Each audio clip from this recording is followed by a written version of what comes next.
I've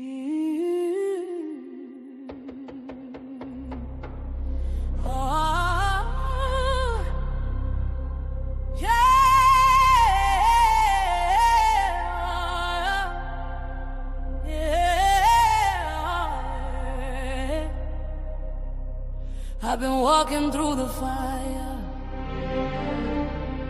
with my head up hard aligned.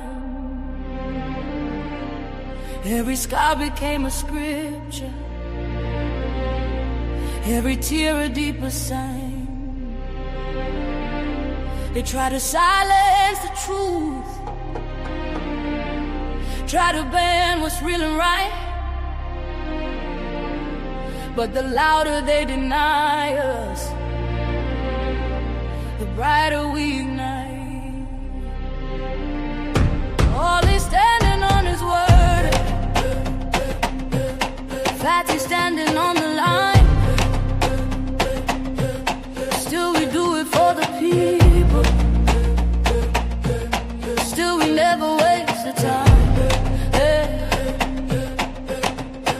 They counted us, we counted the cost, never lost a mission, even when we lost a lot. Truth in our lungs, hope in our stride. We don't move with fear, we move with God inside. Oh, still untouchable, can't break what's chosen. Still untouchable, truth stays spoken. Our hands to the sky, feel the rise when we come through. Still untouchable, we'll level up for you. Hey. Untouchable, we ride. Untouchable, for the truth. Untouchable, yeah.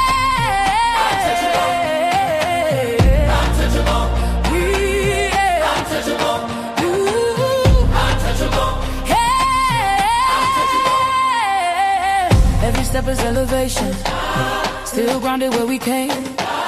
We don't fall for reputation, we don't run from saying names. Organ crying like a prayer, violence know how it feels. Tambourine shaking the ceiling, every note remind what's real. They said power changed the soul, but it sharpened our resolve. If we eating, then the people. If we winning, then it's all. No crown without the weight, no shine without the scars. We speak light into the dark, turn the wounds into the art. Still untouchable, heaven knows us. Still untouchable, doors stay open. From the struggle to the summit we break through. Still untouchable, we rise for the truth. Untouchable, right. Untouchable, right. Untouchable, hey. Untouchable, untouchable, untouchable, oh. Untouchable, hey. I sing for the ones who've been silenced. I cry for the nights we survived. Every note is a promise kept. We are proof that faith multiplies. Oh, we don't bow. Oh, we ascend. Oh, when truth calls, we answer again. Untouchable. Hear the anthem. Untouchable. Feel the momentum. Choir in the back, violins lift the roof. Still untouchable. Untouchable. We do it for the youth. Untouchable. Level up. Untouchable. Still chosen, never folding. Untouchable.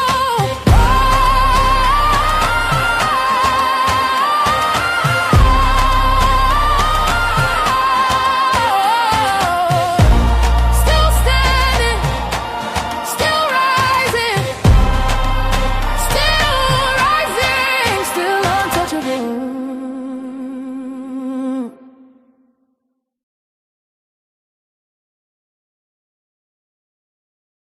As a man, you're supposed to be working more hard and getting more money to spoil me and protect me.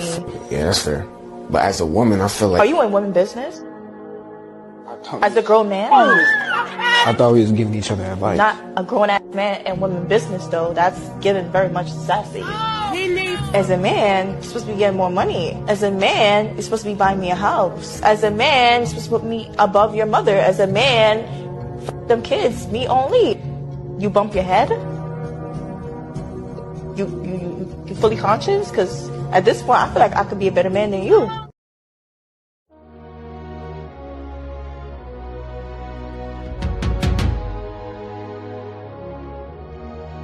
We rise higher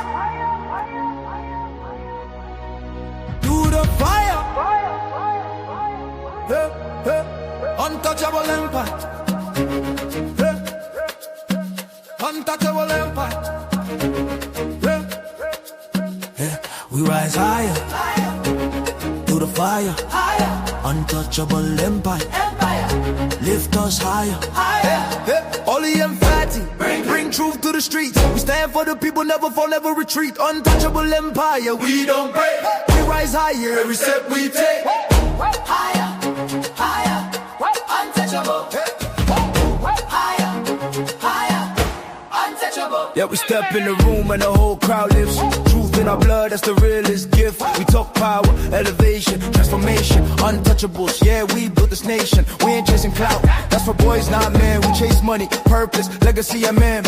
Ollie with the flame and Fatty with the spark. We light up the world when the whole world dark. Lift up the people that survive. We bring talk, justice, unity. Every time we swing, we don't bow down. We stand tall and rare. Untouchables, baby, we everywhere. Ooh, we rise.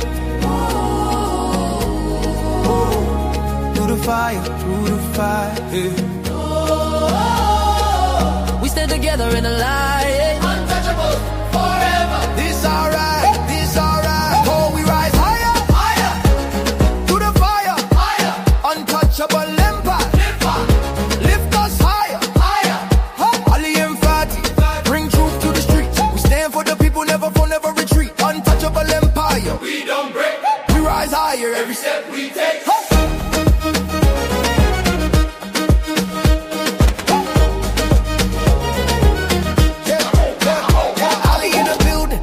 We move with the grace. Power to the people, that's a look on our face. We don't fall, we don't run, we don't hide. Stand on truth, yeah, we walk with pride. Fame don't move us, we built on honor. Heart of a king, real warrior armor. Empower the world, that's the mission tonight. Untouchables. Yeah, we always do what's right. From the city to the globe, we shift that tone. Building up lives with a righteous throne. We step in the storm and walk through the fire. Why? Cause we got made for the rise higher. Hands up, hands up. If you feel that fire,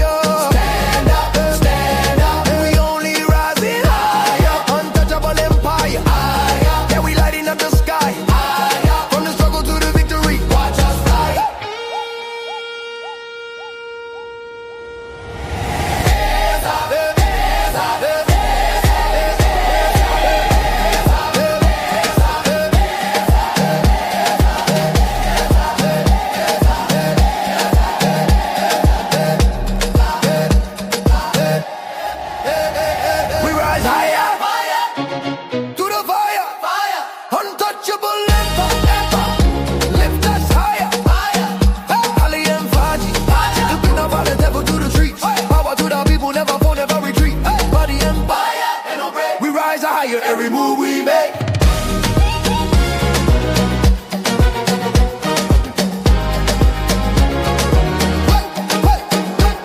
Through the fire, we rise higher. Oh, touch, him play. Like the video, hit subscribe, and show love to Ali at $Ilkan.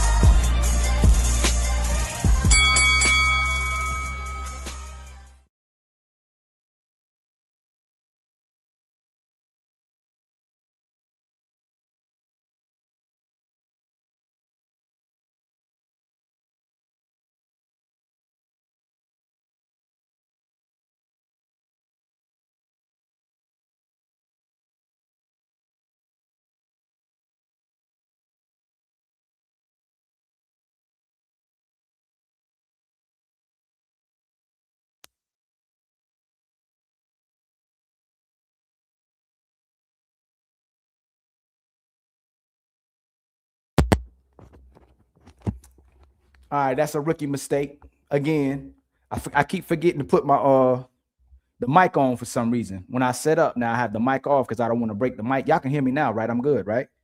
Oh, let me make sure I'm good. Hold on. Okay, I'm good now.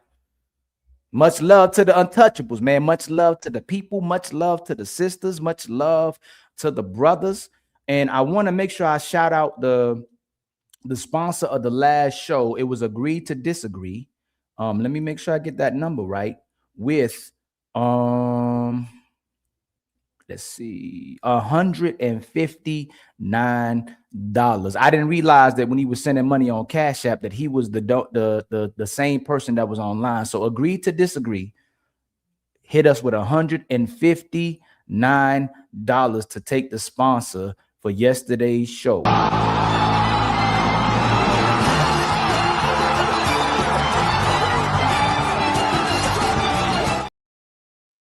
And this is how I do my shows now, right? I'm gonna prepare my shows on the subjects or the topics that I want to address. And if somebody has smoke, they can always say they won't smoke. I don't care if you're a lady. I don't care if you're a man.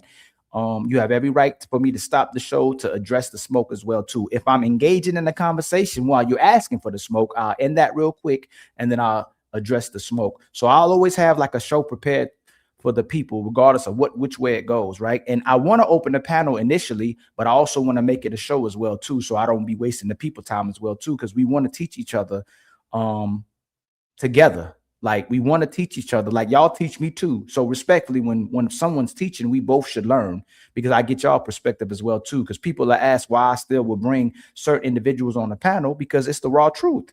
It's the average person, the middle person, the high person. All of us need to be engaging in these conversations to address the middle ground of what's going on in our society. And like I said, more and more, I'm going to be bringing in race. I'm going to be bringing in politics. I'm going to be bringing in religion. So just get ready. I'm going to slowly but surely get to that. But it's still, again, if we struggle with accepting the truth or telling the truth, we still got to find some type of middle ground on there as well, too. I wanted to discuss my level system for my memberships as well, too, because I changed some things up depending on what y'all looking for or where you want to be with the memberships. The first level, you'll get the loyalty badges. There's certain people who will get emojis, especially if you're always here, especially if you're always donating. You're going to be prioritized. Can't nobody be mad about that. If you're the biggest supporters, if you're the biggest donors of the show, you're definitely going to get emojis. We got to support the people who support us.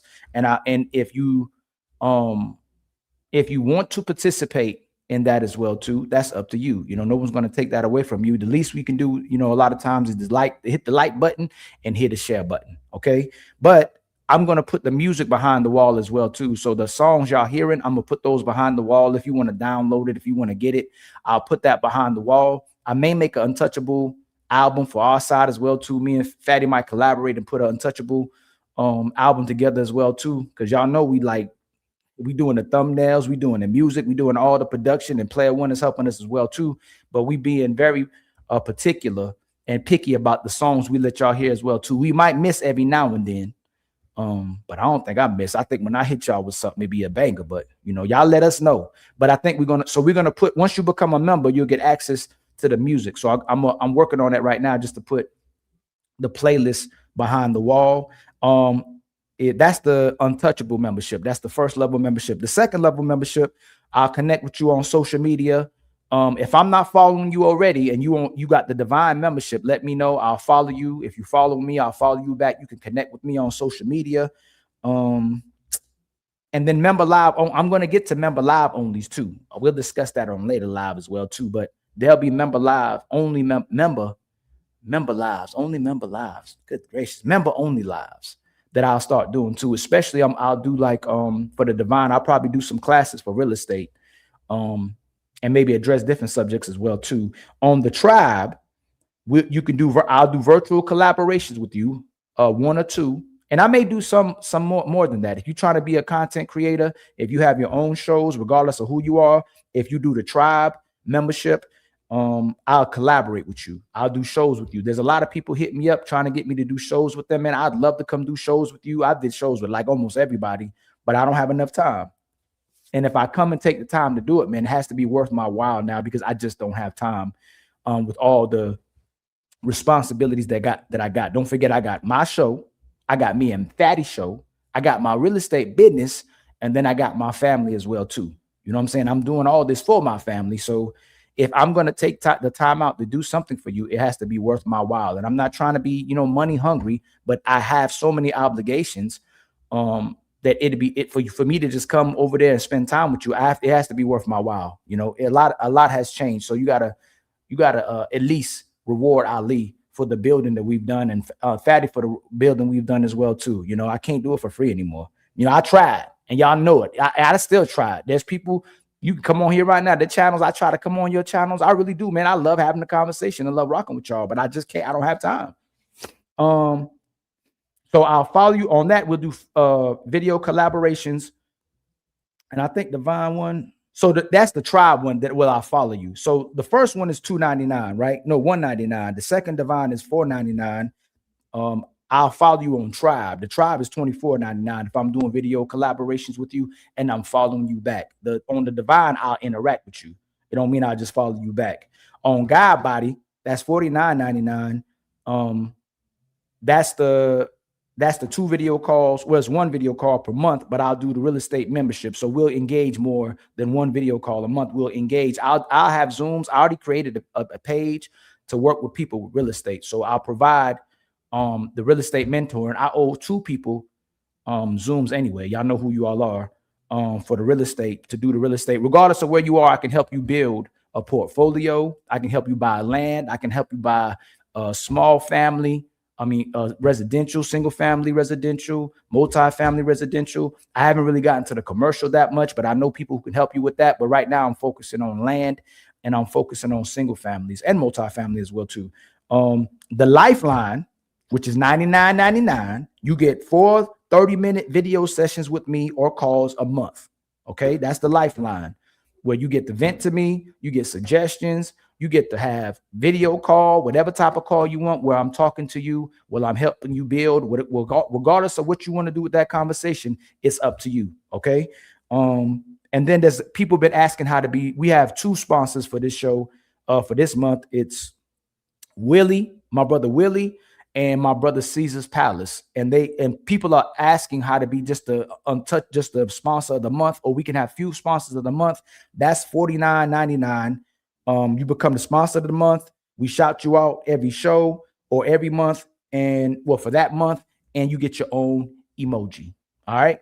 So that's the levels. If y'all want to know what that is again, just run back the tape and you'll get what the levels are. Okay. So on today's show, I want to discuss a lot of yesterday's show. We saw how much men will sacrifice themselves to tell women the truth. And I don't think there's nothing wrong with that, as long as it's reciprocated. And the women are doing their best to make sure they cater into the actual truth and support the truth as well too, and not putting their feelings in front of the truth. And what I'm noticing, the conversations I'm having with brothers, the conversations I'm having with sisters, is that sisters are prioritizing their feelings and lies over the actual truth. Because the truth involves accountability, the truth involves responsibility, and it's something that ends up being something that is grounded in stone, where we have to live by those rules or those obligations to each other. Let me see. Are you on Fanbase? I think some creators like you should add to your. I don't even know nothing about Fanbase, my brother. And shout out to everybody that's coming to the building as well too. I'm trying to do better, giving you a show, interacting with my chat, interacting with the people, and interacting with the people who support us, man. I'm trying to be typing in with y'all, being alive, engaging in the shows, man, making sure I'm interacting with y'all. I don't want to make y'all feel like we untouchable, but we are untouchable. You know what I'm saying? So I want to still make sure that people have access to us, but we untouchable in different degrees. You know what I'm saying? But I still want to be humble. I always want to be humble, no matter where we get to. I always want to be able to talk to the regular average Joe, because I'm still the regular average Joe as well too. All right. My brother Illosophical. What's my brother? What's going on, my brother? Make sure you go follow Illosophical. I see my brother Holden. I see Miss Karen in the building. We'll see you later on today. Make sure y'all get ready for the ladies, for the Untouchable Super Panel later on today. I'm gonna ride y'all all the way to. Hold on, pause. I'm gonna take y'all all the way to the Super Untouchable Panel later on this evening at 5 o'clock. So get ready, y'all. All right. I see Mimi in the building. I see Only Made in the building. I see Time, my brother. I be meaning to salute you all the time, man. Please forgive me, my brother, man. Much love. I always see you, my brother, man. It's truly appreciated, the love and support. I think I saw Leosha in the building. I see Lucky Marie in the building. Hey, Lucky Marie, the Lucky Charms. If you want to pull up with smoke too, I see how you busted up my brother Rush in the building. That is unfair that you chose to beat up on our brother Rush. He's such a nice guy. Maybe sometimes he messes around with his words and he don't know how to communicate the way he would like to communicate for a lot of brothers going through certain situations, Lucky, but you ain't have to do him like that. God dang, you ain't have to do him like that, Lucky. Man. Oh my God. But I see Mrs. Plum in the building. I see CJ in the building, Young Jay in the building, man. Much love to y'all. All right. But again, we're going to be addressing not only the lie, but the liars. Okay. We see that men are lying for women instead of women lying for men. We'd have way more families and a better world where people are faking it till they make it, because the man is going to still do what's in the best interest of society and the people, where women are showing you when you give her power, she's going to do what's in the best interest of her. And I don't care how much y'all like hearing it, until it's addressed collectively by society, Ali going to keep standing on the truth. And you just wait till we get to the race conversations. We'll just wait till we get to the political conversations and the religious conversations. All right. For some reason, I won't say some reason, a lot of us have that cognitive dissonance because we like living those lies. It makes us feel uncomfortable. But then we don't see how it actually carries over onto our real lives and how it makes our lives struggle, how it makes society worse when people invest in the lie. Right. So we're going to be showcasing some of the liars and the people who ultimately be pandering or what you call simping and what people will call weak, but then support it in the same breath. You can't say that liars are weak. You can't say that a man who's a good man stands on the truth, but then you follow the pandering men and the simping men, and their panels, their shows, their channels grow bigger than the men who actually tell the truth. All right. So stand on your truth if you actually believe in the truth. And y'all, don't forget to hit the Cash App. Don't forget to hit the Super Chat. Don't forget to hit our memberships. All right. We still got our goals. Help us reach our goals. Again, as y'all support us, we're going to keep supporting y'all. As long as you supporting us, we're going to be steady. We're going to keep doing these lives for y'all. We're going to keep up the momentum and we're going to get the people what they want. All right. So here we go, man. We're going to move on to the actual part of the show. But just don't forget to bless your brother Cash App. Like the video, hit subscribe, and show love to Ali at $Ilkan. So what the video I'm address, I had other videos I'm address probably when I open up the live the panel later on. I'm going to be addressing Melissa Ford having a conversation with Ace Metaphor and my brother. I forgot what the brother name is. Poet something Poet. I don't know how you pronounce his name, but we're going to break down this video and watch how in real time women love supporting lies. And there's men who will support their fantasy as well, too, to get the things that they want as well, too, because they see that the market is compromised. But they won't tell the truth to the women about how they're actually moving and maneuvering. And y'all, don't forget, if my screen get fuzzy, let me see how my screen doing. Let me see.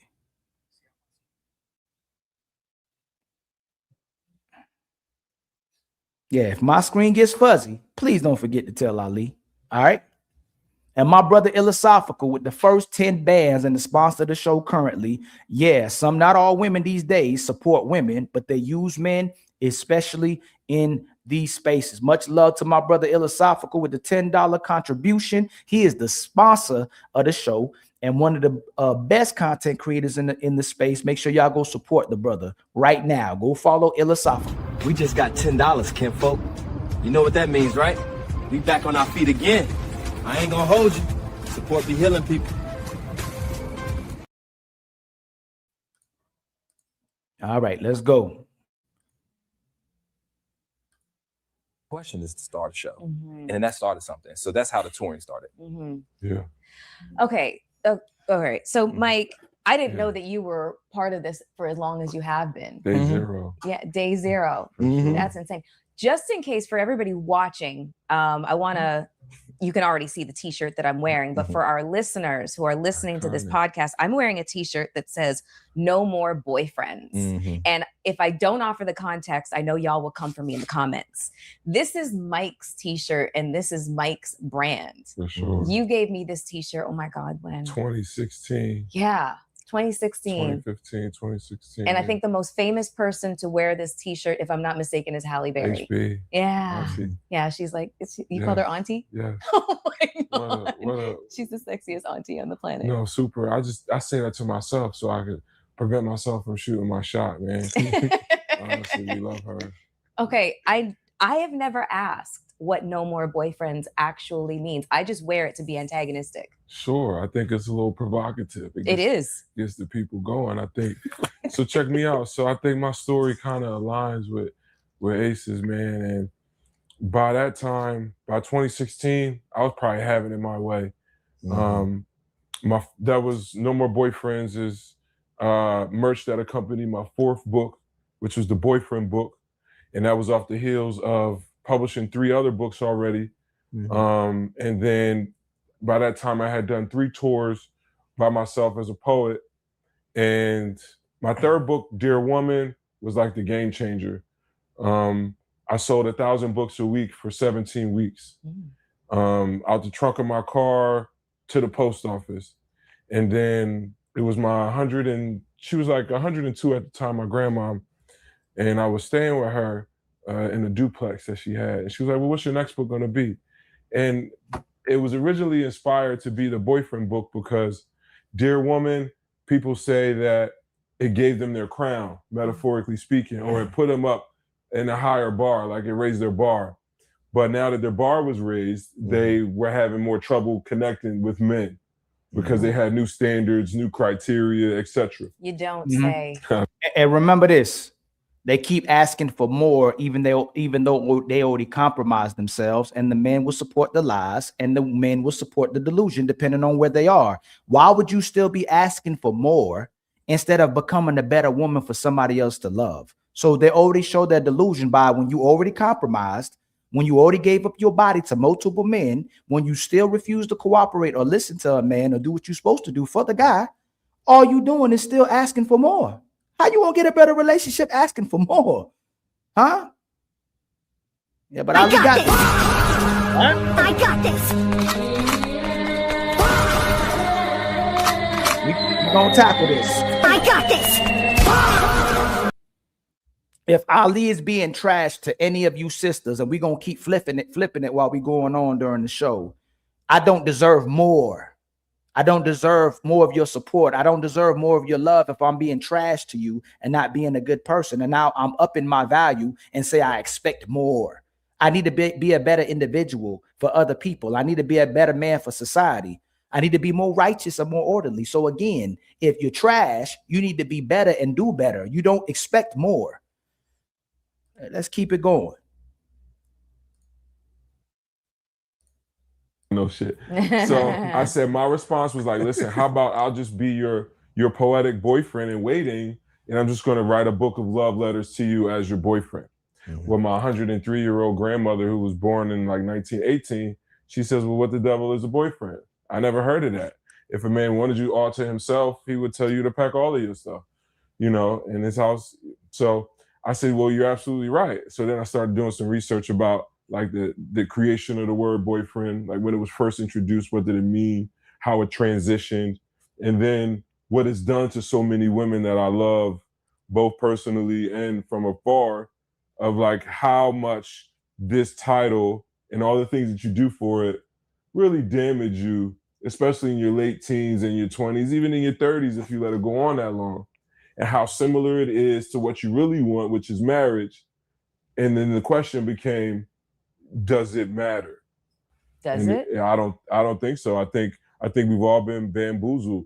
And I think a lot of guys don't really take the time to unpack what I'm saying, but I think in the boyfriend stage, you're really being super performative, especially protector, provider. It's like you give all of that stuff up, and it's kind of foolish.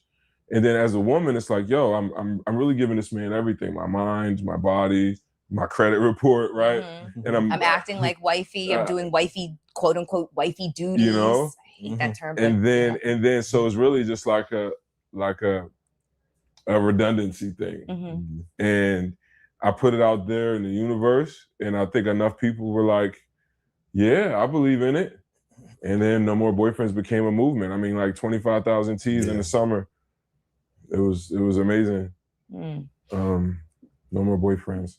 So when I was sitting on the panel and, people came up to ask all the questions, there was one question that got asked that blew my mind. And you guys know exactly who I'm talking about. This gentleman came up to the mic and he said he was of Caribbean descent. And he basically his question was just a bunch of word salad. But the point that he was arriving at was he was asking, how do I refrain from the temptation to cheat? Yes. And his wife was sitting right there. My jaw was in my lap. I mean, first of all, he would ask the question with his wife sitting there. Yeah. And secondly, that you had to ask the question, that you're asking people, how do I not give in to temptation of cheating on my wife? I was like, don't get married. Now remember, this same woman we done reviews on, where we was on Lucky Show with Mr. Fantastic, and this same woman said she told her actual man that she fantasized about having a threesome with her and his best friend. But she talking about this man asking about cheating, but she actually told her man that her fantasy was to have a threesome with his best friend. So these are the type of women that are having these conversations. They get certain type of men around them to validate it and give them attention for the goofiness that they're talking about. And then they put the morality and the burden of truth back on the men. How is No Boyfriends my obligation? You got to be a wife for you to get married. You got to convince men to be to be married. But how do you have the nerve to have the conversation about this man asking about cheating, but Melissa Ford is the same person that was talking about doing a threesome with her man, his best friend? I think that's way more diabolical. We can understand as men why a man would want to cheat, or how a man can end up cheating. Were we talking about nature, or we talking about unfit women that's in relationships? They're not doing what they're supposed to do for their man, so he contemplates cheating and trying to be loyal.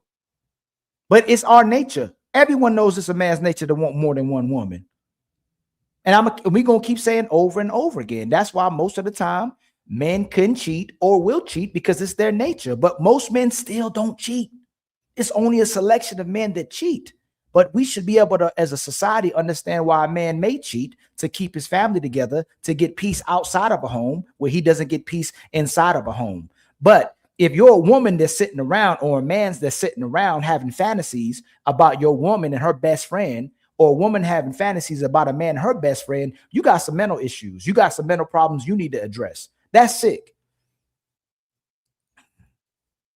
Correct me if I'm wrong. Who's sitting around here even entertaining that in their mind about having threesomes about the person that you love and their best friend? Oh shit! Oh shit! Man, that's why we don't even believe in friends, right? Women be lying about friends, that they can just have friends. And girls and guys just be friends. Yeah, I have a lot of guy best friends. Okay, and none of them want to get with you. No. Are you sure? Yeah. Call one of them, ask to hook up tonight. Hey, do you want to hook up? Sure. No!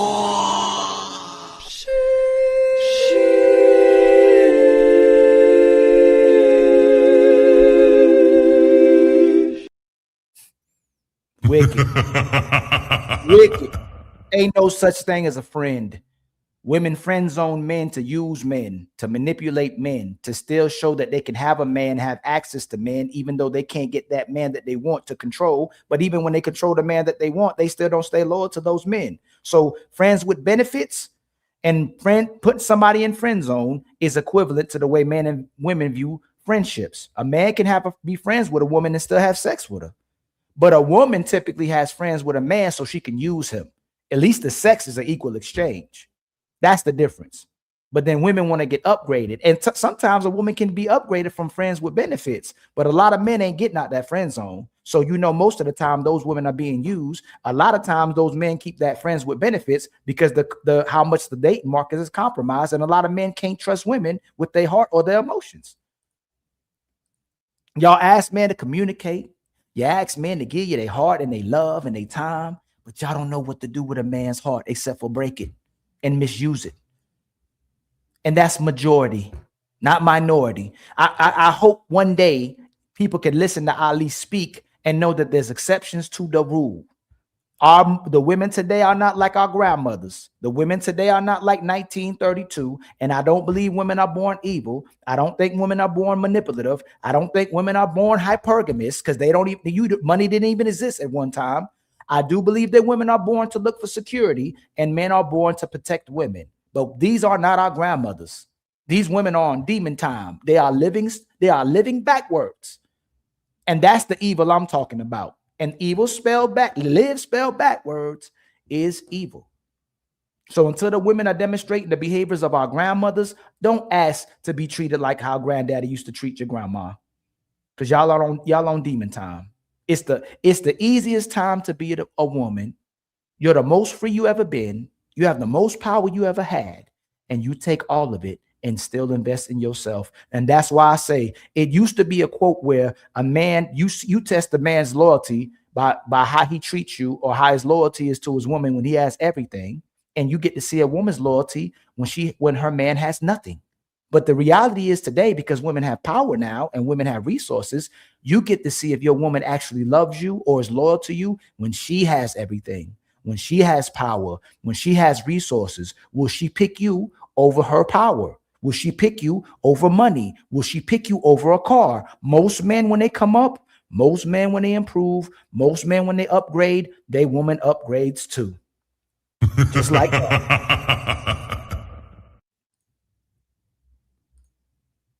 And it ain't my job.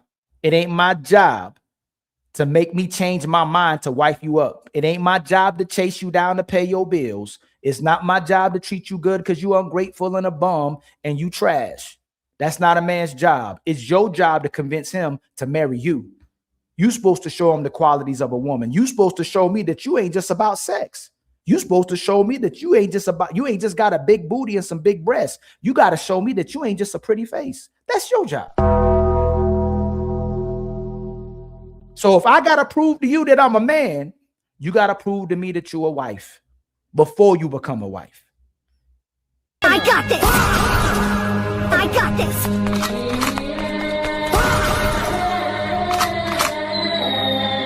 I got this. I don't Can I know. give you an alternative perspective? Please do, because the first thing I thought of, I was like, did you get married for papers? Because that's legit, you know? So the alternative perspective of that is how many men have to ask for forgiveness afterwards. So we'll get so many men that come to the mic saying, how can I get my wife to forgive me or trust me again after I have broken those vows and this covenant and this trust that we have?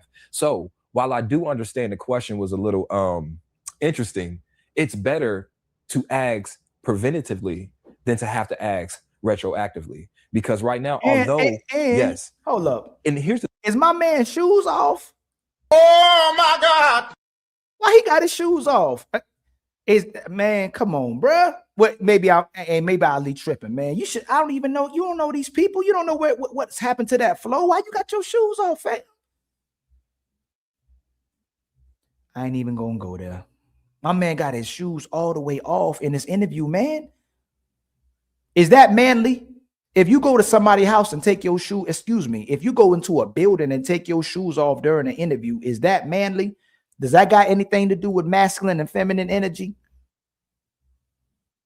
Or Ali doing too much? Should a grown man take his shoes off during an interview to get that comfortable?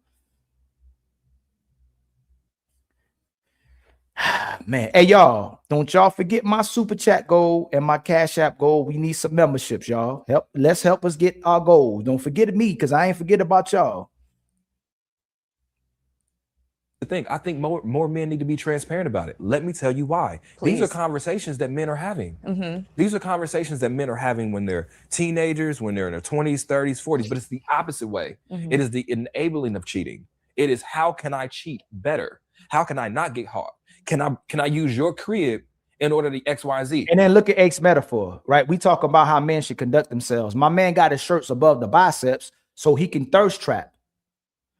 Listen, my whole life, I've always been in the gym. I'm not in the best shape that I ever been in. I'm kind of still close. I'm in some good shape, right? But I never put myself out there to get the attention of women. I don't go out my way to show my biceps. I don't go out my way to show my chest. I don't go out my way to show my body. As a single man, I didn't do that. And it's disrespectful if I got a woman where I'm trying to thirst trap women when I'm already in a relationship as well too. But all he has to do is wear the shirt regularly. This man got his shirt above. How do you even do that with the shirt? You got the shirt above the bicep. Is that a rubber band? Like, what you doing, bro? Oh shit! Oh shit! Oh shit! And again, what is he trying to do? This is equivalent to a woman that's leading with her behind. This is equivalent to a woman that's leading with her cleavage. This man is literally trying to showcase his bicep during the interview. The shirt ain't doing that. He's doing that. You could tell you push that up. But he not trying to do nothing for women. He not the type of man that's trying to womanize a woman. He not the type of guy trying to finesse a woman. In 2025, I'm going to change my verbiage. We so used to being brainwashed and socially engineered to say these things. But if a woman is entertained by that, that's what type of woman she is. If I am entertained, or if I'm wanting to support or engage with a woman who's actually using her body and her sexuality to get me, that's what I'm looking for at the moment. It's equivalent to a woman moving like a 304. It's equivalent to a man showing off with his money, showing off with his car. My man is in an interview and got his biceps out like that. Hey, don't lie. Don't lie. Where was I at yesterday? And then your boy gonna lie for you. So we have those conversations to enable cheating. So for somebody that had a courage, in my opinion, to get up there and say, you know what? I don't want to be enabled. Mm-hmm. I don't want the guy advice I typically get, because that's what he was saying. The whole culture that I grew up in encourages me to do this. Mm-hmm. You know what I'm saying? Even his family. Period. And here's the thing, anyway, I don't want to get that deep. So now when he's asking that question, man, it was a powerful opportunity, because although, again, time and place could have been different, how many people, based off of the responses we were able to get, who see that clip online is going to be like, you know what? Damn. Let me take this to heart. Let me learn some sexual discipline. Let me this, that, and the other. And then now they avoid getting themselves in a situation that they can't get out of. Mike, I'm gonna need you to, come in after this. But my just incredulousness is based on the fact of how simple it seems. Oh my God! Not cheat. You got married. Come on, Melissa. I think you got married. You said vows in front of a man of God in Yep. And we don't understand why y'all hoes. We don't understand why you want to be a hoe so bad. We don't understand why you got to show your titties, why you got to show your thighs, why you got to show your hips, why you can't help but show your ass. We don't know that either. You don't know why a man cheats or can cheat, but you don't want to address the fact that y'all move in sexual manners every single day. I'm at Target trying to go with my family and my women, and I see leggings and booty all over the place. I don't want to see your booty. I don't want to see another woman's booty. I don't want to see another woman's breasts. And it's disrespectful when you moving like that when you got a man as well too. So stop asking and being goofy about why a man would cheat when y'all are still marketing yourself while you in a relationship. I shouldn't see your ass and your titties should be for your man. Respectfully. Especially if you're a mother, especially if you're a lady of class, and if you're a lady. If you're a lady of ass, I understand that. But if you're a classy woman, if you're a lady, if you want to be respected, everybody shouldn't see your ass.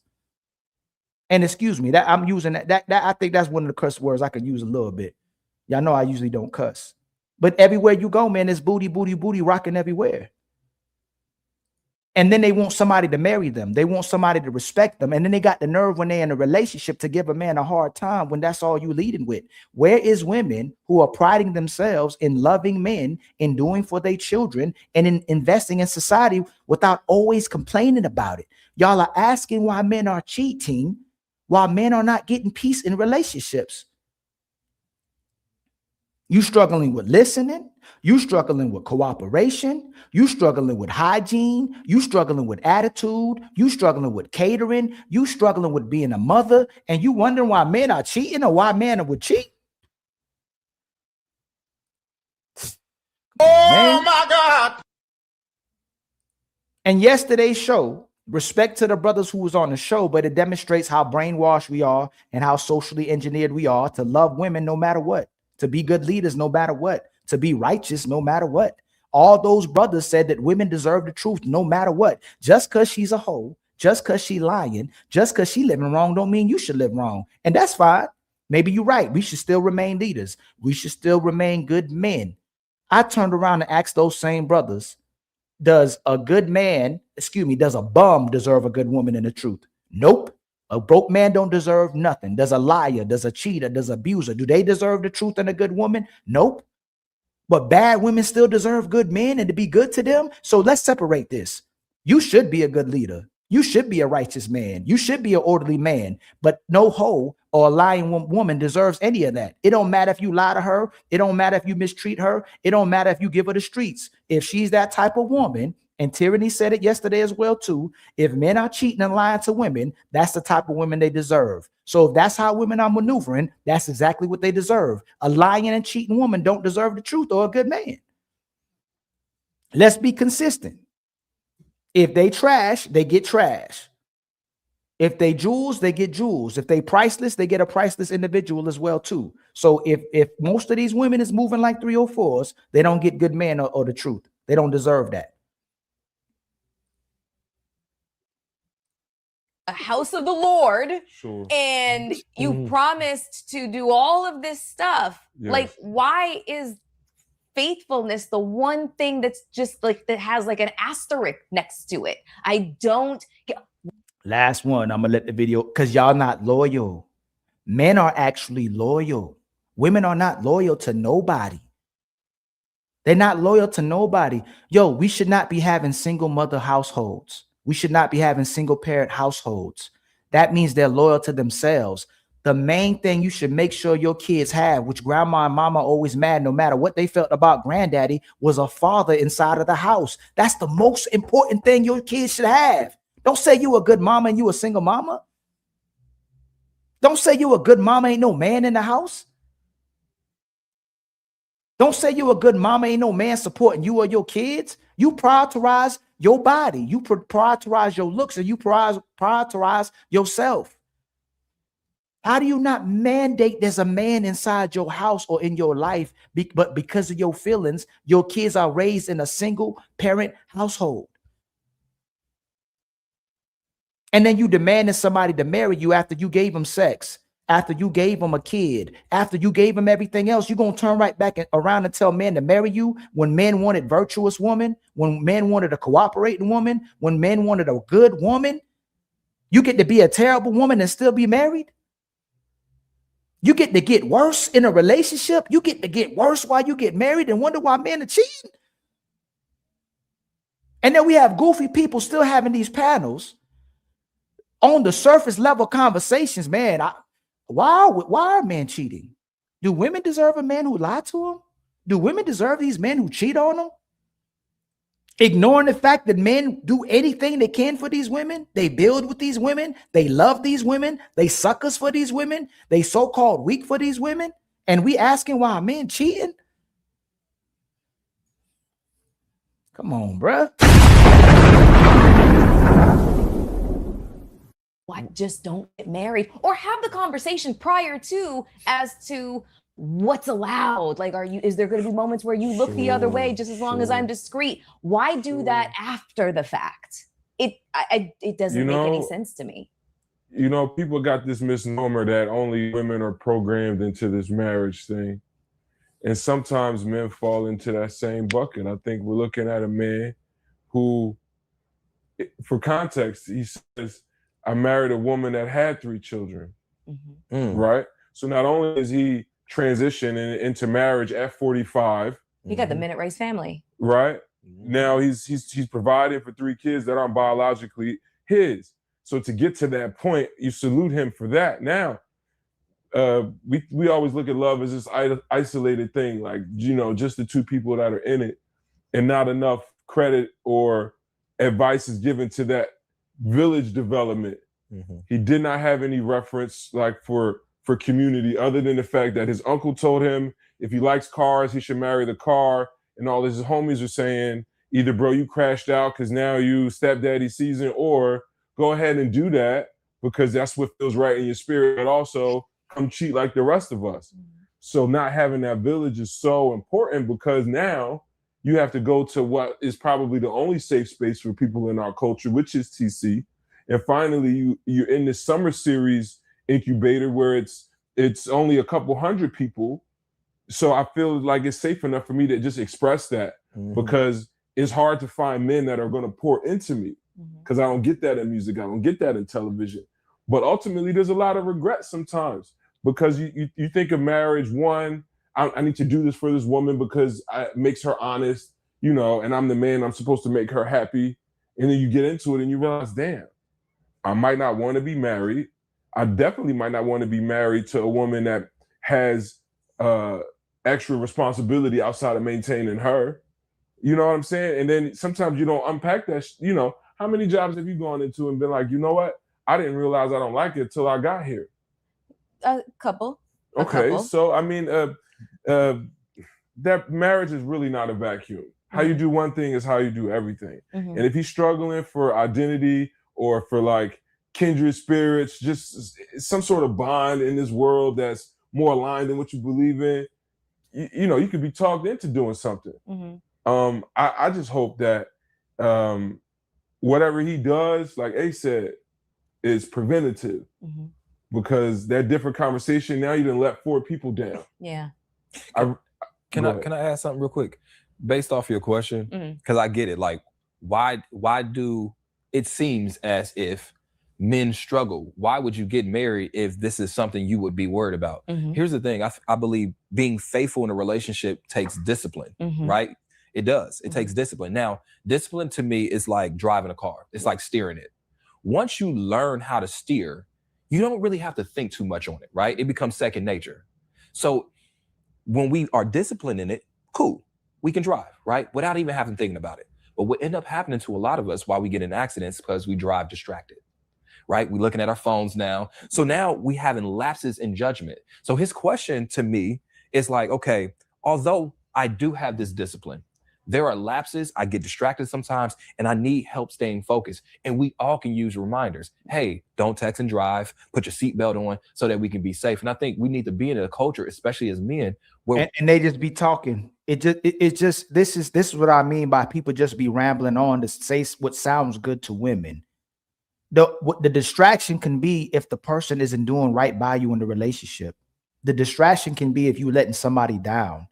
If you don't know how to communicate with somebody, the distraction can be when you say and be emotionally available and you're manipulating a man who's opened his heart to you, or vice versa. If a woman opens her heart to a man and he's not doing right by her heart, she will be distracted back to returning back into the regular environment, or being single again, or being by herself. The way the other brother just say how you do one thing is how you do everything, which I don't believe in. And people will say that you can be great at real estate and be a bad father. You can be a horrible boss, but be a great employee. Like, you're not great at how you do one thing isn't how you do everything. I don't believe in that.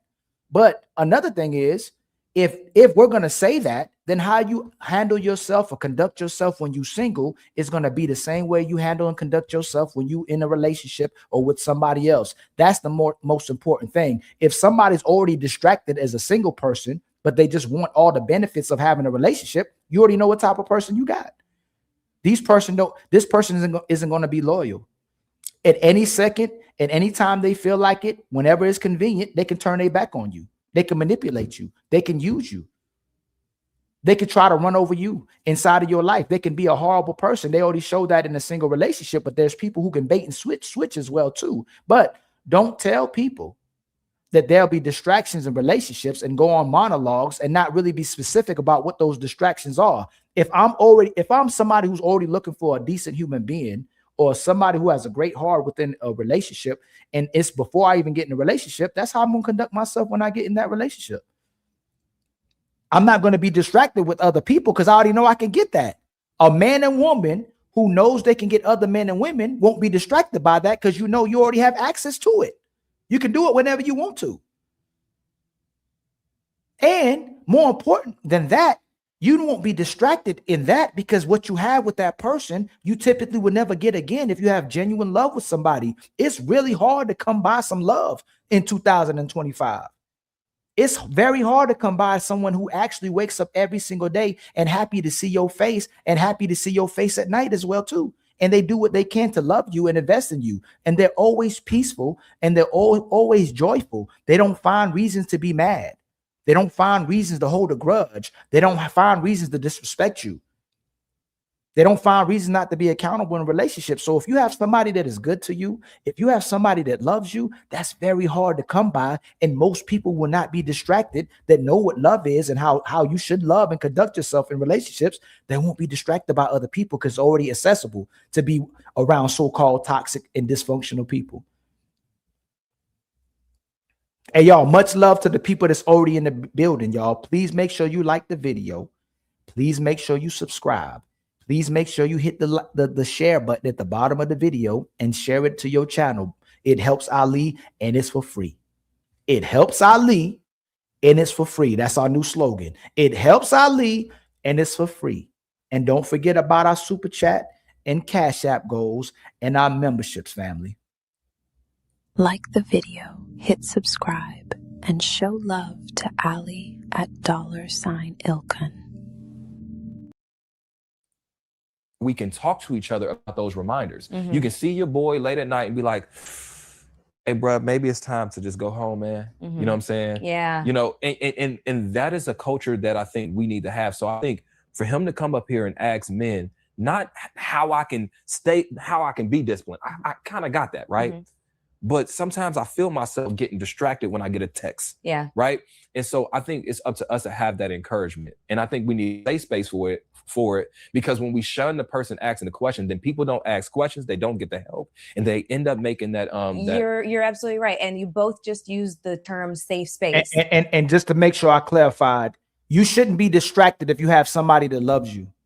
You shouldn't be distracted if you have somebody that supports you, if there's somebody that does right by you. If they're a phenomenal mother and father, a phenomenal wife and husband, a phenomenal partner inside of the relationship, what women call partner. I hate that partner word, but phenomenal person to be in a relationship. You shouldn't be distracted. You should value that energy. You should value the chemistry. You should value the connection. You should value what you have with that person that loves you. That's how you keep from being distracted. That's the most powerful way not to be distracted. If I love you so much, you shouldn't be distracted. If you love me so much, I shouldn't be distracted. That's the best way not to be distracted. On God. All praises, all praises. You used it and applied it to tonight's conversation. But I had this written down. What does a safe space look like for men? Sheesh. Right? It's loaded. You know, it's for me, much love to my brother with the sponsor of the last show with $159. He's now the he's tied with my brother Illa with the sponsor of the show with a $10 super chat. I really dislike this dude. I'm trying to do my best to demonstrate to people what I don't like about them before I say I don't like them, because we end up not liking them. But sisters see who this man is. Women see who this man is, and they still support this brother. They still promote this brother. Even the way he dress ain't right. He got on white shoes with what he's wearing. It's not even matching with his clothes. He don't even dress right. Like something is off about this dude. And I believe it's Tabitha K. Oh no, Tabitha. I don't know who it is. I don't know how you say her name. She's been putting out information about this guy, but I don't want to spread false information, and I don't want to spread misinformation, and I don't want to spread factual information, because I don't want to go too much into ad hominems or people's personal life. But the way he conducts himself, the way he lies, the way he panders, and I've been trying to get him on the show to get him to substantiate the things that he say, explain to us what he's doing as well too. It was Tasha K. Thank you, my brother Truth, was saying the things that's happened in his show and the way it was financed as well too. but they love this guy. Excuse me. They love what he says. And stuff that's already been put out, he's no longer in the relationship he was with, but he didn't keep the woman that he was with, and he was doing certain things as well too that I won't get into. But if women are so good, if women are so valuable today, both of them should be in a relationship. Both of them should be married. All the men that come on here and try to look back, talk bad about brothers, complain about men, complaining about women that are complaining about not being valued or respected, that want wives, you need to be having a wife. You need to be having a woman. Because if the man gives the relationship, if men are the leaders, then they're the ones that's supposed to speak about what's good for them or what isn't good for them. So how do you have these brothers professing how bad men are, telling women and gaslighting women into the things they want to hear and the women support, and they don't have a woman themselves? If I speak the way I speak, it should be justified why I don't have a woman. If a lot of the men in the so-called red pill space don't have a woman, or the manosphere space don't have a woman, it should be justified why they don't have a woman, because they telling you it's difficult to be with a woman, it's difficult to keep a woman, and a lot of women don't reciprocate or love or value their men. It should be understandable. It's very disingenuous when people turn right back around and go, hey, where's your woman? Why are you not married? Especially the women, when they don't be married. They love asking why you're not married when men give marriage and y'all give sex. It's like me turning back right around and asking the women, and much love to you, my brother. You trying to already get the sponsor of the show with $20. Women swear they have female intuition, but never see the charlatan, even when he's standing right in front of them. We just got $10, kinfolk. You know what that means, right? We back on our feet again. I ain't gonna hold you. Support be healing people. Shout out to my brother, Agree to Disagree. He has become the sponsor of the show with $20. My brother Gully Blanchard with the $5 super chat. Never trust a dude who rolls up the sleeves on a loose fit shirt.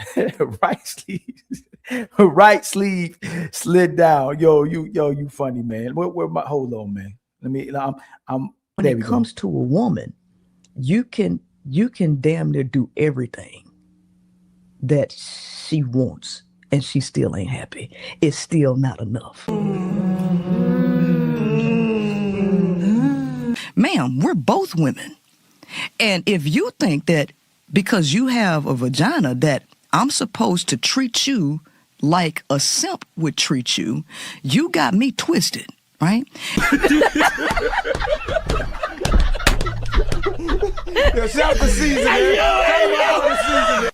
So women are actually looking for a woman in a male frame, because the reality is women just like sleeping with men. They don't actually like men. Here I come. Oh, here I come. Oh. I've gotten women to see how terrible they are as friends, as relationship partners. Women are terrible relationship partners. She got your ass. Yeah, I don't know how many receipts Fatty and Ali got, yo. We got receipts on top of receipts, and when people go crazy, we'll just go investigate you and expose you straight up to the public. Yeah, we all these it's right in front of us, and that's why I'm calling mine a time capsule of truth. We show you over and over again. The Queen Maker this woman is married, so she said this publicly, so I could talk about this. That woman that I showed you is married and has a baby, and she still hasn't divorced from her man. She got with a woman and started complaining about the very women that she was defending. It's almost like a cult. She said men were incapable of love, men hated women, and that women should stay away from men. Soon as she got in this relationship, but she already knew, she said women are evil, women are chaos to society, you can't make them happy. She said men and women are gay by nature, and that laws are making it for us to come together, even though our anatomy shows we're supposed to be together. And now she's saying women are evil, and women will still support her. You can't make this stuff up, man. So again, look at who is next to the woman, and you get to see exactly who this woman is. That's how we judge women. That's how we always judge women from the beginning of time. Look at who this woman has in her life. Look at who this woman supports and what type of man she supports. It'll tell you exactly about who she is every single time. It's like that cliche of listening to understand, not respond. You know, vulnerability is past, you know. So it's not a guy thing. It's not. I mean, it's not. You don't see it nowhere. Like if you see a guy cry, it's because he won something. Is you know that what a I'm fact? saying? Like I mean, just like Like as a form of manipulation? No. Just as like the only setting where I can cry is like in achievement. Okay. You know. Okay. LeBron I wins follow the you. finals, he I follow you. cries. A bunch of men win the World Series, they huddle together. Eagles win the Super Bowl, they cry. But you know, you don't see that cry from pain. And then a lot of times the protection and provision that women require is the same protection and provision I got to get myself on the outside. So where do I take the cape off? I think safe space is really us asking for it, but also when we get in that space, we're not alone, right? Because Black men feel alone a lot. For me, I just wish I could dedicate some time if I'm in a relationship, whether it's like a Tuesday night where I could just, you know, even if for a minute, like just cosplay as the one needing help. Can I tell you guys a story that I told up on the pod? And of course, you know, the guys laughed at it, but I really wanted to get their genuine reaction. I was in LA a few months ago and I was all dressed up to the nines, had to make an appearance, and I'd gotten a ponytail put into my hair. And that motherfucker hurt so badly. Like by the end of the night, I was like, somebody has got to take this out of my head right now. I can't rock. I can't do it. You know, they're going to have to redo this tomorrow because I can't do this. I was in so much pain. And so I was staying with my girlfriend. So I sat down on the floor. My girlfriend started taking the ponytail out of my hair. And then without provocation, without a question, nothing, she just started to massage my scalp. Oh my God, it was so great. But I just started thinking to myself at that moment, how easy it is for women to show each other comfort and do so in a physical manner without it being perceived to be anything other than just that. You're my girl. I'm going to massage your head and it feels good. You know how corny women are? And again, I have to say most women are. She's talking about all these things to where a woman can engage in behaviors and not expect from each other. But women literally lead with their breasts and their booty to get money from men, to get power from men, to be able to manipulate men. Why be so corny? We know that men use power to get sex and women use sex to get power. Why weaponize and villainize men for you doing the very exact same thing that you're doing, but we do it in a different manner? You want access to a man's money and power and time and energy. He wants access to your body and your beauty too. It's corny.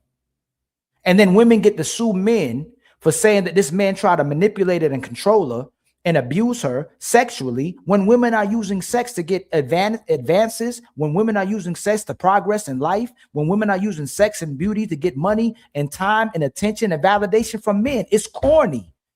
And it's dangerous too. If that's not how you move, then cover up your body then. Respect yourself. I shouldn't see everything. Don't use sex. If I tell you I don't want to be with you and you're not the woman for me, don't try to get me at a certain time of night. Don't try to use sex in your booty and put it on me to have sex with me. Like women, that's the last resort women will use is sex when they want the attention from a man or they want the time and energy from a man. Women know how to use their sex and beauty. If you're not that type of woman, then you should already have your husband. But most of y'all are using sex to have leverage in society. You're using your beauty and sex to get negative leverage in society and then complain when things don't go your way and go, hey man, he just wanted sex.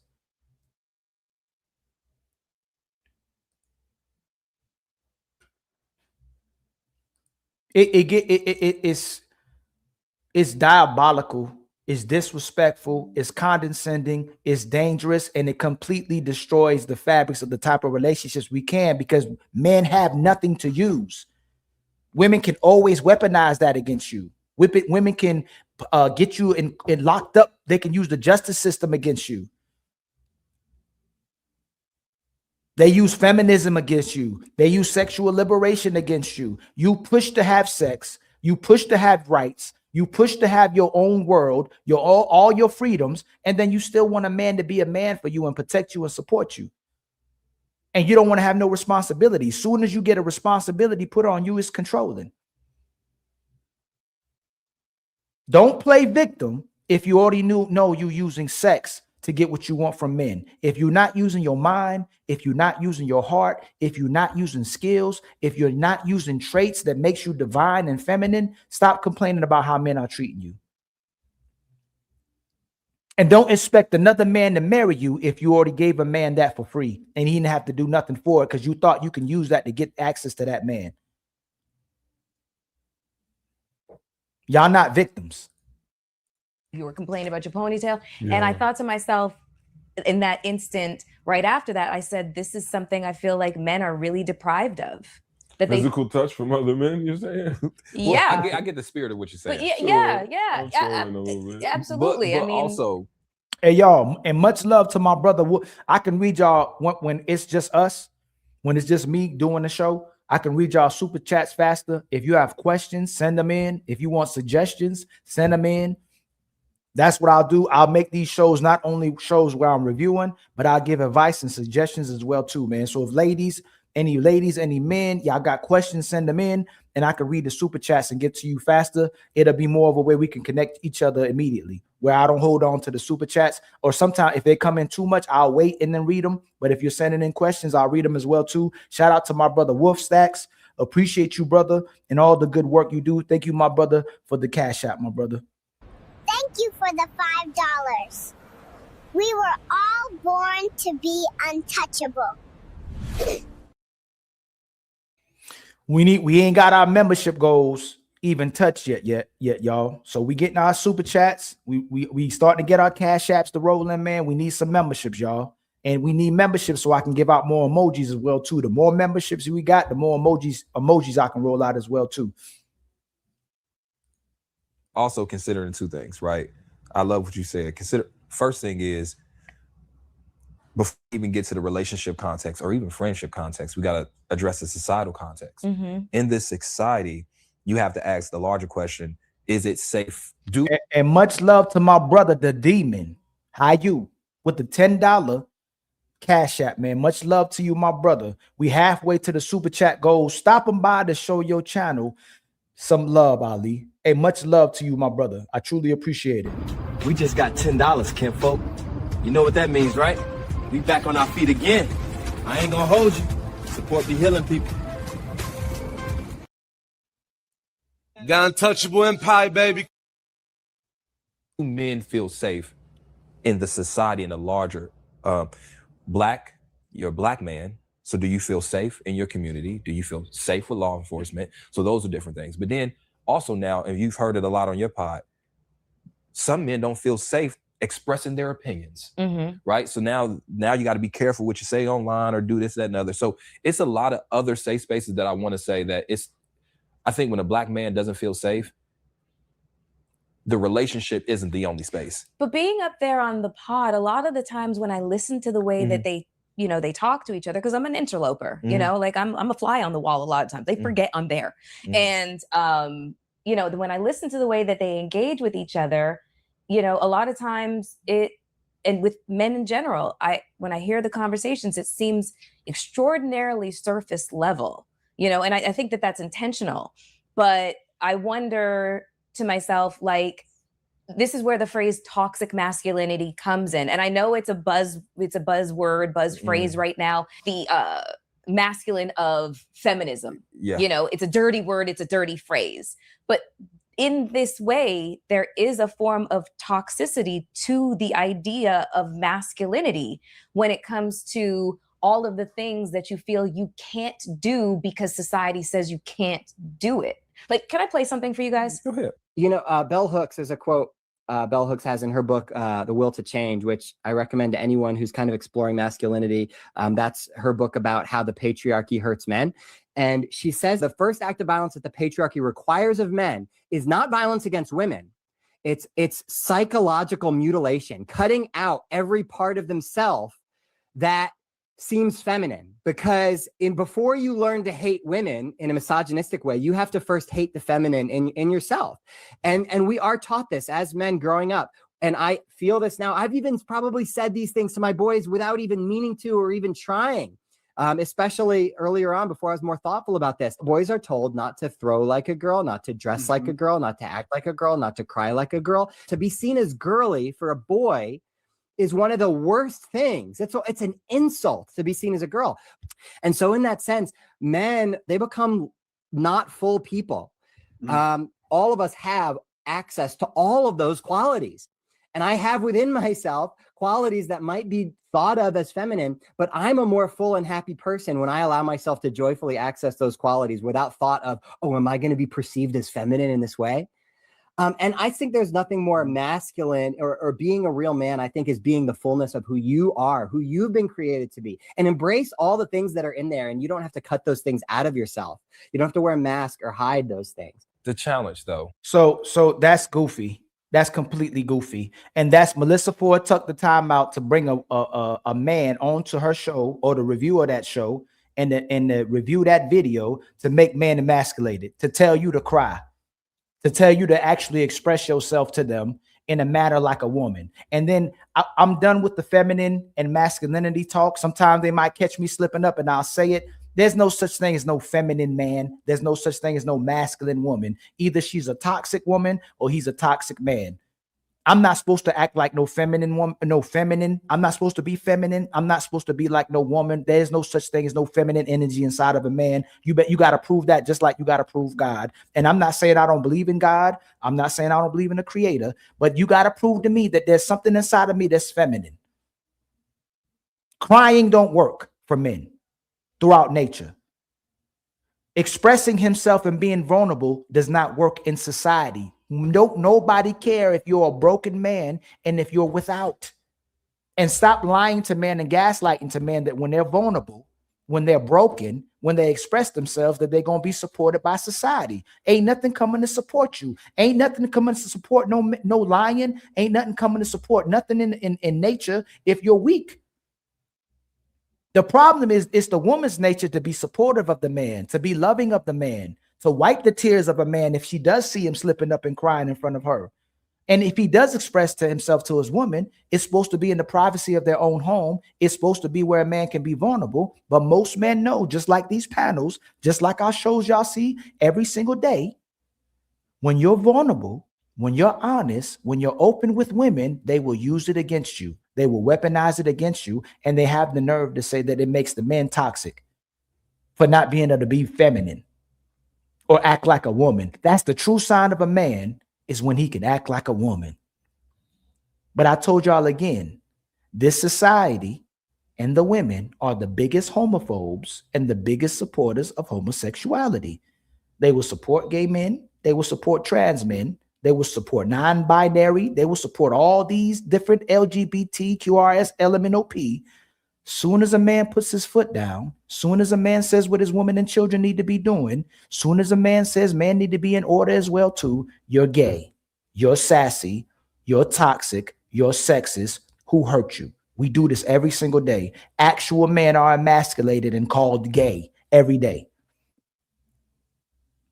You go ahead and try to say what's masculine. You go ahead and try to initiate and talk about what makes an orderly society and righteous society. You go ahead and talk about God. Actually be a leader. Actually be a good man. Actually say how people should conduct themselves. Oh man, you gay. Oh, you sassy. So don't listen to none of this. All she did was take the time to showcase that a man is a man when he's feminine. When a woman don't want no feminine man, a woman don't want no crying man. We have to be strong. That's our purpose on earth, is that we have to be strong. We ain't got time to be weak. And much respect to people who've deleted themselves. Much respect to the people who couldn't take the the actual experience of earth, much love to you, much support to you. I wish you could have handled it in a different way, but it's our purpose. It's our reason for being here is we have to be strong. We're here to build. We're here to support. We're here to give. We're here to serve. But the women are supposed to make it easier for a man. She's supposed to make my life easier. She's supposed to make the struggle worth my while. 24/7 is the man's struggling and experiencing hardship is the perpetual experience of a man 24/7. Ain't nobody tapping no man on the back. Ain't nobody about to come and help no man if he broke. Ain't nobody about to come pull you out of no trash can if you living homeless. Ain't nobody there for you. There's no places for you to go if you broken. You have brotherhood and you may have women that are there for you. But for the most part, nobody is going to cater or support a weak man, a overly emotionally man, or a crying man. Those men are looked at as toxic. So stop gaslighting men to be something that you wouldn't even want to be with. This society again and sisters are building up men that they won't even support or be with. They're molding their children to be what they wouldn't be with. They're molding their sons to be what a woman wouldn't want, and they're molding their daughters to be what a man wouldn't want. And that's why we have identity issues, because society is following the feminine energy completely, following women completely, and leading us all to the end of relationships, leading us all to the end of families. And that's why we're not having babies. She don't even want babies anymore. She don't even want to take care of her children anymore. It's considered work. She's tired being with her kids. You're tired holding a baby. You're tired loving something that already loves you innately. When those babies come out, the first thing they want to do is hold on to their mother. The first voice they've heard, even in the womb, was their mama.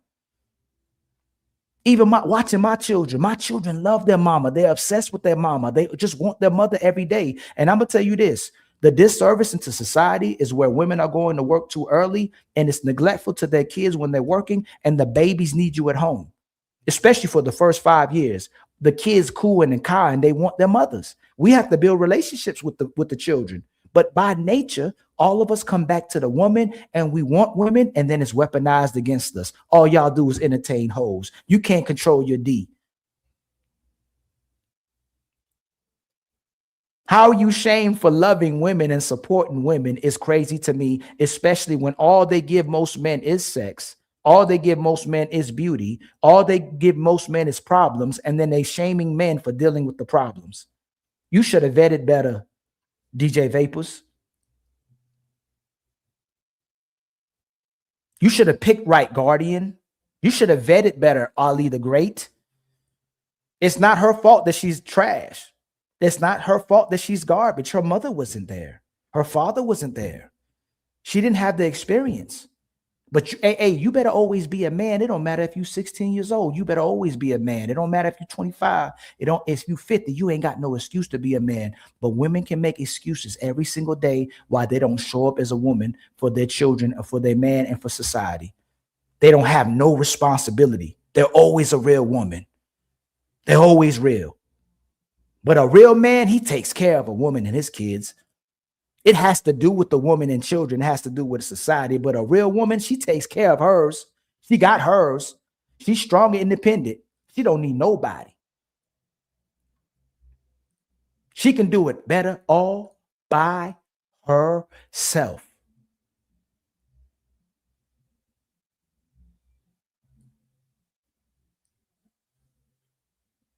And we not, and if I'm wrong, prove me wrong. And she does it. You know why she does it? Because she can. But why? And I said, well, maybe because I can. Yes. Preach. Why y'all bashing women, man? Why y'all hate women? Hey, this is called the truth. This is called being vulnerable. This is called communicating. This is called wanting better women so we can have wives, so we can have relationships, so we can have families. Nobody calling them out their name. Nobody calling them BITCH. Nobody saying let's hate women. Nobody saying let's stay away from women. We saying we want our women, but they have to perform better. They have to be better. You can't expect more if you operating like trash. Just because you a virgin now, just because you were born again Christian now, just because you celibate now, just because you abstinent now, don't make you a better woman. Your box just ain't getting used up. You still that trash woman typically. You did no work to be a better person for your man or society. You're not working on catering. You're not working on being supportive. You're not working on being a feminine woman. You're not working on being peace. You're not working on being loving. You're not working on making sure when your man's coming home, that bath water already ready, the food already ready. You meet him at the door, hug him because he already dealt with the world. My mama, my entire life, my mama met my father. My mama met us when we came. We had to in the culture in our household, you had to kiss and hug your family when you came inside the house. You had to hug and kiss your family when you left. That was our family too. You had to do that with your grandparents. You had to do that with your cousins. You always did the meet and greet. Get your behind out the room. Make sure you go and hug your auntie when she comes in. Make sure you hug and kiss your grandma. Make sure you come hug and kiss your your mama. Make sure you hug and kiss your father. Make sure you hug and greet everybody when they come inside the door. They don't even meet you when you come to the door no more. They'll just leave the door cracked open. The animals love you more. The dog meets you at the door. You are supposed to always give love and appreciation no matter how you feel. And if you're too tired to love and value the people that you support you don't deserve nothing. You deserve hell. And you get and live in hell by yourself. You get to be alone. That's what you get to be. Stop asking for a village. Stop asking for a community. And much love to the people that's coming in the building, man. I see you, my brothers. DJ Vapors, Mrs. She Said. I see my Only Morale. My brother Stan. What's up, my brother? My brother, the original CMC. Let me read these real quick, y'all. Please help us. We need 19 more members. We need some love in the Cash App. We already halfway, I think, with our super chat goals. My brother Brian Ross has become an official untouchable. Much love to you, my brother.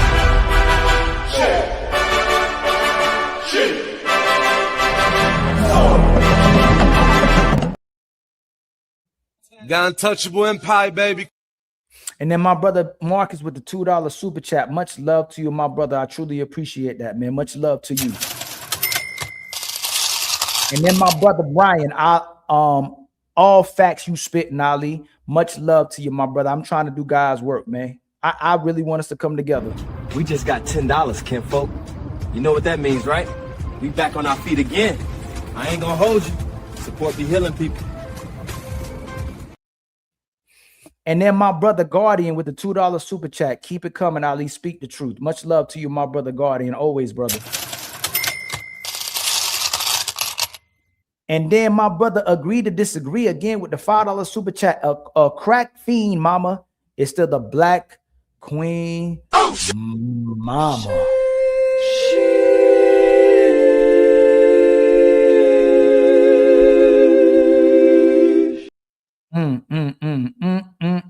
And then my brother hit us with 5 gifted. Y'all make sure y'all keep the memberships. We're gonna keep rocking this out, man. We're gonna get to 100,000. You know, I think we're gonna get to 10,000 before the new year, and they keep doubling the way the sponsors are going.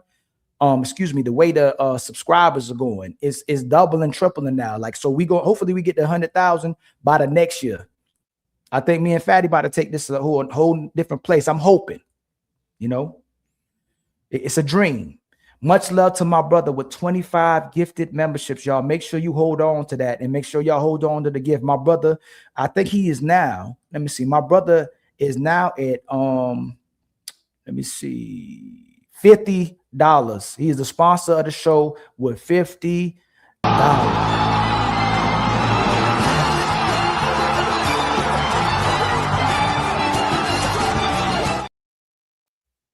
Thank you for giving Ali $50. I heard he gave you an offer you couldn't refuse.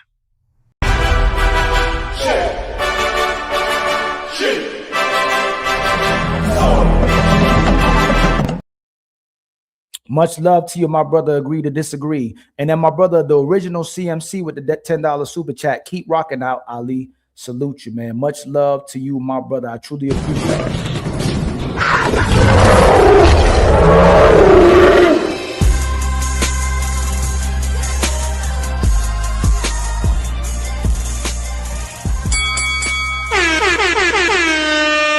Got Untouchable Empire, baby. And y'all, thank you so much, y'all, for everybody in the building. Please like and subscribe, and make sure you hit that share button at the bottom of the screen, please. We need now, let me see, we need 14 more memberships. I believe we might got the super chat. I'm gonna count the super chat. We might have the super chat goals. We need our Cash App goal met as well too, man. Don't forget, later on today at 5 o'clock is the Untouchable Super Panel. All right, we got a great show set up for y'all again today. Make sure y'all get ready for that. But I'm trying to get y'all ready for that. We're gonna work y'all way into that. I'll open up the panel possibly if y'all got smoke. You know, y'all can work y'all way up here so we can address what disagreements you have. By the way, stop sending me messages that I don't want to look at everybody else's perspective when I have the conversation to look at everybody else's perspective. I appreciate people's perspective. Just because we disagree don't mean we ain't got to like each other. Just because we disagree don't mean I have to accept your perspective. I can appreciate your perspective. I can see your perspective. Don't mean I got to agree with it. And you don't got to agree with mine, but we still cool, man. Stop finding ways to hate each other and to divide each other. That's the goofiness of what happened at the first space. That's why me and Fatty said we going this way. We don't have to join up with everybody because it's so toxic. Just because we disagree don't mean we hate y'all. Just because we got so-called clout don't mean we gonna use it against y'all. We not that type of people. If we disagree, it shouldn't be the weight of the world that we putting down on you. We just disagree with you. And when you see the shows, I never let nobody just stay in the corner or get bullied. We might do things for fun, but I'm not gonna use power against nobody. I don't feel good with doing that. So if we just disagree, allow us to disagree, fam. I don't accept your perspective, but I can. I've had my mind changed plenty of times. But I think 24/7 about things. So just because I don't agree with you, don't mean I don't rock out with your perspective, and don't mean we don't have a lot in common. A lot of y'all we have things in common with. That's why people watch. That's why we come together. We have more in common than we don't. So stop looking for reasons to be weird. And much love to my brother, Ellie Mars, with the $10 super chat. It's all a plot for women to emasculate, take power from men, cry in front of women, tell her what makes her vulnerable. She'll do the same thing to bring you down when you put your foot down on her. 100%. The same thing she liked about you will be the same reason she leaves you. Damn, I love that he's strong and he puts his foot down and he's assertive. Why'd you leave Tom? Man, he's strong, over controlling, manipulative, toxic. But I thought you liked that he was like that, girl. I don't like it anymore. I don't like the fact that I have to follow him when I'm asking for a leader. Mm-hmm. I completely understand and agree with a lot of the points. Yeah. The challenge, though, is what are men positioned in this society to do, and what are they valued for? Mm-hmm. So before we can grow putting a finger on that man, it's the whole house that needs to be addressed, and also reinforced by women. But whoa. So hold on 1 second right there. I feel before reinforcement from women comes into play, y'all have to decide and agree what masculinity means. You can ask 5 different guys from 5 different walks of life what masculinity means to them, and you are going to get 5 wildly different answers. And you could say the same thing about feminism. Remember how goofy people are to deflect? I need to get that button. I should have left the button on here that Fatty already put on here. Now we got to define what coon is. Now we got to define what masculinity is. Now we got to define what femininity is. She just played a video where she wants men to be feminine, to be masculine. Now we got to define what a man is. A man is about righteousness. A man is about order. But a man is a male human. That's what a man is. It's a grown adult male. That's what a man is. But if you want to use in the context of a social construct, it's a man who will protect you. It's a man who will provide for you. It's a man who will support. But more than anything, he's a righteous man of order. And you can be a godly man too. The God be still touchy It's nothing wrong with being a biblical person, a righteous person, Islamic, Jewish, whatever religion, whatever you believe in, to be a righteous individual or orderly individual. But we can refute that as well too. If you want to be technical, even an evil man can be a masculine man. If y'all want to be technical. So if we want to play semantics, because it's disingenuous when they ask questions like that. An evil man is masculine. A boisterous man is masculine. A man who speaks loud is masculine. You want to control what masculine based on how it supports women, because everything that supports a woman, what's being masculine, is always defined about how a woman can benefit from it in 2025. So she wants you to be strong, but when for her convenience, she wants you to cry and be vulnerable too, and to let down your guard and not to put your foot down. Not to implement order, not to make sure she carries out her responsibility. So it becomes a disingenuous conversation. Again, what we would think in societal-wise would benefit everybody is a man who works to support society, who works to support women and children, who's righteous and orderly. And then we have to carry it out, that same thing, back to the woman. She appreciates and values that type of man. But what makes her a woman is that she supports her men and children as well too. She takes care of the home. She cooks. She can clean. She can provide peace to the man. She provides a place where the man can go to make his life easier. What's a good man and a good woman first should be what they are before they get a man and woman. But at the core of it, it should be what benefits society, what benefits a man and woman, what benefits children. We are asking men to still take care of society in 2025 and be traditional, use all the power they had to take care of family, which they always have. But then we said it was oppressive, even though men were going to war, killing themselves, deleting themselves for their families, and their obligation was to take care of the family while the woman get to enjoy being inside. She didn't have to do what was industrial. She didn't have to work do what was agriculture. She didn't have to work outside. The man did that thing. Who was more oppressed? A man who has to take care of his family and still die for his family, or a woman who don't have to go outside? She could stay inside and raise her family. Who would be more oppressed? But now that you have the power we have, now that you can go to war, now that you're freer than any woman in history, shouldn't you be using your power to invest in men, women, and children too? Not just your self-love and happiness. Again, y'all, much love to the people that's in the building. Please like and subscribe. Hit the button, hit the share button at the bottom. And we are $26 short of the super chat goal, 14 members short of the membership goal, and we still need our Cash App goal met as well too. But let's keep it rocking. And I will open up the panel soon. I just want to get through this part. I want to give y'all a show before we give y'all a show. All right. And then don't forget, 5 o'clock, the super untouchable panel.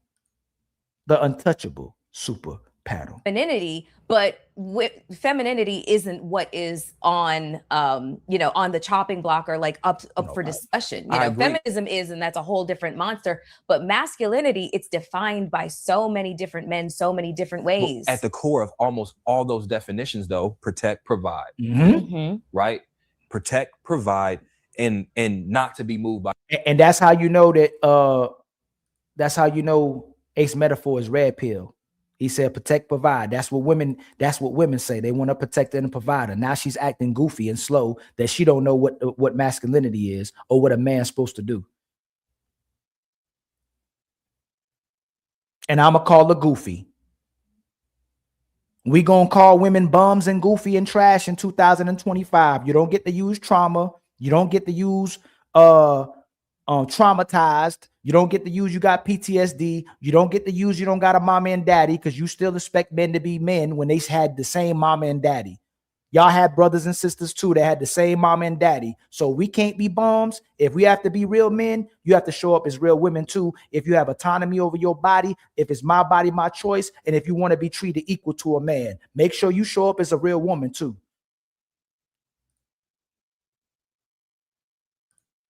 your emotions. No matter how you define your masculinity after that, you don't get after that until those three things are met.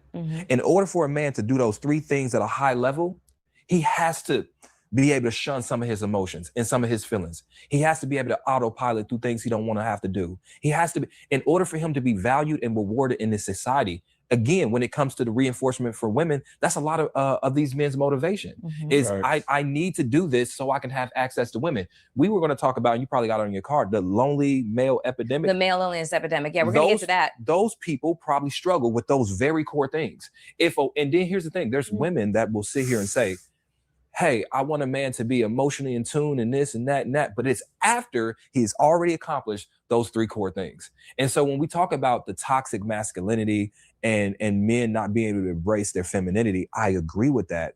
But I do think that that man is a victim of the thought processes and the structures and the social norms that we all subscribe to. Sure. And in order for us to unplug him, we got to unplug from that first. So who is leading the charge to go in a different direction if we've acknowledged that this level of toxicity as it relates to masculinity is harmful to y'all? Who's leading the charge to do things differently? Okay, one more question. Yeah. Just to You're so good at this. One more question. In this conversation, family of God, they're such liars, because if all the men came together and said, this is how we need to move, the women would say, I ain't listening to that. You ain't my daddy. You ain't my grandpa. You don't pay my bills. They ain't about to listen to that. If we told our women, hey, man, make sure y'all are virgins. Hey, brothers, make sure y'all still providing and protecting. And then you can't get no woman if you can't protect and provide. The brothers will go, hey, man, that's fair. The sisters will go, man, I have sex with whoever I want to have sex with. I ain't got to be no virgin. It's my body, my choice. They don't want to be under the coverage of not only a man, but they don't want to be under the coverage of actual responsibility to another human being. They don't want to be that virtuous woman. They want to be hoes. And they're going to come and talk about they in the church now. A hoe's final form is a religious woman.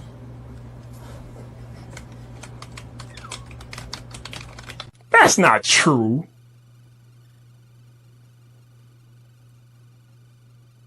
Hey, wait a minute. Most of the jump offs was the pastor's daughter. Most of the jump offs go to church. Most of the women, after watching BET Uncut every Sunday, the church would come on. The pastor would come on. They go to church every Sunday after they did whatever they wanted to do all week long to repackage and rebrand themselves as good women. You could be a hoe Monday through Saturday, but on Sunday you can cleanse the whole away. And the only reason why they say God got them is because God don't talk back. God don't put them in their place. God don't check them.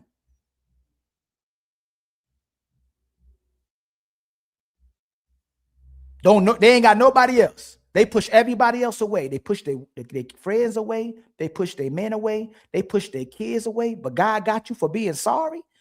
No, you lying on God. You using God. I remember when I was growing up, grandma said, don't be using God's name in vain. Don't you be using God's name in vain. All praises. All praises. Y'all remember that? Women use God's name in vain 24/7. Ain't nothing about what most of y'all doing that's godly and righteous. The Bible literally says you're supposed to submit to a man even if he don't follow the word, in hopes that you can convert him to the word. And y'all only point out, hey, you're supposed to love women like Jesus loved the church. A man's supposed to love you like Jesus loved the church, but you're supposed to submit to a man. God don't got y'all. Y'all got yourselves, and you using God's name in vain, just like you blame men when you end up being a hoe. Just like you blame a man when you end up being trash. Just like where you blame a man when you end up going to therapy. Just like y'all blame a man for everything, but you won't let a man lead your behind. How can I be to blame when you don't listen to men? How can I be to blame when you're not under my authority? How can I be to blame when you don't cooperate with me? You probably need to stop following hoes.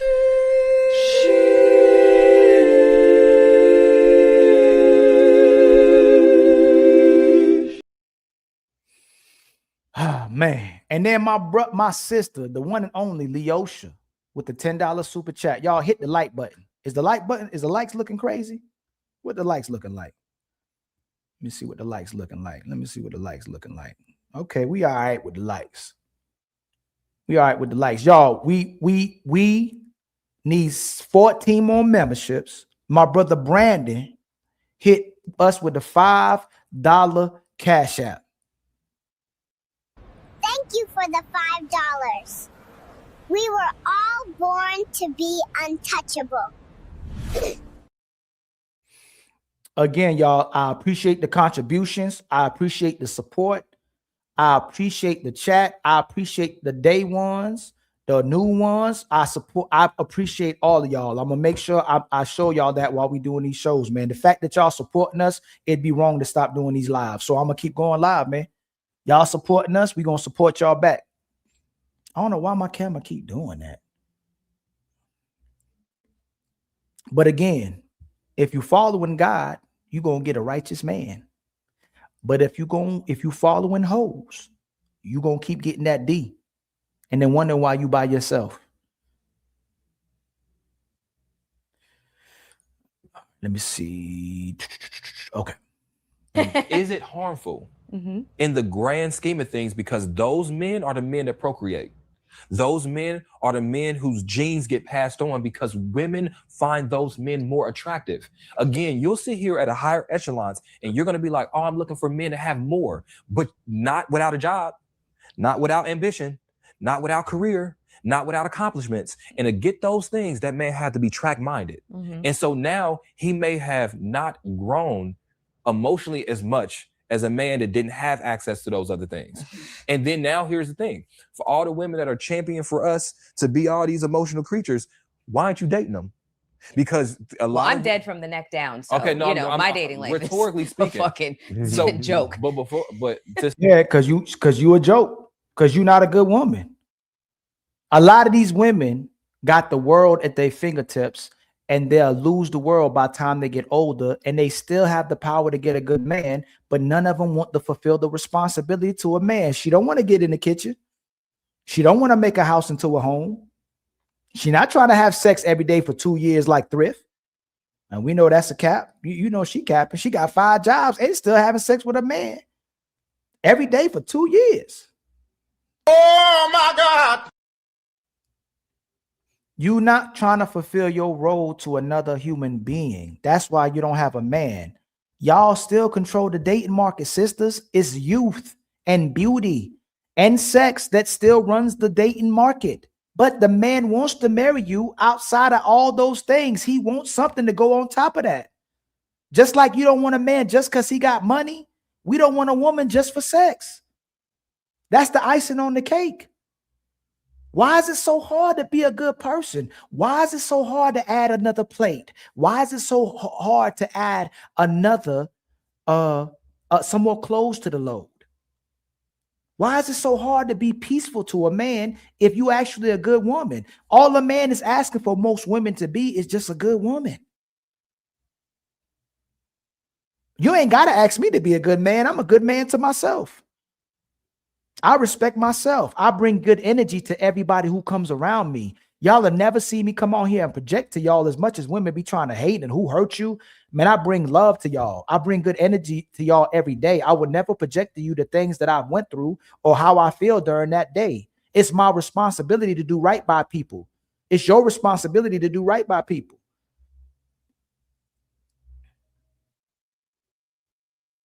But you got to convince a man to marry you. If I got to work my entire life to be the man that you're supposed to need, to be this supporter, this provider, and you want a husband and you want somebody to die for you, you got to convince that man that you ain't obligated to that.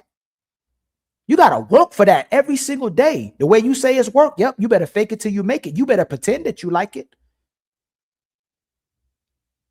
You better work for it. To stick the landing, because I don't want to put it on women. I just want to say that it's a tricky subject, because while I do believe that men have this fear of femininity, I believe femininity becomes the ghost under the bed. It's the boogeyman that motivates men to stay up at night and work, right?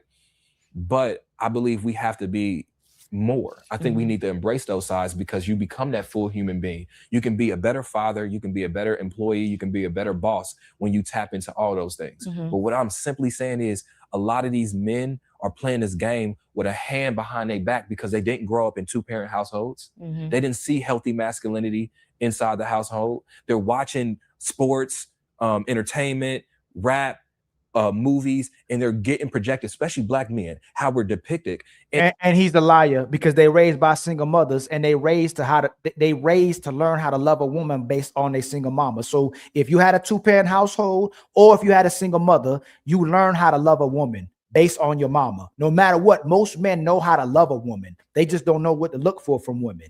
We're taught that women are angels. We're taught that women are righteous. We are taught that if a woman is not doing good, it's just something she went through in her life. And if you love her hard enough, she'll be a good person. But we're taught that men are bad. We're taught that men are toxic, that we're taught that men just want sex. And you better watch out because eventually that's all he's going to want. Eventually he's going to try to control you. Eventually he's going to try to manipulate you. We teaching men are bad and got to prove they're good, but we teaching women are good and we got to understand why they're bad. We put labels on men and we put understanding on women, but it's contrary. It's the complete opposite. Men are good. It's very hard for men to do wrong to somebody. Very difficult for most men to do wrong to a woman, wrong to children, wrong to society. What men love doing for society, it's women who are doing wrong. It's most women who are manipulating. It's most women who are controlling. It's most women who want something for nothing. She wants everything and don't have to do nothing. And I hope it rubs your soul wrong. If what I'm telling you makes you uncomfortable, I know you love a lie. Excuse me. I know you hate the truth. Oh, but I know you love the lie too. If what Ali tells you makes you uncomfortable, you part of the problem. I hope it rubs you the wrong way if you a liar and you hate the truth. I hope it messes your soul up, this show. Your soul is all jacked up. Man, I can't stand this, but you still can't stop watching. I hope I'm rubbing you the wrong way. It should make you uncomfortable. But if you're a good person, you got nothing to worry about. If you're a good woman, you got nothing to worry about. If you love your family, you got nothing to worry about. It ain't bothering you at all because you see it too. You should be in your soft era, soft girl era. You should be so feminine. Like this should be like, I love, hey man, Ali holding it down for men and women. He just makes sure everybody responsible. He don't hate women. He just want women to be responsible with a man's heart, just like a man should be responsible with a woman's heart. That's all. Everybody need love, man. And just say, sometimes you're wrong. It's okay. Sometimes you're wrong. I'm wrong all the time. How I feel to be wrong? Huh? How I feel to know you wrong? It's okay. I'm wrong all the time. This is just your first time experiencing. You wrong now. So you want to talk about it? Okay. And so what I'm saying is when we get to pointing the finger at the victim of this, instead of saying like the core issue is the whole house itself, then now that victim feels like you're picking on me. And now you had a revolt of red pill. You'll have men feeling like now I need to bash women now because you've picked on me. You took my voice. You won't even let me be a victim of. I don't hear no man. And that's why what makes this man lame. And I would love to have a debate with this man. I would like him to come on our show and have a dialogue. Men don't hate women. I've never in my life heard a man say that he hate a woman. I hear men say they love women, but women behave like trash. Women conduct themselves like trash. I've never heard in my life men say they hate women. I've heard women say they hate men. I've heard women say that men need to be deleted. I've heard women say that little black boys need to be deleted. I've never heard men say we need to delete little black girls. We need to get rid of our women. I hate our women. I've never in my life heard a man say that. but I've heard women say it. I don't date men anymore. I don't see them as people. I don't believe that they should even be allowed to vote. Yeah. Cut it if not I mean, before. that's why we're in this situation, because they're voting. That's what I'm saying. Like, I feel there should be a program. They start off in jail. Yes. Like start off in jail. Start off with no rights. You actually get none. And then you can earn them. Then a woman can say, you know what?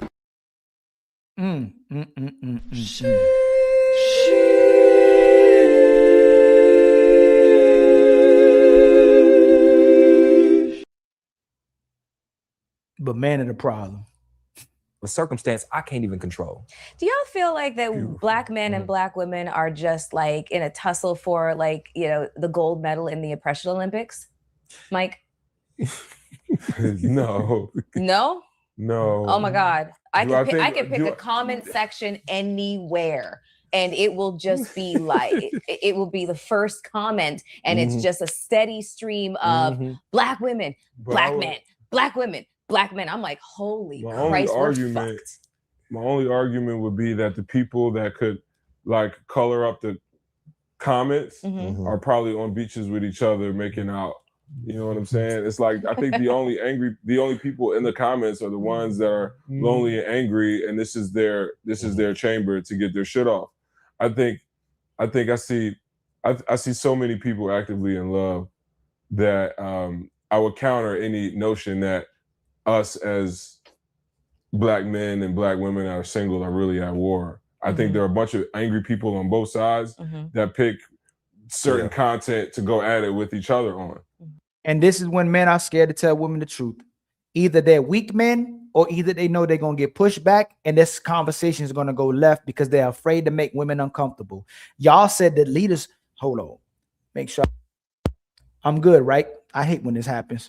That y'all said that leaders are not afraid to tell women the truth. Y'all said that women want the truth. But look how much these men are walking on eggshells. Look how much these men are afraid to make this woman uncomfortable with the truth, so they got to keep it neutral.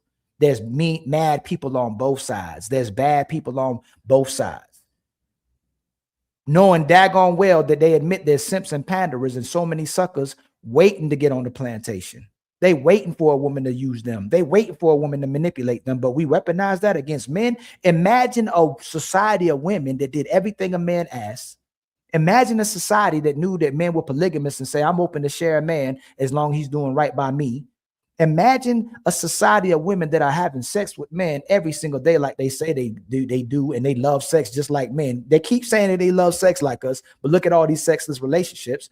Imagine a woman just taking care of men like they supposed to, and the man turn back around and go, the women are weak. The women are suckers. They should have vetted better. They should have saw the red flags. That's not what we be saying. We be saying these men are trash for not respecting and doing right by good women. How are we calling men suckers and lame for women weaponizing the men catering to you against society? At any time you can go, I just didn't love and respect them. So it was okay to use the man. It was okay to take advantage of the man. It was okay to use up his time and energy to be with you, just to turn back around and say you didn't love him or respect him, while lying that you loyal, while women lie that they loyal. If women were so loyal, they'd have one body. If women were so loyal, they would only have one body. They would give one man 100 chances, and they would, instead of giving 100 men one chance. If women were loyal, they'd give one man 100 chances, and they give, instead of giving 100 men one chance. I'll say it again. If women were loyal, they would give one man 100 chances instead of 100 men getting one chance. Ultimately, there's a lot of rage baiting. There's a lot of rage baiting. And then I think people who have podcasts and platforms specifically for the purpose to create that, because they know it's tricky, only perpetuate it. So we talked about like what the solution, or who is the advocate. I think at this level, if you're talking about programming, it's got to be mass media. Like, how do we get more of these songs, more of these television shows, more of these movies on a grand scheme? But then how many couples, like, they took away everything at the bottom for us, Mel. They took away our churches, they took away our community organizations. So like, where do like-minded, loving people, where are they able to spread it? Because it's got to come from top down and it's got to come from bottom up. I think to Ace's point, I think it's really kind of on the women to see us out of this thing, because what I'm realizing is that now the price is just going up on my manhood, what labels me a man. Because before, if I just had money or status or a head on my shoulders, that was enough to be able to secure. But now if I want a woman that I find desirable and that I think other people find desirable, she's probably already been programmed in that femininity department. Now she's been conditioned with expectations of a higher level of man. So now it's like, oh, look, I got more requirements now. So be the change you want to see. Like, how often does a woman elevate herself, but then do that? It's not with the money. Like, we don't have a chamber of women that are out here like, you know what, because I'm the breadwinner, I'm gonna do breadwinner things. We don't have women that say, you know what, because I've done the work, I have a black man that meets all of these things. It's like, when you put your list together of what a partner is, I feel like a lot of women just have the best possible ranking in each thing. When men are just like, listen, if she's fine and she feel like she want to be mine, the rest of that shit we can figure out. You know, I got a slight, I don't want to call it a disagreement, but a counterpoint. Sure. The counterpoint, especially when the question was it seems like there's a struggle for who's struggling Oppression more. Olympics, yep. Right. Who has it worse? I'm gonna say, just to answer it plainly, if men are taking pride in being leaders, you also have to take responsibility and accountability when your community is seeming to be misled. So that's the first thing. So like, if women or men are going back and forth, somebody has to say, okay, if I want to be the big person. Most men can't lead these women. And it ain't this, they can't lead them. Most women ain't following their men. Most men are typically in relationships fighting over the leadership of the relationship. Most women have never let a man lead her. She'll use him, but she ain't following him. If it ain't benefiting her, she's not even going to be in a relationship with you. Most men have never been in the driver's seat of their relationship. There's a minority men that have. Those relationships typically work out because the woman is actually loyal to that man. But most men have never been able to lead their women because they don't listen to a damn thing. They dance to the drum of their own beat. If it doesn't meet them where they are, if it doesn't make them feel good, if it isn't supportive of what their intentions are or where they want to go, they ain't listening to no man. So how can you blame the leadership on men if women won't follow? I keep saying it again. If we initiated or implemented that women become virgins today, the future women, and you only give your chastity to your husband, women would not listen. We already been there, done that. That's what we went from feminism to sexual liberation. Then women want to ask for marriage after they pick themselves and pick to have sex with everybody else. They still want a husband. They don't want to be a wife. Most of these women just want a husband. They don't want to be a wife. If they wanted to be a wife, they would have married early. They would have got out the game early. They would have been loyal to their husband. They would have been a wife to a husband. They would already be having children. They wait till they completely compromise, till they completely used up, until they completely made all these bad decisions to get a man to take care of them for the rest of their life. They don't want to be a wife. They want a husband. In the room, because a lot of men want to be. Then now you got to be the one to say, hey, maybe the example that I'm leaving for the women in our community to follow, because that's what women are doing. They're just emulating us. For real, the things we don't. They emulating us.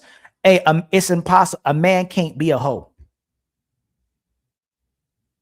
A man can't be a hoe.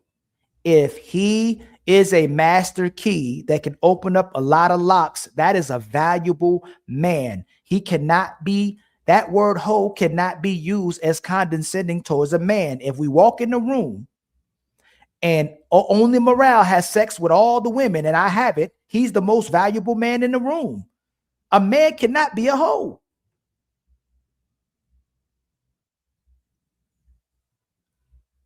A woman can. Oh, here's a link right here, brother. Here's the link right here. If you want to pull up, here's the link. If you disagree, here's the link.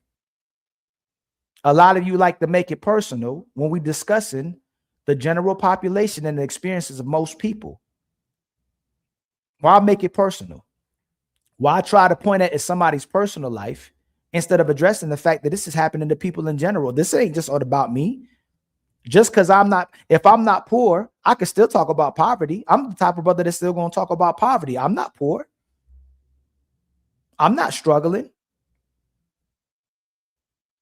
I got a woman and children.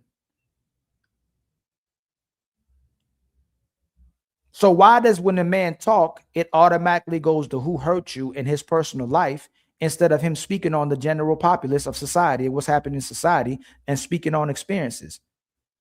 Most people are struggling. I could speak on that. But again, it's too many people that are blatant contrarians. That's why I'm going to start doing shows first just with me so we can at least talk about what's happening and give more context to what's happening versus so many people trying to get away from the actual point and being contrarians. But if you got smoke, I dropped the link. It's every show is a smoke show.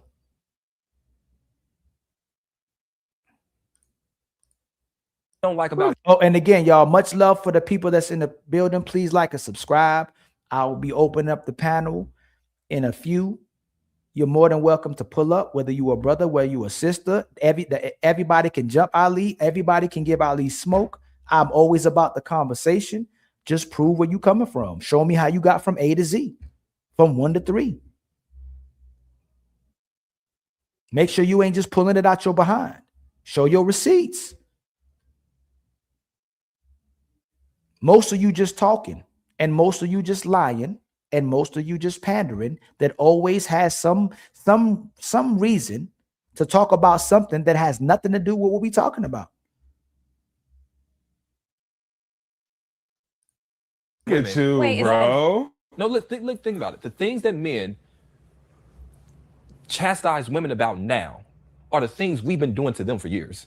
When we think about the using money and status to define themselves, that's what we've been doing. You know what I'm saying? When you think about masculine traits, that's what we've been doing. And so now you have to look at yourself and you're like, hey, if I'm upset. Thank you for saying this, but Ace. it's the truth. It's true. If I'm upset with the women in my community, then maybe I need to hold a mirror to myself and brothers like me, right? Because we've left a bad example. But first, it's not when are women going to take the blame for why men are broke?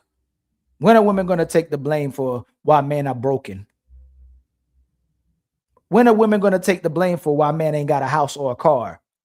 That sounds insane. That's goofy. It's not a man's fault that a woman chooses to be a 3 or 4. It's not a man's fault that a woman chooses not to cooperate. It's not a man's fault that she chooses not to be feminine or be righteous. It's not a man's fault that you don't know how to cook and all you know how to do is boil some water and cook some eggs and cook Kraft macaroni and cheese out the box. That's not my fault. That's your fault. You can't say you want to be free. You can't say you want to be treated equal to a man. And every time you do something wrong, you blame it on a man. So you admit at the same time that you're inferior to a man and that you need the coverage and leadership of a man, but you just don't let men lead you or control you. If you don't want to be under my control and authority, if you don't want to be under the control and authority of most men, stop blaming the issues of society on men.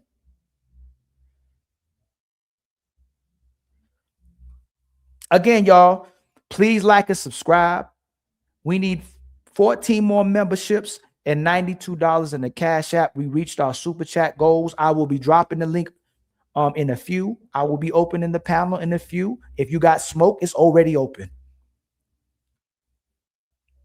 If you don't know how to communicate, if you fumble over your words, get a translator to come. Oh my God.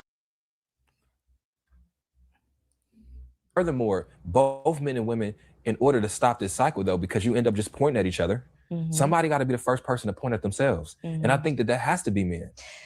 I think what's happening right now, just to give a different POV from like the woman's, from the woman's standpoint, is women, it's basically the first generation where we are changing the trajectory of our bloodline. It's the first time where women are able to make an enormous amount of money, go to school, get a degree or a master's or a PhD in whatever profession, and then go into that profession and make a boatload of money. It's the first time where women are like, are real, I hate boss babe, but they're able to not just have home ownership, but create real estate portfolios. We're able to do all of the things that just were not accessible to us at one point. And at one point we were just kind of relegated to just the two terms, wife, mother, or both. Now women can make choices that don't include those things if we don't want them to. Sure don't, and they ain't gotta give you any of it. None of that is for you. That money isn't for you. Her degree isn't for you. That's why a lot of men don't care about a woman's degree. That's why a lot of men don't care what kind of house she got, what kind of car she got, because it has nothing to do with you. She not giving you her check. She not giving up her position for you. She not giving up a career for you. So why the hell would a man worry about what she's doing? Most women aren't going to give you nothing about what they build. They're not going to give you access to what they build. It's going to be separate from you. It's going to be her money. It's going to be her bag. So why would that even matter to us? Yes, you can do things you never done before. You actually get to be a little bit in the driver's seat of what men have had to always do to take care of a family, but you get the option to not have a family. You get the option to not take care of children, and you get the option to put your kids up for adoption. You get the option to delete your kids if you don't want to be a mother, and you get the option not to share that with a man. We weak if we don't share it with you. We weak if we don't build with you. We weak if we don't get married. We weak if we don't have a family. You literally turn men into women, and women want to be the men. It's DNV. You want DNV, you want the biggest D in the room, but you don't want none of the responsibility that comes with big D energy. You want the biggest D, but you don't want the responsibility. Well, I'll be rhyming, don't even be trying. I got this. I got this.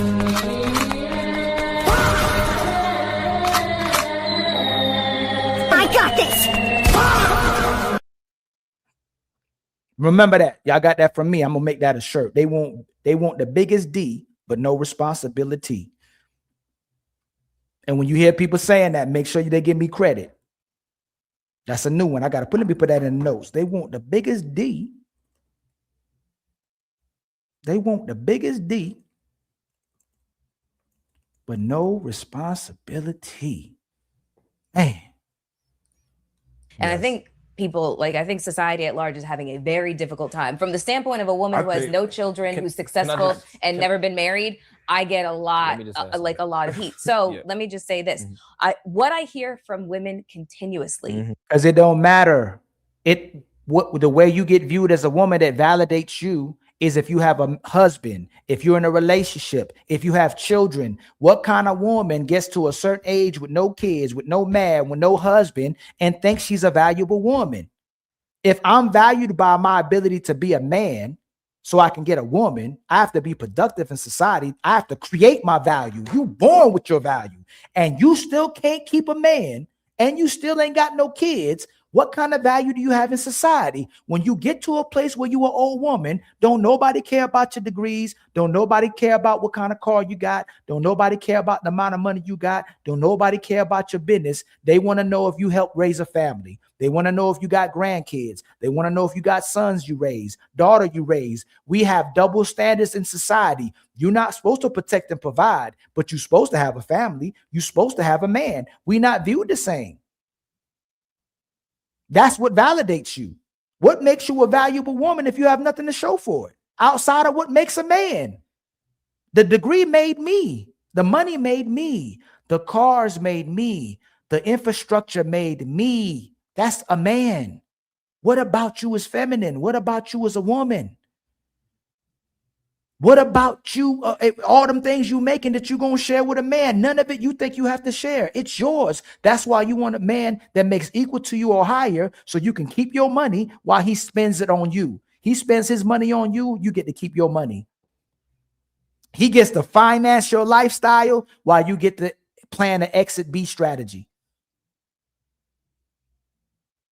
70% of the women, y'all, they did a study, have a plan B. 70% of married women have a man that's already a plan B in case their relationship doesn't work. Just think about that one.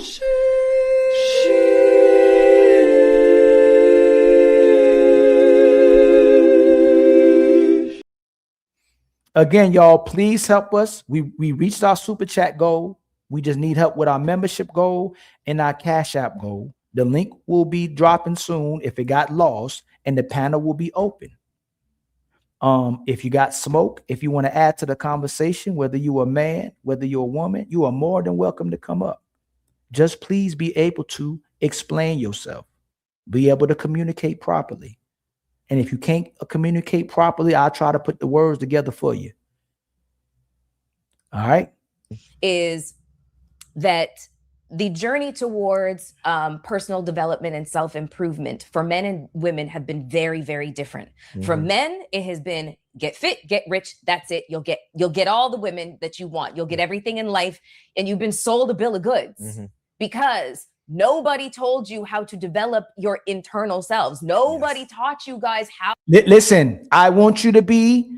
You being a man means nothing. You need to develop your internal. That's what the woman's supposed to do. She's supposed to develop the nerve. She's supposed to be developed the nurturing. They want to be the man, and they want you to turn you into their woman.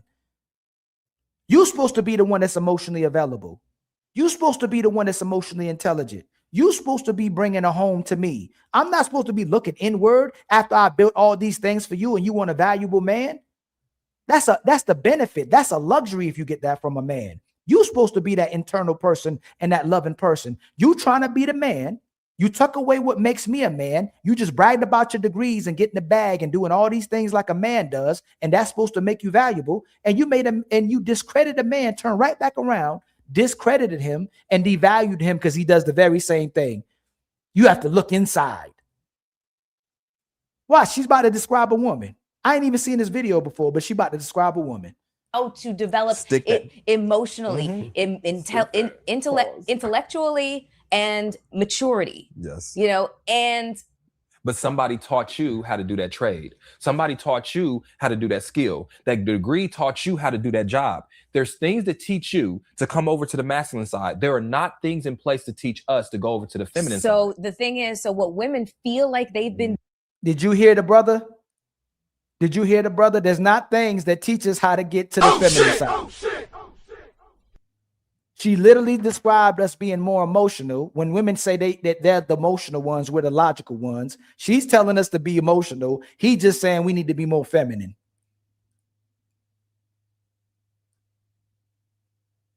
You can't make this stuff. God damn it. You can't make this shit up. They're going to support the sucker to tell you to be emotional and feminine. And she's going to tell you to be emotionally and feminine. And then she'll leave you for being emotional and feminine.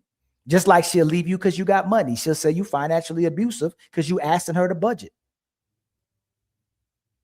There is no feminine side. A man don't got a feminine side. We love different than y'all do. We love different. Men and women love completely different. When a man loves you, he takes care of you. That's why he's building. All the time and energy he did to produce himself and to build a career and to build himself and to work, he gives that to a woman. The woman is supposed to sustain her value. She's supposed to upkeep herself. She's not supposed to compromise herself. She's supposed to be inaccessible for men who didn't earn her. Being a good woman, being a valuable woman, you're supposed to work on the traits and skills to sustain a household, to sustain a man and the family. But you compromise all of that by the time you get to 30.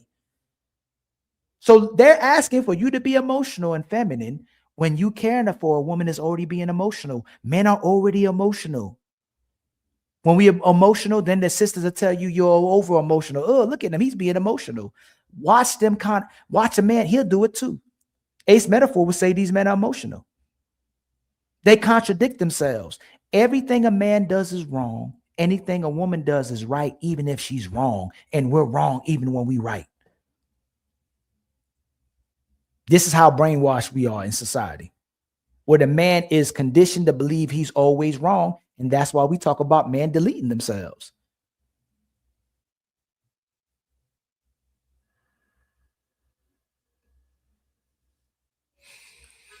Doing, women feel like they've been saying, hey, we're in therapy. Can you please go? That's okay. Can you please But go? see, that's- Hold on, Mike. Let me just finish this. I agree. Okay, first of all, this is an agree fest. I just Okay. want to add a layer. Mhm. The layer is what happens is men and women, generalizations, okay, don't generally have different skill sets at birth, generally, Mhm. right? So the things that you don't necessarily require as much training and teaching on, the empathy, your communication skills, et cetera, compared to men, you already have it gifted. But then when you're talking about skill sets, jobs, and masculine roles, there's school, there's college, there's trades, there's things in place to teach you to do those other things. What I'm saying with men, it's not yet to a point where we are now going to school for 4 or 5 years to learn a traditionally feminine role. And remember this. She talking about being a man. He's talking about being a man and woman. They're not talking about women being women. They're not talking about woman's feminine role. They're becoming educated. They boss babes. They living their best life. Nothing about that is being a woman. Nothing about that is being a mother. Nothing about that is about sustaining the house. So men need to work on being a man, and men need to work on being a woman, but the woman just gets to work on being a man. She don't have to work on being a woman. Who the problem? Like, wait, give an example of So that. what I'm saying is, here's what I'm saying. If a woman is born and she's embracing her femininity, she can now still go to school and learn roles that masculine men or men used to occupy solo, right?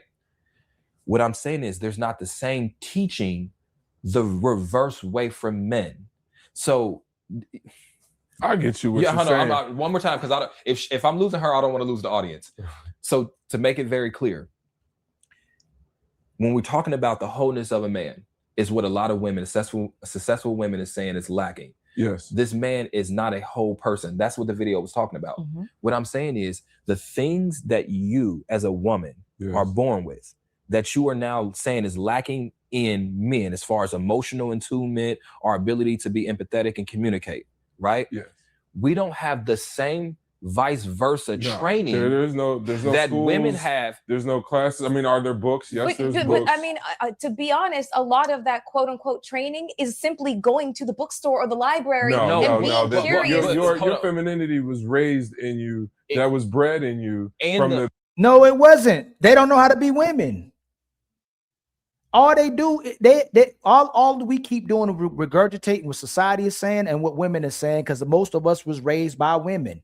Or we were raised in a household with the men and women, where the women took over the control of the household and the men were following the women. She's not taught how to be a woman. If I'm not a man just because I'm a male, you're not a real man because you're a male. We say we're not real men. How are you a real woman just because you born as a woman? How you already get in tune with your emotions because you're a woman? How you already know how to be a wife just because you're a woman? Or born as a girl? You were born a little girl. Nobody taught you how to be no wife. Nobody teaching these women how to take care of a household. And we sitting here looking goofy, telling men how to be men and tell men how to be the woman that they're not even, they even are. They're not even women. I'm gonna teach men to be women and be emotional and feminine, but they're not even in touch with how to be a woman and feminine.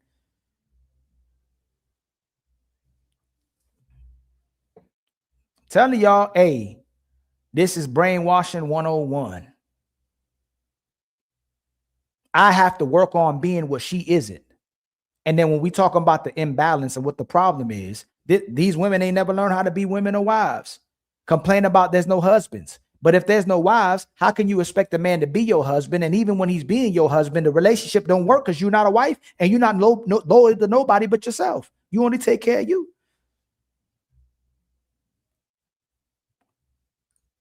matriarchs, from just the women in your life that your girlfriends. But just stick to landing on this one. While I agree with the therapy session once a week, et cetera, I agree with that. What I'm saying is when you got that skill that was generally reserved for men 50 years ago, it was a 2-year intensive 8-hour-a-day thing to get that skill. Or that degree was 6 years or 8 years or 12 years. Yes. In order for you to have these traditionally masculine skills as an executive or a boss. We're not getting the same thing. And I'm not saying that we don't have any control over it or we can't change it, but we're not getting the same intensive therapy, emotional education to where we can stand in our femininity the way women are being able to stand in their masculinity because it's training for it. Y'all, are y'all listening to this? This is when nobody's around. It's just them three.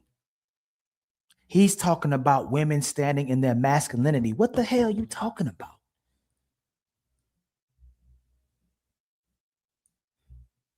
Bitch, we see you. Stop lying. We will not have it. So you want a feminine woman, we want feminine men, and we want these feminine men to want masculine women?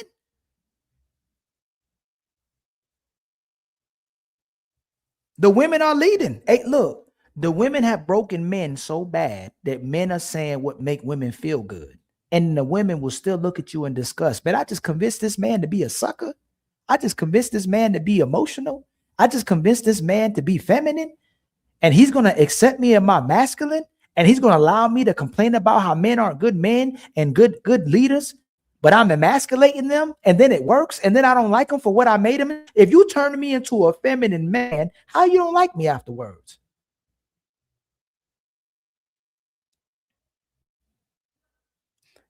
Most of you were never women, and most of you didn't know what to do with a man. That's the truth. Most of you were never women, and most of you never knew what to do with a man, because when a man finally came to you and held you accountable, you ran away from that man.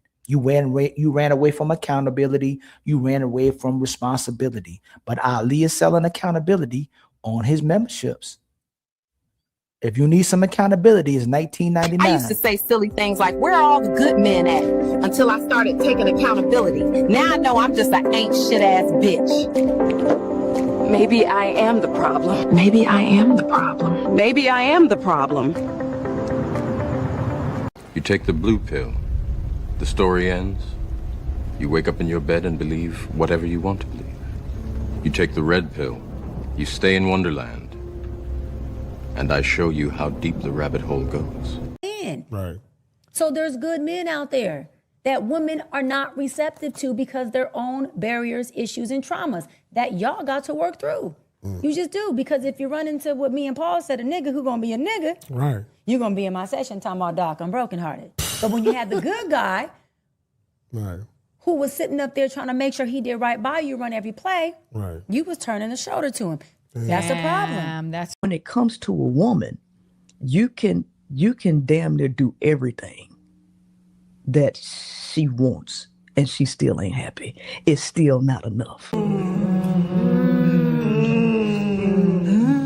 Ma'am, we're both women. And if you think that because you have a vagina that I'm supposed to treat you like a simp would treat you, you got me twisted, right?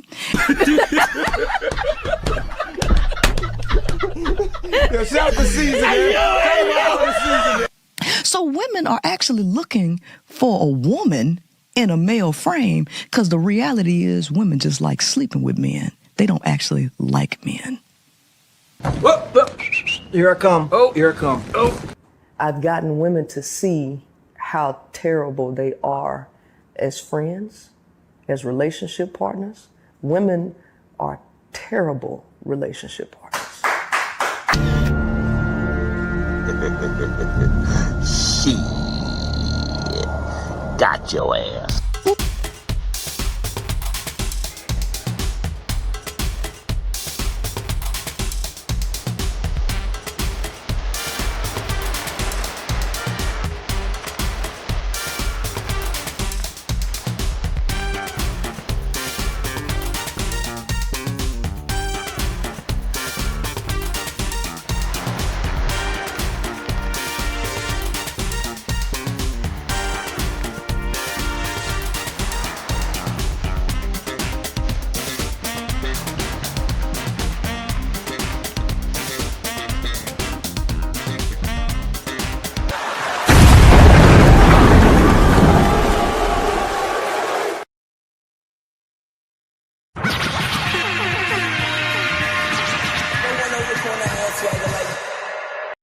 What more can I say? Come on, man. I feel like this is a situation where you don't know what you don't know until you know it. And if you are being told this by women in mass, this is what we are looking for you guys to do. And this is the steps in which you take. And you see that men are. It don't matter. It ain't about what you looking for. I'm the leader. Remember, I'm the leader. All y'all keep talking about is what you looking for and what you want, but you say I'm the leader. You need to get ready for what I want. You need to prepare yourself for what I need. You need to prepare yourself for cooperating with me and meeting my needs, because I give the relationship. You give the sex. I meet your needs when I need sex. If I want sex from you and you allow me to get sex, I meant what your needs were for sex. But you got to meet my needs for relationships. And this is what makes women envious. No matter what a woman does, no matter how much they don't want to listen to a man, no matter how chaotic and destructive they want to be, they still got to come back to a man. If you want a relationship, you still got to come back and answer to a man. You use your entire youth to destroy yourself, to destroy your kid's life, to destroy a man's life, to sabotage everything around you. Then you want to get back in older age and you still talk about what you're looking for and what you need. It ain't about you.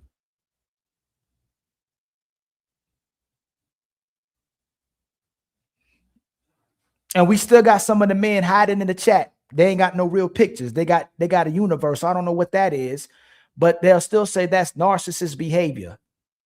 But women are the real narcissists. The men need to be able to control, to protect, and to direct, and to provide. There's no reason why you are providing for something that you don't control. There's no reason why you're protecting for somebody you don't control. There's no reason why you have authority over something you don't control.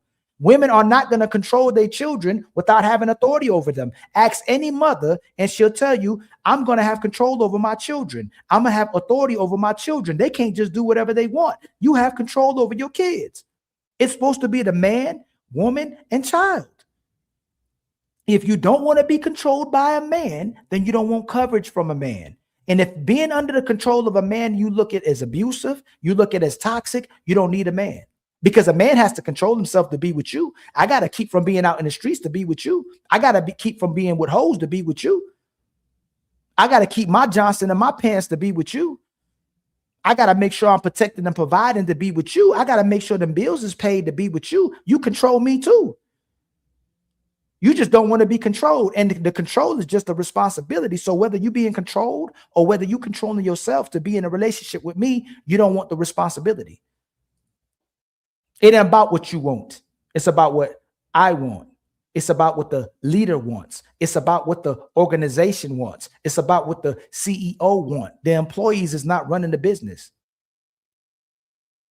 So until women change their trajectory and they go on, hey, I'm not dating to be with somebody. I'm going to be courted by a man that I'm already going to be able to fulfill his needs. What do you need from me to be your wife? What do I need to check off to be a wife? What do I need to check off to be with you, for you to take care of me? What do I need to check off?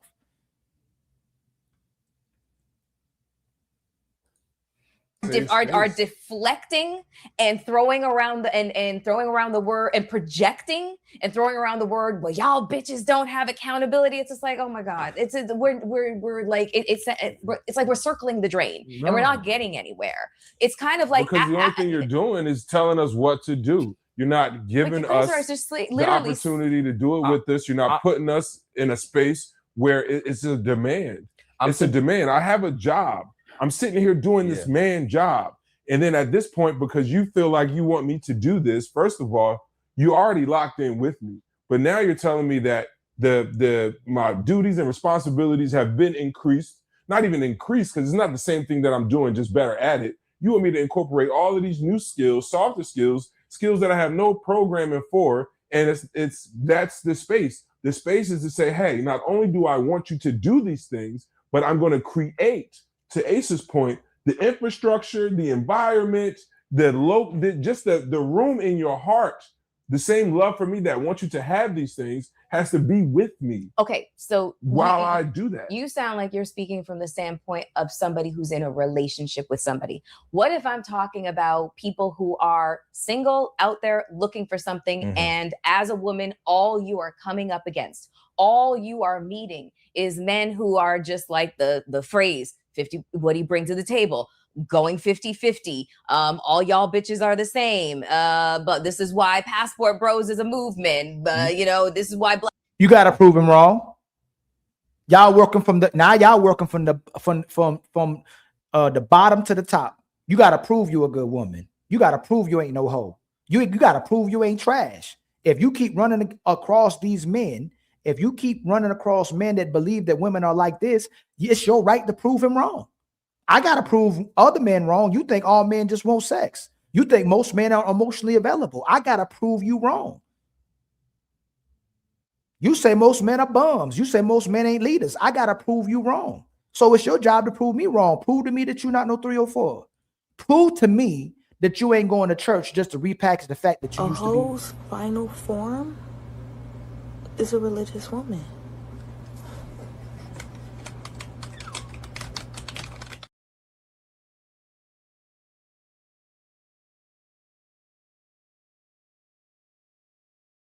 Prove to men that you a wife. That's your purpose on earth. You got to prove it. I got to prove I'm a man. You are not free of that burden to show men that you are actual lady. You're not just a lady because you a woman, just like you say, I'm not just a man for being a male. So you got to operate in the same way. If we 50-50 now, make sure you open to the same criticism that I am. Hey, Leosha. If I don't control you in 2005, 2025, going to 2026, you're not my woman. If you're not cleaning in my house, if you're not having sex with me, when I want to have sex, you're not doing what you're supposed to be doing right by that man, you're not my woman. And every man should live by that. If you're not in this house making my life easier, if I'm not over you, if I don't have authority over you, you're not my woman. It ain't just to rile them up. If I don't have control, you can hit the door. You could go control yourself. Go get your own God. Go cook for yourself. All this blaming that women, all this strong. Y'all so strong and independent when you by yourself. What happens when the man is involved? You can do better all by yourself. You strong and independent. You living your best life. You got kids too. But for some reason, when you add a man, you become a slave. You become a maid. Y'all don't appreciate and love men. And I ain't talking about you specifically, Leosha. I'm talking about women in general. They don't love men. They don't value men.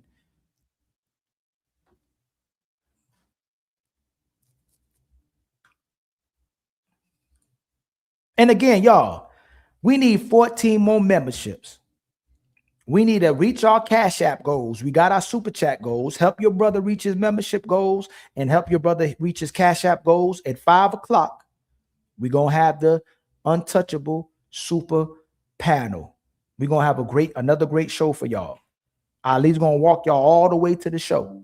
I didn't think I was going to do a live today, but I got some time freed up. I had some things I already handled prior to before doing this show last night and this morning, and I still ain't got that call that I thought I had by now. But I guess we all right. I'll find out later on. But I'm gonna walk y'all all the way into the super panel. All right. Help us reach the Cash App goal and help us reach our membership goals, man. And again, much love to everybody who gives the contributions, the donations, and the support, and much love to the chat. The Cash App link ain't working from mobile. Can you drop it? Yes. Let me see.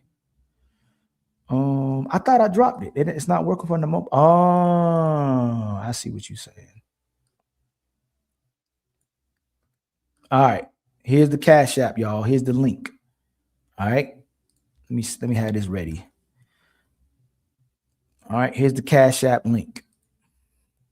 All right, hit the Cash App, hit the like button, and make sure y'all hit the share button in the bottom of the screen. Make sure, please hit that share button. And make sure if you got smoke or if you want to add to the conversation, I will be opening up the panel soon. All right.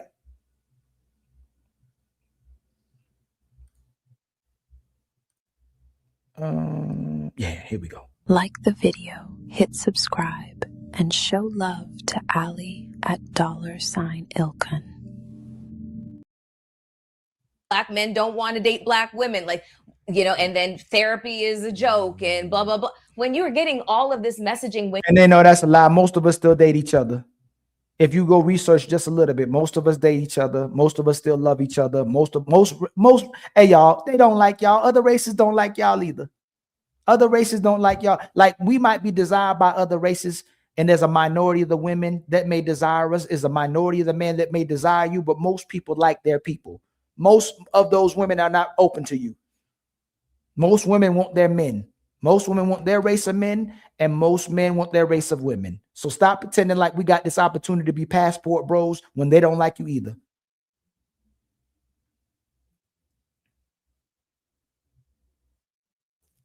I said it. They don't like you either. You dusty to them too. And they think you, and the white men think y'all got a bad attitude too. The Arabs think y'all, the men and the women from other races don't want y'all like that. So we better learn how to love each other. We better learn how to get along with each other. We better learn how to build families and have babies again. Or we just gonna keep failing. We doing everything. We progressing almost in everything else but relationships. When we weren't progressing that much in previous years, we had relationships. Black people from 1860 to 1970 had the highest marriage rate.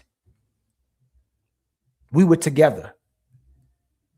And this society took time to dismantle our relationships. The sisters talking about Black Lives Matter, but you pushing up the gay community and the trans. Literally, in the mission of the Black Lives Matter is putting the gay movement in front of the man, woman, and child movement. How I'm going to put the gay movement in front of the man, woman, and child movement? That'll never happen, ever. So until the black women get behind the black men that makes everything else inclusive with all the other rights we're supposed to get, don't worry about having a family. Don't worry about having a nation. Don't worry about having a village until you put the man where he's supposed to be, so he can put the woman where she's supposed to be, so we can put the kids where they're supposed to be. We ain't getting nowhere without that head being where it's supposed to be. Pause. We not getting nowhere without the men in our society being empowered again. You think women gonna get power without the men? You must be crazy. They got to get rid of the men first, and then they get rid of the women, and they get rid of the children. But since women want to support the men getting rid of, this is what kind of society we have. If you don't support the men, you support the dismantle of yourself, and you promoting the dismantle of the children. And that's why you have all these women trying to be men, and you have so many men that you say are emasculated.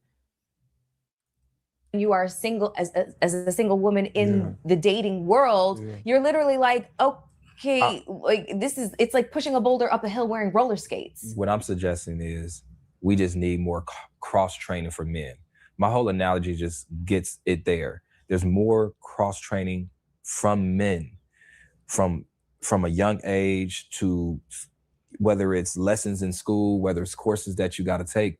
More cross training so men can have the necessary skills to be efficient in relationships. Well, what's interesting that you say that, when you say that, because there is an acknowledgement between, you know, I've heard now that there is an acknowledgement from men that yes, there is a certain amount of toxicity in the way that we've been raised, in the roles that we're supposed to occupy, and that our soft skills are, we've never been pressured or, encouraged to develop these soft skills. So if you guys know this collectively now, what's happening with the next generation of boys that y'all are raising as your sons? Knowing this? Can I be completely honest with you? Yes, please. Not how I feel, how a lot of men feel. Okay. That's not my problem.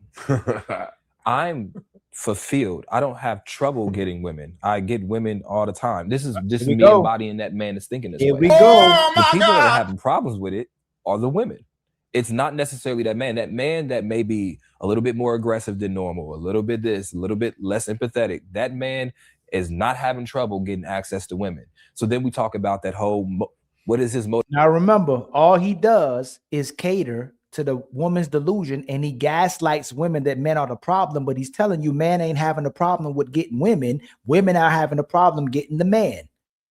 But he gaslights women every single day with his podcast and his own show, and he gaslights women into their delusion. But I don't care if he's doing it, because those women love for him to support their lies and to support their delusion. I'm not doing the man is helping the women's lie and the man is helping the women delusion. That's what they want to hear. As soon as you put the truth in front of her, she's going to burn it down to the ground. She's going to throw gasoline on it. She's going to curse the truth. She's going to run away from the truth. She's going to treat the truth like it's kryptonite. So I'm not blaming the man. All he's doing is supporting the narrative and making money off the delusion of women. If he can't get support or money telling the truth to women, I can't blame the man for making money for lying to women. But at least own your lie when it's pointed out. Motivation to change or be better rhetoric, and that's the truth. Until we get to when you say, why don't men change? Because we're still reaping the benefits and the rewards of not changing. It comes to where maybe all women can, and it's as unrealistic as me saying, why don't all women come together and decide not to reward that behavior? I imagine here, let me tell you this. I imagine if y'all had a coalition and y'all had like a team meeting and you said, we are not going after shallow, rich, alpha, beat my chest men without a sense of blah, blah, blah, blah. And all we're going to do is go after dudes that's in the library reading books. And then my brother blessed us, my brother Omar, with respect, blessed us with a $10 cash Like the app. video, hit subscribe, and show love to Ali at $Ilkan. We just got $10, kinfolk. You know what that means, right? We back on our feet again. I ain't gonna hold you. Support be healing people. Hey, y'all know support be healing us. And again, y'all, hey, my brother Omar, much love to you, man. Please help us get our Cash App goals and to meet our membership goals. We need 14 more memberships. And for our Cash App goal to be met, our Super Chat goal was already met. We're going to keep riding. I can't say that word right because y'all just childish. I'm going to work y'all to the untouchable super panel. And again, y'all, please like the video. And please hit the share button at the bottom of the video. All right. Dudes will be in the library reading books. I would say that the reason men aren't changing is because right now they're not suffering in the dating field as much. There's some. Not as much. Not as much as women. When the last time you heard it? Wait, hold on a second. Because it's interesting that you use the word suffer, because that word, I would not really apply that to women, because women, by and large, what I'm seeing, maybe this is the echo chamber that is my algorithm. So I can only speak from that and my own personal experiences. What I am seeing, and of course I'm, over. And just pay attention. She gonna keep pushing back on the truth. She'll let the lies ride, and the lies she tell herself ride. She's going to keep pushing back on every time the truth is being told, because they sometimes got to tell the truth too. The liars got to put the truth, a little bit of the truth, and then they mix in the lie. They'll tell you half truths. So every time the truth is being told to her, she wants to direct the conversation to another place. She loves hearing lies. 40. So my priorities are extraordinarily different than they were when I was in my 20s, say, and maybe even my 30s. But what I'm seeing is a lot of women just choosing singledom, and which they're referring to as peace, because they're like, the dating pool is so toxic that I give it ain't up. all male toxicity in the pool. And furthermore, the fact that y'all are all of these boss booked and busy baddie babes, now only thing y'all want is just a little 7.5 over the sink and maybe a text. Y'all are required, because y'all are participating in this capitalistic driven society. Now y'all got time. And Mike could try. He got his damn shoes off. He got his shoes, man, funking up the place. But he got his shoes off. But at least he'll tell some type of truth as well too. I guess he about to go on a little bit. He got tired of. Sometimes they get tired of the walking around the women and not telling the truth right away. Shout out to my brother, the Universe. I almost put your government out. Even though he disagreeing with the brother, he's still donating to the brother. So with the $10 Cash App, and then my brother David hit us with a $10 super chat. Does your channel let the regular average people that I discussed on the panel talk on the panel at all? Yes. If you got, so my panel opens up to average person. These smoke shows is for the average person. If you got smoke, you can come up. If you want to add to the conversation, you can come up. All right. Actually, the panel can be open. If y'all would like to stop coming up, I'm still going to review this. You are more than welcome to come up. Yes, my brother David, the people can come up. If y'all got questions you want to send in, ladies, if you got questions too, if you got any suggestions, if you need any advice, you can send the questions in. At this time of the show, I will stop to read the questions. I'll stop to give you advice, especially the ladies, because some of the questions y'all be having to be crazy sometimes too. But I will give you the honest, stern opinion as well too. So yes, the panel is already open. It's pinned to the top. If you got smoke or you would like to add to the conversation or you would like to get more understanding. Yes, sir. So y'all, we need, let me see. We need $72 more in the Cash App and we need 14 more memberships to reach our goals. We already hit the super chat goals. I appreciate the super chats as well too, man. Much love to you. And I believe, man, let me see something. I think y'all been acting up with the goal we got today. I want to see. Yeah, five more yellow chats, and we would hit the goal for me to have to go live again this week, or I'll do a review. So y'all will get to pick.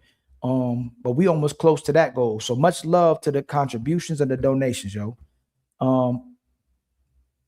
If your super chat is bugging, you can hit the Cash App, y'all. So if the super chat is bugging, the super chat, it does that to me too. If you're saying women, if you're saying certain words that you think would trigger the algorithm, you have to misspell the word.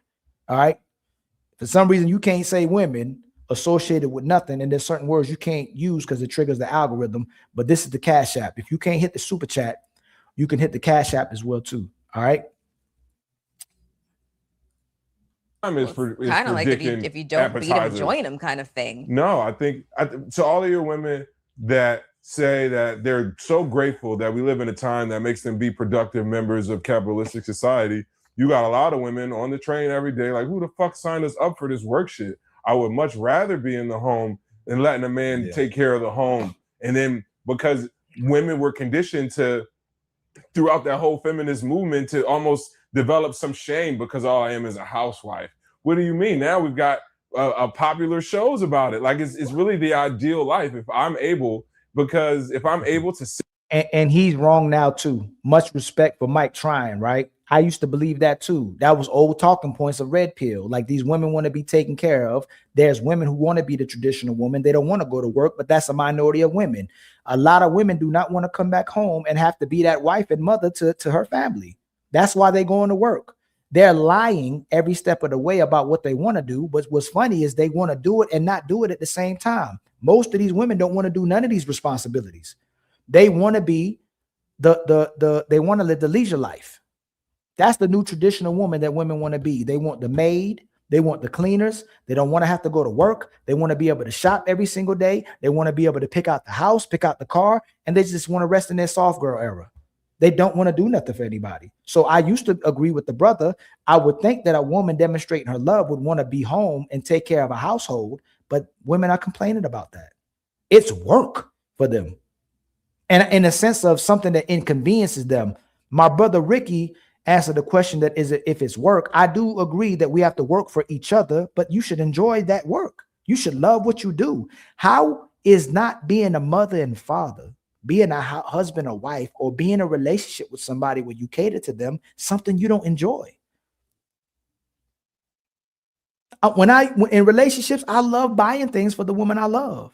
I love doing for the things for the woman that I love. I love paying bills. I love taking care of my kids. I love taking them out. I love doing things for them. Like I love it. And your body may feel a natural inconvenience where you may be tired or you feel some type of way, but the way you feel about them should overpower that. You should love doing for the things for the people that you love. Sit home and not have to deal with the dirt, the trash, the violence, the commutes. Okay. And I have this man that's like, you know what, baby, I got that. And now you're shamed because all you have to do is raise our bloodline and make sure that we got milk for dinner or breakfast. You know what I'm saying? Like bring back the need, right? Because you know why men want to go 50-50? Because eggs is $7. Eggs is $7 and we're both underpaid. But guess what? Prime property real estate doesn't care about that. The Post brothers, the Toll brothers, they don't care about that. We say, yo, we got two people that if they got enough sense will put bread to this thing together. Not you watching me put you up and now I gotta suffer. Like, because like Ace said, I'm getting the same sex on the street with half the arguments and demands for raises. My God. Like every time I turn around, I'm in a salary cap negotiation with my partner because I gotta improve on these different things. When I was just getting my sex, I might have had Shit to like do that, a little shit like Brooklyn that, Chop shit like House. that, shit But like that, shit I like Brooklyn Chop. Side It's note, great. it's not even just, and I'm gonna go back to your question. It's not even just we're getting access to sex and that's all we want. With getting kids? Hold on, no. Men who I'm removing disqualified men that aren't on their square. Men that's on their square, you don't even have to excel as a man. You're getting. Let me see. My brother, let me see. Brother, that's a hard one to pronounce. My brother OD, I'm gonna call you OD. Dude's gonna fold when face to face, just like Kevin Samuels did. He folded with Nicki Minaj, like Kevin and Fresh and Fit folded Nicki Minaj and Brittany Renner. You spitting, Ali, but keep it a buck. Nothing will change in the current game. Mid females are winning. Yep. But, well, yes, on the surface, definitely. Nothing. The truth is, brother, it's just gonna keep getting worse. Because the sisters don't want to change. As soon as this Pandora's box got open, you thought, like in the 70s, the women were going, 60s too, 50s, 60s, 70s, the women were going to work to come home and take care of their husband or help their husband because they were working too much. But now women are using it to take care of themselves. And Kevin did fold. Fresh and Fit do be folding. A lot of these men in the public, they be folding depending on the value of the woman. We don't care who the woman is. You know, it could be our woman, it could be your woman. We're going to tell the truth. We'll admit that brothers will still be going through certain things. Most of us will still be going through certain things, but you shouldn't fold. You should always tell the truth. And I agree with you. But as long as women keep doing what they're doing on the surface, it's going to be looking like they're winning. But if they're winning, brother, and us not having families, if us not having a relationship, if us not having baby making or having substantial relationships is winning, brother, I don't want to win. But when we lose, they actually lose. They just lying about winning. Most of these women are miserable single. Most of these women are miserable in marriages, in relationships. They're marriage without miserable without a kid. They're in misery with a kid. When they're miserable when they're working, they're miserable when not working. A lot of these women are miserable, but it's because society, or you'll say the current power structure, is conditioning women to devalue their ability to be a homemaker or being a wife or being a mother. They don't appreciate that role anymore. They don't value that role. They want your role. They want to be the man. And when they become the man, they don't want that power. They don't want that responsibility. So we're pushing women to try to be the man that they want in their life. But then once they become that man, they don't know how to be the woman, and then they can't sustain a healthy relationship with somebody because they keep leaving the man no matter who they pick because they don't know how to be a woman to the man. But you're absolutely right, my brother. And shout out to you, man, with the $20 super chat. Thank you for the $20. We're starting a nonprofit called Keep the Untouchables Fed. Remember, don't feed the haters.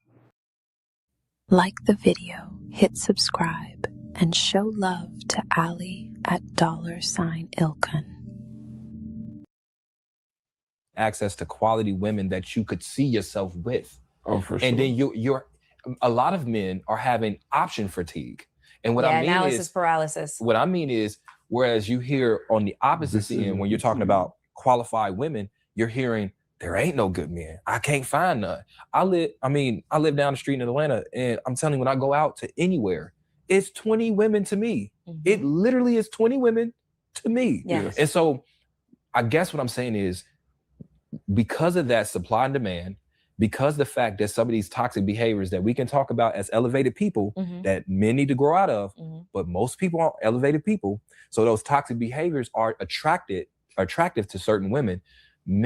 Those men don't have the necessary motivation to change. That's why I said the infrastructure gotta be, and I don't know how you do it. If I had the answer, I'd be a billionaire. I don't know how you change that, because from the beginning, I believe this conversation we're having has been had every 100 years, every couple generations of talking about why don't men do this or why don't men be better. Now we get to the point where we just have to accept that there's going to be certain guys that are not in tune that's going to have access to women. There's going to be guys that look up to those guys and see that they have access to women, and they're going to emulate that. And there's going to be women that's going to complain about those guys but still sleep with them. And as long as you got that cycle, niggas going to be niggas. Yeah, that's a bar to leave on. Mike, you seem like really you worked up. Yeah, I mean, so Ace, I don't know if you're in these single streets. I guess, are you? Yeah, I'm single. Okay, you're in these single streets. Yeah. You're in these single streets. Yeah. And so whenever I have this conversation with guys, Why you single, bro? He admitted it on the show. And I'll leave with just why is Ace Metaphor single if these women aren't the problem? And there's so many valuable, good women out here, and all he does is coach women. All he does is gaslight women into believing that they're not the problem. And if they're not the problem, why does Ace Metaphor not have a woman?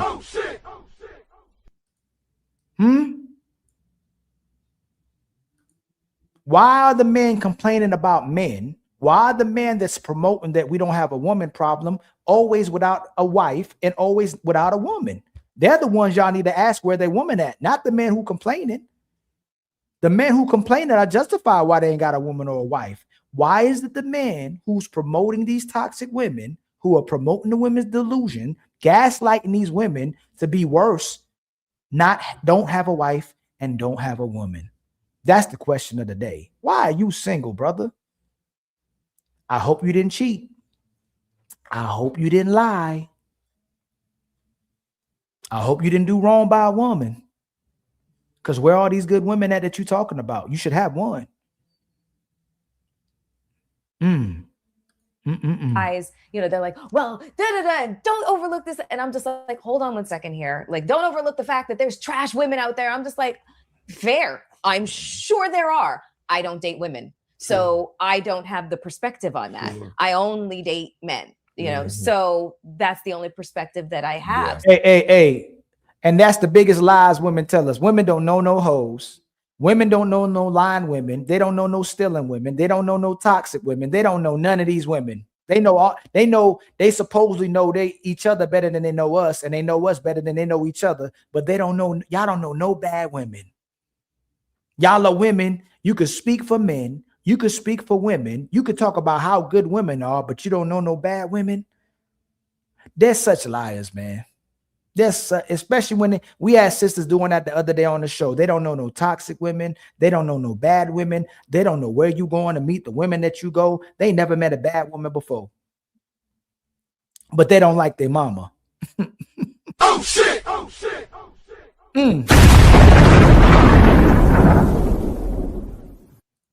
So it's just like that always seems to be like a conversation point that I have no rebuttal for other than that. So from your perspective, what do you come up against? Because you're not the average bear. You're tall, you're good looking, you are gainfully, not employed, but like you're a successful entrepreneur. You have all the quote unquote characteristics. Was it 666? We don't know if he got the we don't know. All right. Wait, what's the other? What's going on, my brother Trey, man? What's the word, my brother? What's the word? Every woman that has bought a ticket to this man's show is stupid. Oh shit! I said what I said.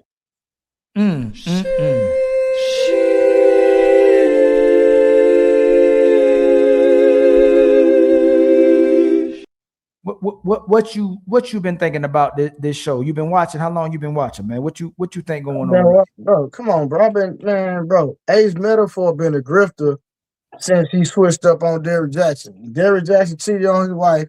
He was the main one taking up for the guy. Then he turned right back around when he seen the backlash that Derrick Jackson was getting.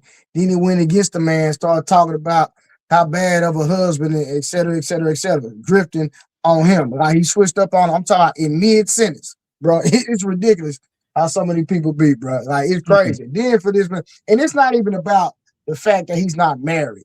It's just the fact that that women know that he just say things to make money. Like, he pander, he gonna say anything to make the women feel good or anything to get money from these people, and they still don't see it. That's just like Derrick Jackson. Derrick Jackson to this day still gets millions of views. He's still making the money that he was making when he was blown up because women listen to this man to this day after he's been proven to be a liar, which it comes back to prove what Ali been say, that women love to be lied to. My brother again, I Am Universe said that women and men are at fault evenly. How you got to explain to me how we at fault evenly when men take accountability, but most women won't take accountability. Most women won't tell you when they wrong. Most women won't say I apologize. Most women won't say I'm sorry. Most women won't run after you to do right by you. Most men will. So we can't be wrong evenly. If the men are willing to provide, if the men are willing to lead their households and be men and be fathers, be husbands, be men of relationships quality, we're not at fault evenly, my brother. It's not even possible. Okay, let's keep going, man. There's 6.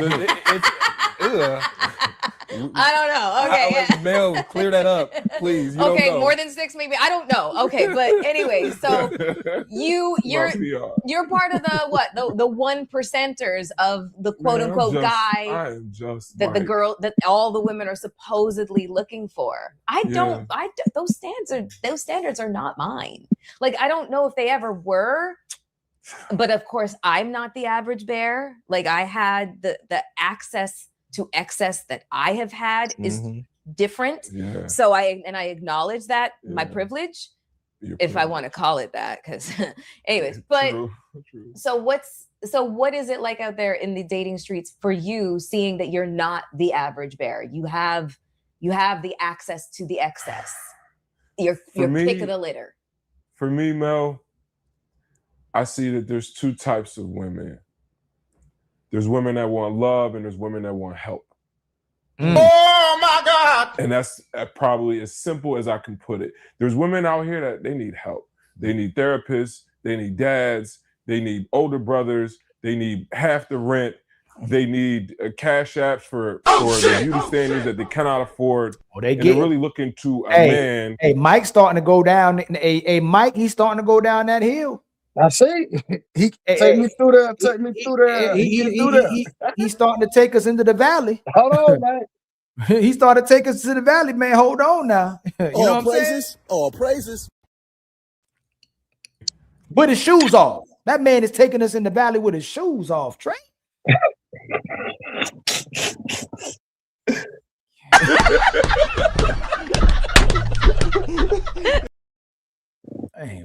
As the answer to all their problems. And they're willing to throw a little sex, maybe a baby. They might even target you because they think you're of status and try to finesse you into being their provider. Okay, so that's the one. And then you have people that are saying, you know what? I'm a human before I'm a lover. People that have like decentered companionship from their core. Mm-hmm. And it's just the confetti sprinkles that I put on top of my cake. And it is not the eggs or the flour. Like, there's not enough of them. It's 80% help, maybe 10% already married. And then I'm just trying to find somebody whose normal life aligns with mine because it's about the cohesion, right? I don't think many women, just people in general, realize the gravity of the bond that they wish to build, and they're really looking for the wrong things. My biggest red flag is the things that I ask a woman what she's looking for, and they're all superficial, materialistic accolades. Like what?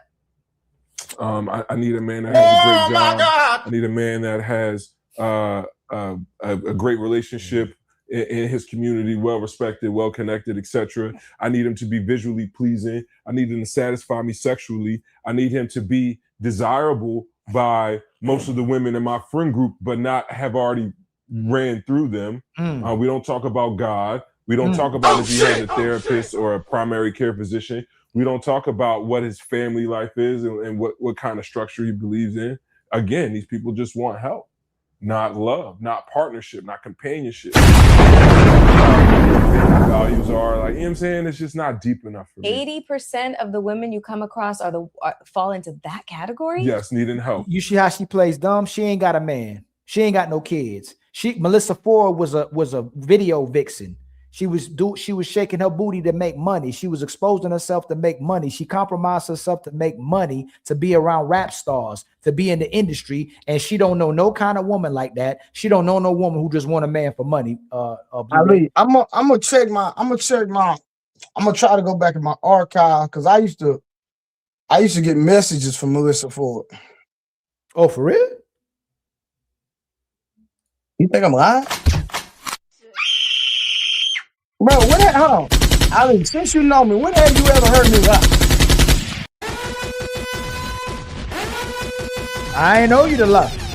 Okay then. So why I'm gonna get on here and say that and not be able to back it up? I know you can back it up. Oh, okay. I'm gonna go on my Facebook and I'm gonna, you know what I'm talking about, Well, was she still the same way? Was she still like this? Cook, I don't clean, but let me tell you, I got this ring. Needing help. Because most importantly is because their personal happiness or their success in their womanhood relies too much on them being in a relationship. Men are at the center. They have the ability to affect their happiness, their morale, just everything. It's interesting that you use that word, they're at the center, the phrase that they're at the center, because there's this phrase that is happening now called decentering men. For sure. This is the world that I occupy, where women are decentering men, or less offensively. That's the most goofiest statement, as if they ever centered men. They lie so bad. They imagine men, we decentering women. Like, women ain't never centered no man. You ain't never put man as your priority. You don't even know how to put one in front of you. You always want to be number one. You don't feel good being a queen. You're not comfortable being in the passenger seat. You always wanted to be a driver. Stop talking about you decentering men when you never even put one in the center. The only place you put one was inside of you. Man. Shit. You got any rebuttal for that, Blu-ray? Nah, all these women decentering men. Nah, bro. Hey, you preaching the gospel, bro. I'm gonna interject when I feel like I need to speak. Trust me. Said they're centering themselves over centering men as the primary goal, and everything else that they achieve in their lives is basically like ancillary. Sure. And those are the women that I speak of that are saying, listen, I'm just choosing peace and singledom because the dating streets are raging dumpster fire, and they are just it's a dumpster fire because they can't find a sucker. They can't find a man that they can manipulate. They can't find a man that they can continue to take advantage of. They can't find a clown. They can't find these simping and pandering men that they can maintain a relationship with. So let me rephrase that. They can find all those men. Soon as it's inside the body of the man that they want, the man that they want to emasculate and control, they can't do it. And even if they could do it, they don't want to have the responsibility to the man, because a lot of these women still can get these men. They just don't want to fulfill the responsibility to it. But they're looking for clowns. They're looking for donors. They're looking for somebody who endorsed their lifestyle and sustain their lifestyle. And it's really hard to find a strong man and a weak man and combine them into one. That's their problem, because they ain't gonna bring nothing to the table. That's why they get offended by that. She ain't about to be cooking. She ain't about to be cleaning. She ain't about to be putting it down for you as much as you want. She's just gonna be coming with a lot of problems and a lot of demands with no responsibility. That's why they can't find them. They want the right man. They don't want a good man. They want the right man that only exists in their minds. happy, just kind of like, developing their sense of self. Yeah. They are flourishing within their community and within their friendship groups. Yep. And if they have like a homie, lover, friend on the side, then cool, whatever. And then they've kind of resigned that this might be all that it is. Those are the women that I come across and that I see online. It's kind of wild what our algorithm will deliver to us, and and actually physically being out in the streets. Yeah. And this it's funny that he mentions the rose. You don't like toys, do you? I mean, do you think, are they ever fun in the bedroom, or are you just like, keep that shit the fuck out of here? To be honest, I started having sex in the late 90s, and I don't think that would be teen years. Yeah, I was in my teens. Okay. And I've just seen the evolution of sex, just like with everything else. Talk about the evolution of sex. For me, it's like, okay, sex was a lot simpler back then because it didn't involve much, like accessories. It didn't, like the sex I was having in like the early, like the COVID sex, I was getting that quarantine sex.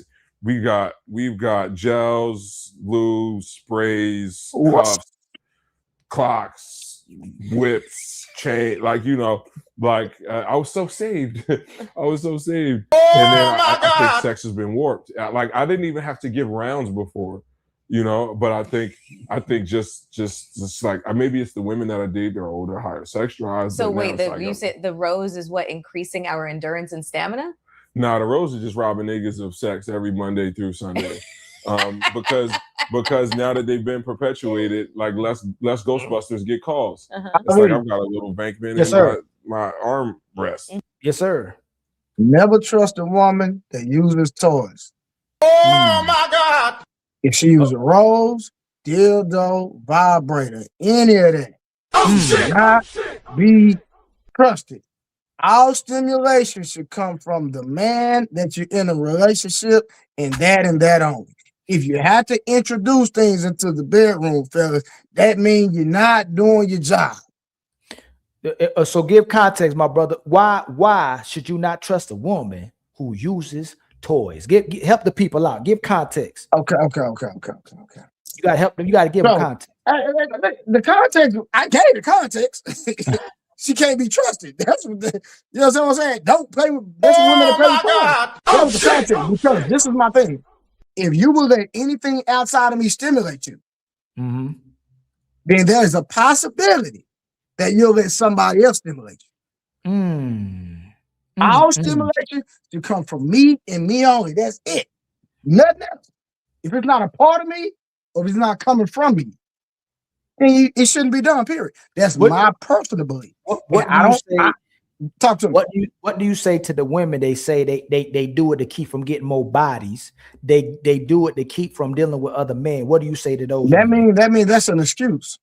She cannot be trusted. She has no discipline. It's that simple. Oh my God! I don't have to get no philosophical answer. It's 1 + 1 = 2. Okay. Nah, for real. Some people try to act like too intelligent with this stuff. It's simple. Don't do it. Okay. All right. Don't do it. So I'm just going to pull that out. It's like, okay, there used to be shame, like bring back sexual shame to, and then call the guy that you really, really like and would give it to. But now you've got all of these fundamental issues with them when y'all are sexually compatible.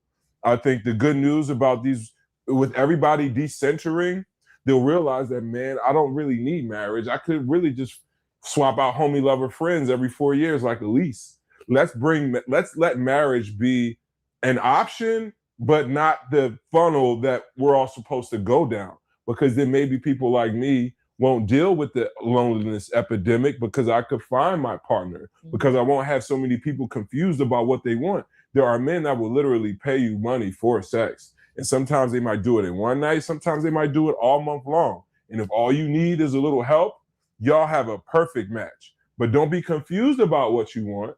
So attain all these high levels of self-development as you wish. decentered. If you get horny, call a guy, not a department store, and then maybe you can get through life like that because now you believe that you're happy.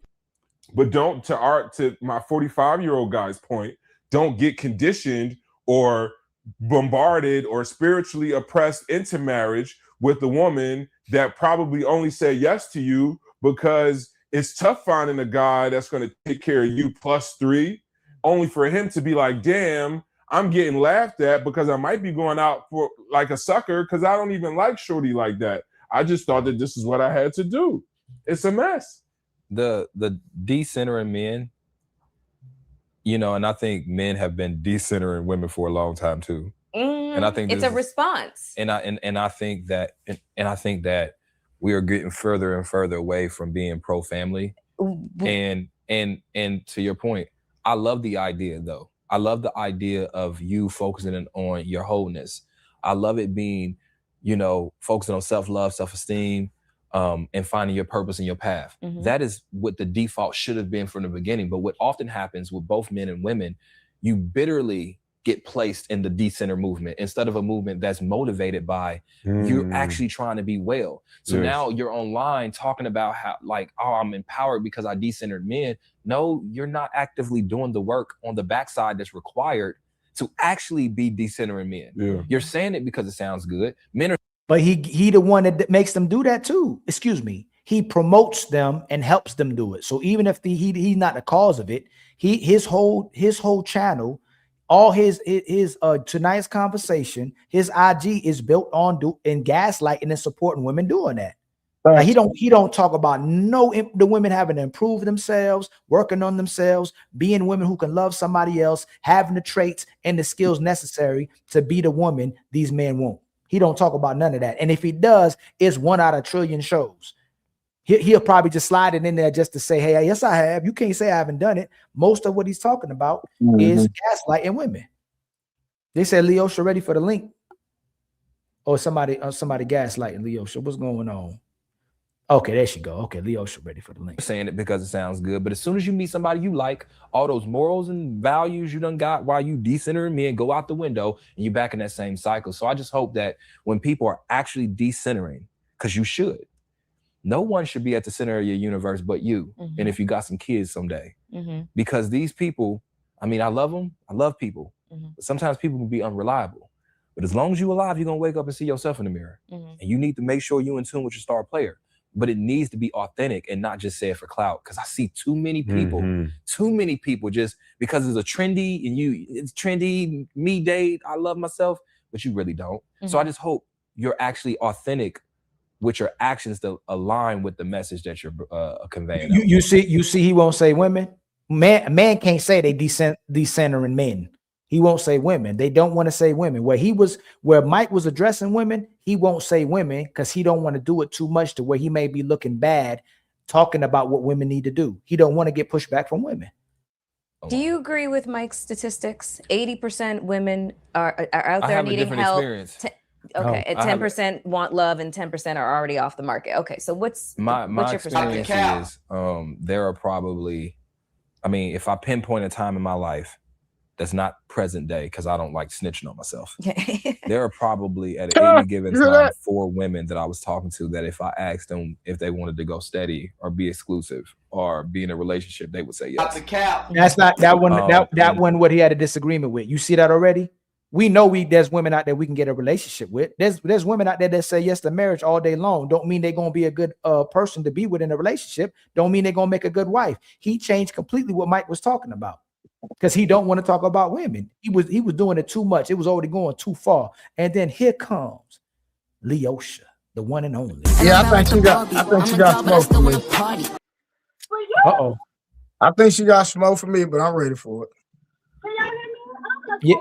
Yeah, we can hear you. I think she had a problem with the toy stuff, but I'm ready to put it up. Can you use some headphones? Yeah, I know, because I know you ain't about. Is that an iPhone or Android? Yeah, get it together, Leosha. We ain't about like she in the water. Yeah, get it together now. Come on now. But it's okay. We'll do you one more time. And I'm bad like the Barbie. I'm a doll, but I still want to party. Okay, hold on. And then shout out to my brother, Willing to Win, with the $5 super chat. What's up, Ali? Keep cooking, bro. Salute to you. Much love to you, my brother. Thank you for the $5. We were all born to be untouchable. And then my brother Gully became a member. Much love to you, my brother. We need 13 more members to hit our membership goals, y'all. Help Ali get his membership goals.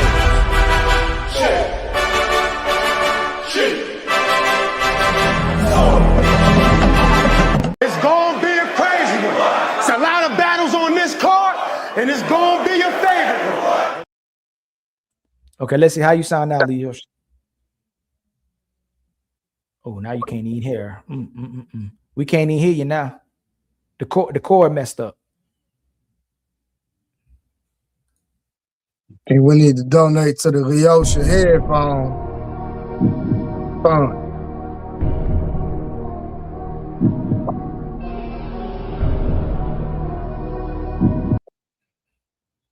Oh shit! Oh shit! We'll wait for her to get back. She done paused on us. Hold on, let me see. We'll wait for Leosha to get back. She's struggling. She's struggling. I know. I get his point where he's talking about that's because they've prioritized men and this, that. And I get that point. But of those people, I would say that they were quality. I think for myself. Now I'm about to see where you go. If there was quality, Leosha, you got 2 boxes back. How many phones you got? Dang, poor. Look, take the cord out. Look, take your headphone. Look, take your headphones out. Throw them outside the bus. Jump and stomp on them. Yeah. Throw it out in the street, in the road. Let a car hit it. Then pick it back up and put it back inside the phone. Yo, Ali, play too much, bro. Oh shit! Oh shit! Hey, can't nobody. We can't. Is she muted? Nah, she got like a her cord must be something going on with her cord, but she's still back there acting up, man. Look. And I'm bad like the Barbie. I'm a doll, but I still wanna party. We can hear you a little bit. It's like you struggling, like you.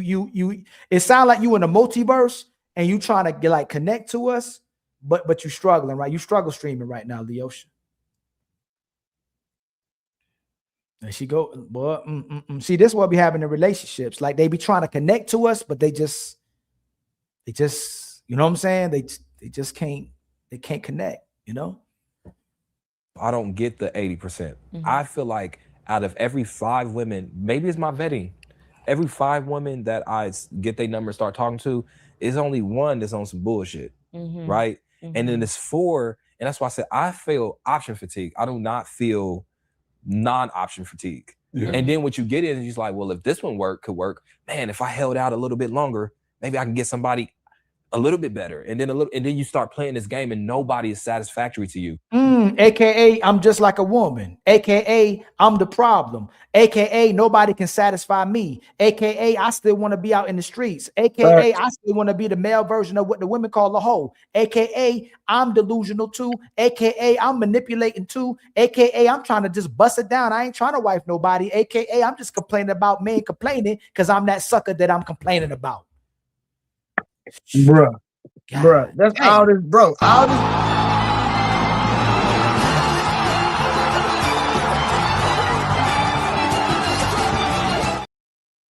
Bro, all this man is doing is playing like a lot of these preachers, playing on people's emotions, bro.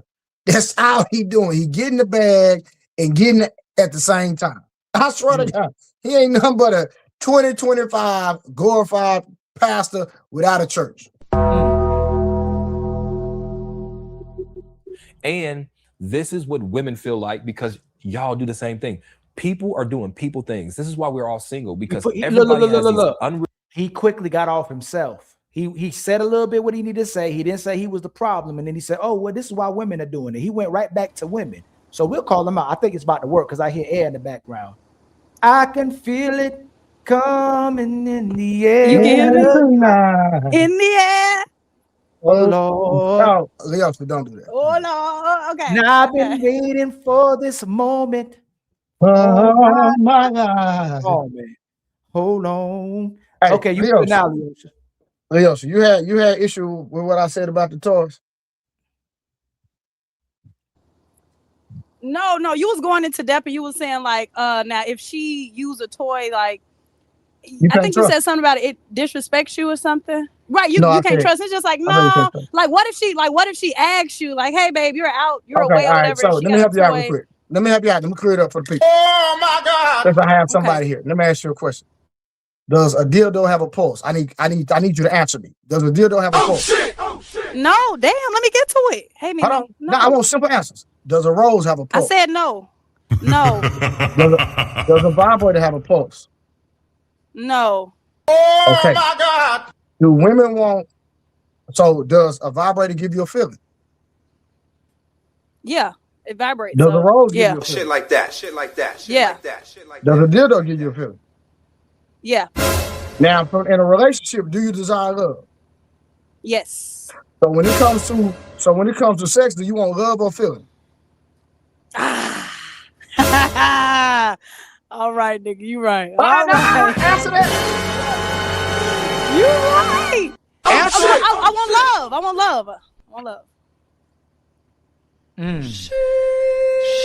Thought you did something with that hand because you got that robe on. Kick it down. Now, let me conclude. A rose is a fake feeling. A vibrator is a fake feeling. A dildo is a fake feeling.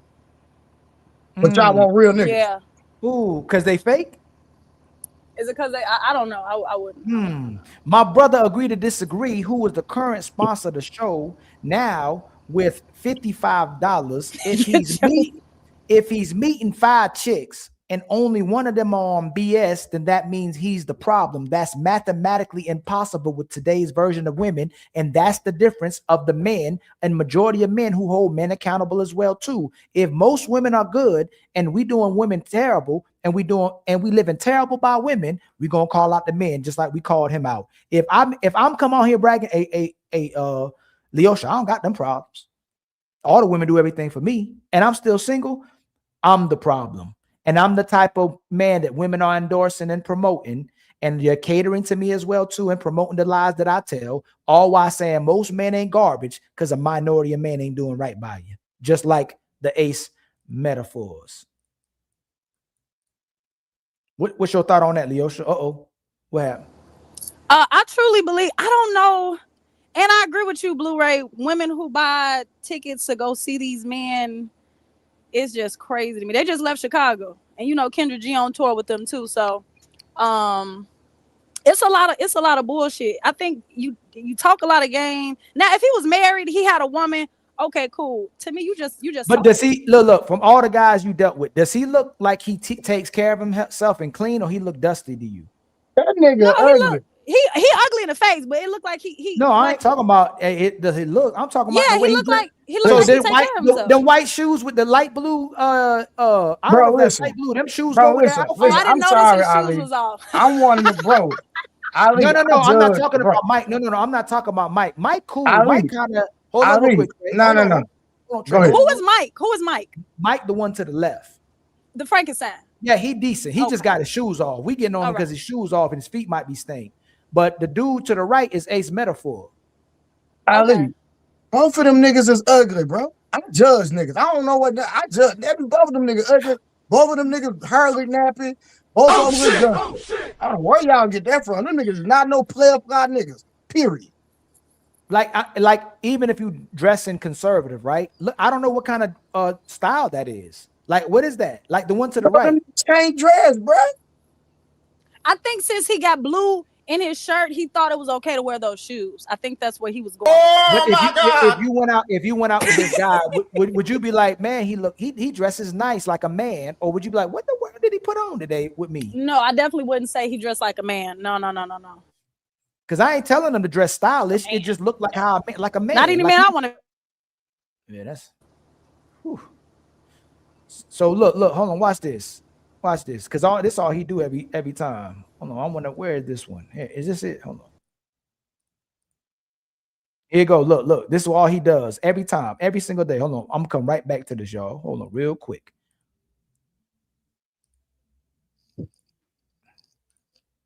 This is what he does repeatedly. Kyle.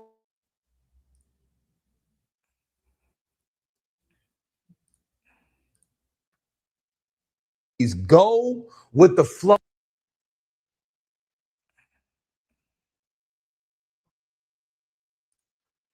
Stop entertaining these go with the flow as men, as quiet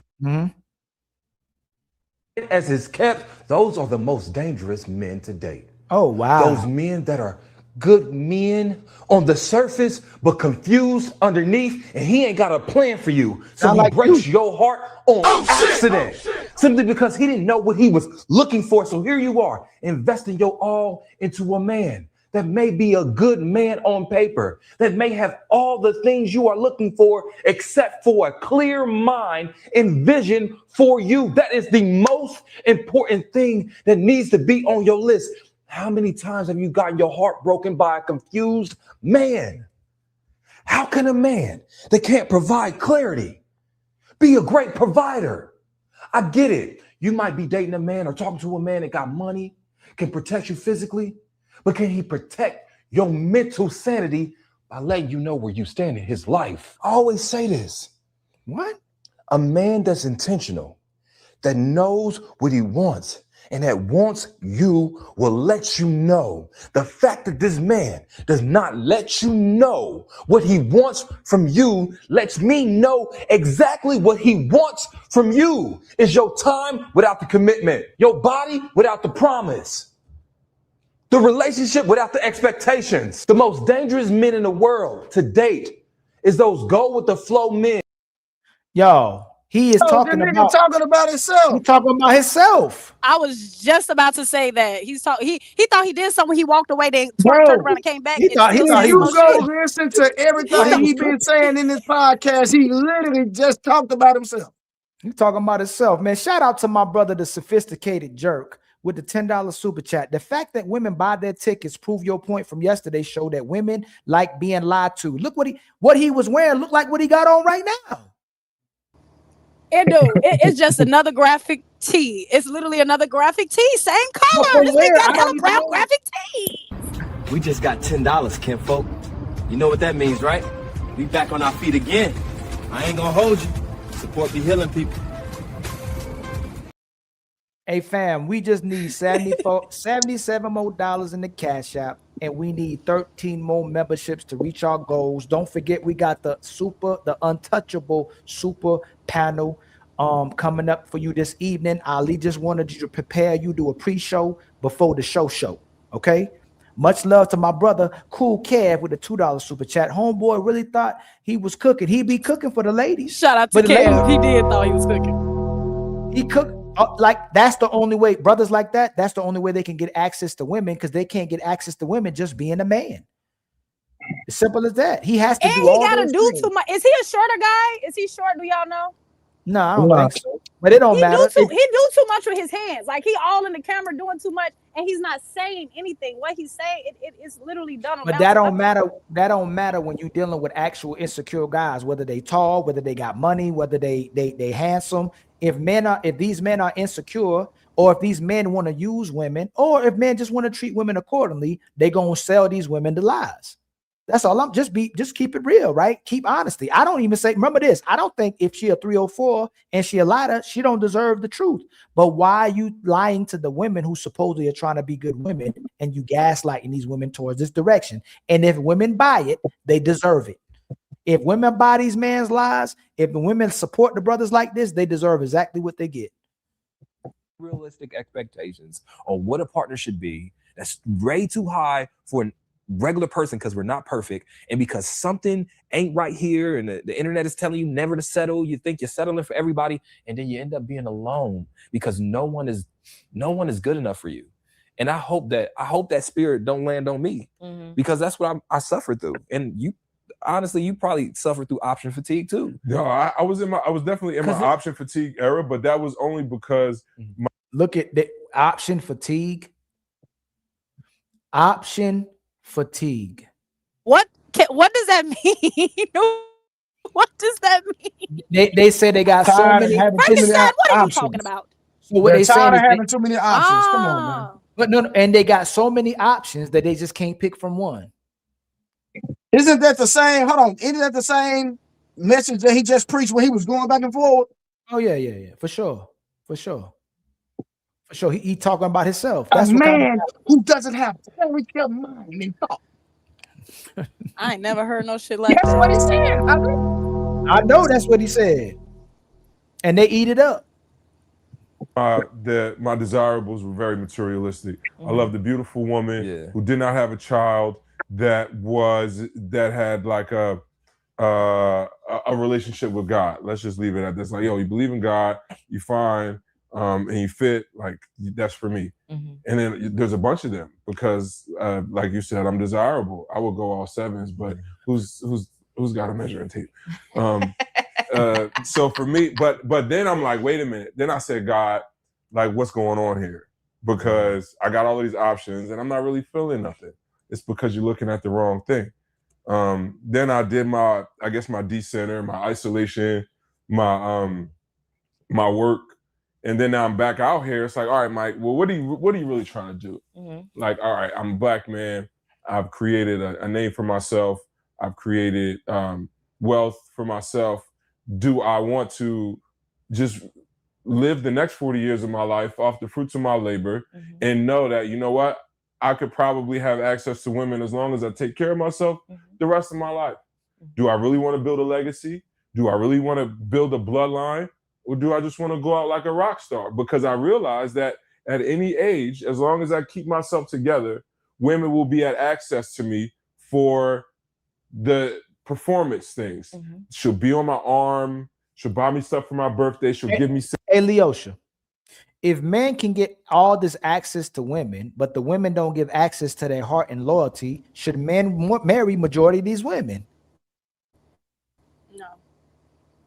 Like, honestly, if I can get access to your body, if I can get access to your guts, but you're not giving no access to your loyalty and your heart, and you give access to divorce and leaving a man, why should all these men take the time to settle down with women?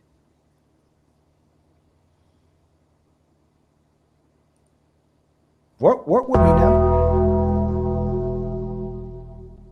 She might even give me a baby. Or do I want to lock in with a partner because I wish to celebrate life on a daily basis with a human that I crave outside of the flesh? And then it's like, all right, well, what does that look like? How specific can you get it? Because if you're out there this long, the worst thing that you could do is just be like, I just need a good man, Savannah. I just want a good man. You know, it's like, no, like I really like somebody with this, you know, because if you're not able to spit that out, then you've just been going for the ride. So now I'm like, all right, I made these decisions. Now I'm just looking for a match. So you think your standards are realistic? Yes, they're realistic. And because I don't have much pressure, and I've also taken some of these things off the table. At 40 years old, I think I'm way more mature enough that bringing in a woman with a child does not scare me like it used to. And because I'm more disciplined in my decision making, I don't necessarily need a woman who has that income, right? So the more mature that I become, the less gaudy the list, but it's more particular, bro. Analogy. So I go to the parking lot. I go to, let's say you go to a department store, you go into the parking lot or whatever the case may be. You drive in, there's a parking spot right there. Yeah. What do? You know what? I want to get a little closer. So you go foul down the aisles looking for another parking spot. Yeah. Hey, listen, I am very much one in the hand is worth more than two in the bush. But now hear me out. Oh, so then that's what you end up doing. That, though. And then maybe eventually you find a parking spot that was slightly closer than the one you saw previously. Yeah. But you would have been in the store. You would have had what you wanted. You would have been able to get your item and you would have been home by now. And I think what's happening to people is we'll see the person right in front of our face. The parking spot is right there. But what we do, man, I just want to get a little bit closer. And you don't even know if it's a closer parking spot. And then by the time you eventually find one that's a little bit better, 5 years done passed. I think that we're so conditioned to like want relationships without really understanding that as the individual, I might actually not want one. Well, you know, like it's so. Yeah, y'all see what I'm talking about? Like they talk so much. My God. They talk so much that they walk themselves into themselves. And it ain't the fact that they don't want a relationship. They don't want the responsibility of a relationship and what comes with the relationship if you're not prepared for that. So how do you talk so much that you walk yourself into exactly who you are? You the gaslighter, and you the person that don't want the responsibility of the relationship. It ain't that you don't want a relationship. You don't want to do the work. What y'all think? Don't get. I think they. No, my bad. I'm over multitasking. Hello. What you say? I think they're just men who like to talk, and because people give them a platform to talk, they're going to talk. Because he's not saying nothing. Leosha, don't do people. You said what? You said what do I think? That's what you asked. You didn't ask. That was an open. No, but don't do the people. I know. I agree with you 100%. What do you mean? Don't do the people? So a lot of times we'll say that not to address the actual culprit in the room. It's women that like hearing this. Okay, it's women. You got to because they do the same. So Leosha, it's not nothing against you. They do the same thing. They'll say people, but the majority of people who following and promoting them is women. It's not men. Oh, okay, let me get it out before I forget because you're going. Okay, women are right letting him talk so much because I don't even know who the lady is. I barely know who. Ford. It's Melissa Ford. She used to drive a Honda Accord. That did not help. That literally just confused me even more. She used to be a video vixen. A video vixen. She's been in a few movies. She used to be in rappers' videos. Like she was very popular for being a video vixen. Like a lot of guys. This woman had a lot of guys crazy about her, and she's still single and still childless. Not only that, this same woman came on these shows and was talking about that she told her man, and it ended up ruining her relationship, that she had a fantasy about doing a threesome with her man and his best friend. She said that? Yes. Oh wow. What? I didn't know that, ugly. There's a lot of people don't be knowing, but they be putting out in public. She did an interview. It's out in public. So that's why they broke up. It was the end of it was other things supposedly, but I ain't gonna stay with no woman that says she want to do a threesome with me and my best friend. Oh, fact, 100%. She out of there. That's true. Bro, you gotta go. If it's even a thought, shit. If it's even a thought, she out of there, bro. Bye bye. Ooh, yeah. Yeah. But they, like I say, a lot of these women, because of their youth or because their looks, they think they still got the fountain of youth. She's still refusing to live in reality. Like she still thinks men are the problem. All right, I'm hip now. They didn't told me. Oh, it's more things. That's just the tip of the iceberg. Use the word isolation period. That came up on the panel quite a bit yesterday. Docs and Candice, they talked about their own individual period of isolation and celibacy. Do you guys think that is like a requirement for self-development and possibly, that's two different things. Maturity? Because if you're not celibacy, no, I'm talking about isolation. If you're isolation, then you're not at the parking lot. Right. Now the problem be if you at the parking lot, you trying to isolate. Now what are we even doing here? Exactly. Like I'm talking about once you get into the dating, because right now if you're like, okay, intentionally I'm not dating, I respect that. But there's so many people that are looking actually for parking spots, or they're undercover looking for parking spots. Like I said before, you're saying, hey, I ain't looking for nobody, I'm isolated, but you only saying that as a protective measure for your self-esteem because maybe the options ain't there for you right now. So you got to be authentic. But my point was only for the people that's there, right? Now, isolation, I do think that's important. I think most people would benefit from periods of isolation. I know that we all know somebody or several people that they're like a monkey grabbing hold of a branch before they let go of the last one. They like relationship after relationship after. They're never alone. I don't understand how those types of people function. Can I ask you I'm just like, do you not like yourself? So that's what I'm kind of asking. All right, one question. My bad. I know this is your interview. No, I love it. Do you feel the parking lot analogy? Is there a person that comes to mind that you'd be like, damn, I should have just parked there? Man, I missed parking spots my whole life. I missed parking spots my whole life. Like, I actually did have that as a question. I've burnt so much. There's no way I could live through an interview with Melissa Ford, where all my exes are probably gonna watch it and me say that, all right, well, nah, none of y'all were qualified. I think every woman that I've ever dealt with, every woman that I've ever kissed in the mouth and slept with raw, I should have married you. But you should be so grateful that I did not. Because if you thought I was amazing then, boy, oh boy, I'm so wonderful now, and I owe it all to you all. So thank you, as a collective, thank you. Okay, so you guys ran this interview. Like I didn't have to do much. They both. I don't know if Mike got a woman. Ace Metaphor said he's single and he did have a woman, but we ain't gonna talk about what he did behind the scenes because he ain't went public with it yet. People been talking about what he been doing behind the scenes, but sleeping with women, we already know what it is. But the brother Mike said that he should have married every single woman he kissed. While he was talking about there's women that want to be kissed in the mouth and fucked raw. Why? Yeah, he said he should have wifed every single one of them. So they're admitting they're the problem.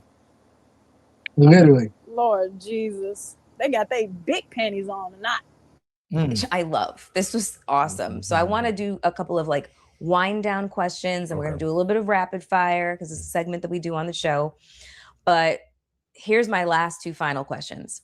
If you could go back and talk to your younger self about being a man, what would you say? Who wants to go first? Hey, before they answer, Trey, if you can go back in time to talk to your younger self as a man, what would you tell yourself?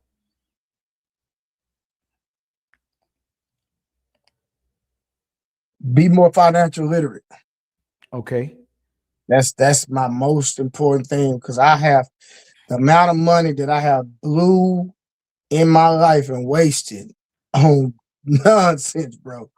Like it's crazy, bro. I can have 10 times, 20 times the money that I have now. You know what I'm saying? If I would have just been more financially literate and made and had more education on investments, like I have investments now, but if I would have got in investing a little earlier, you know what I mean? That's the most important. That's the focus for my kids is, you know, getting financially well off. You know what I mean? Like that's my only focus for my kids is getting them set up. Okay. How about you, Leosha? What would you tell your younger self?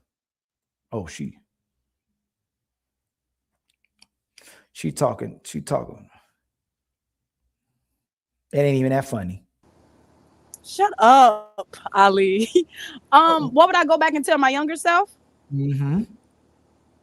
I would go back and tell my younger self to relax, sit down. I would definitely sit down. All right. It's okay. It's okay that you figured out what you figured out about, you know, your childhood, and don't let that be the reason that you resent people, especially men, to move forward in a healthy relationship, platonic and in a romantic relationship. That's what I would tell myself. And okay, all right, okay. Yeah, I would prepare my young self for the reality of the world.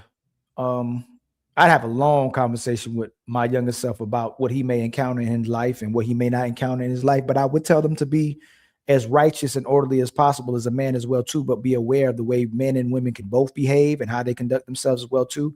But to make sure that he can be, that if he doesn't, he should strive for a type of success where he can take care of himself as a family, but not to compromise himself if he can't find one as well too. But to find the best of his ability, if he can't find that, to find peace within himself as well too. But that question, and in helping our younger self, man, I think as we get older and experience the world, it's still, I don't know if majority of us can really get prepared for what we are encountering, especially with how dark the world is getting. So as much as I would tell my son or daughter or my younger self to do the best he can do and to have peace and to work towards order and righteousness, I don't know how I can tell them to prepare for if none of that stuff work in his benefit. You know, that's the scary part where I don't have no solution on what he can do about a world that doesn't benefit him when he's moving that way or rewarding him for moving that way. Ace. You know, I would say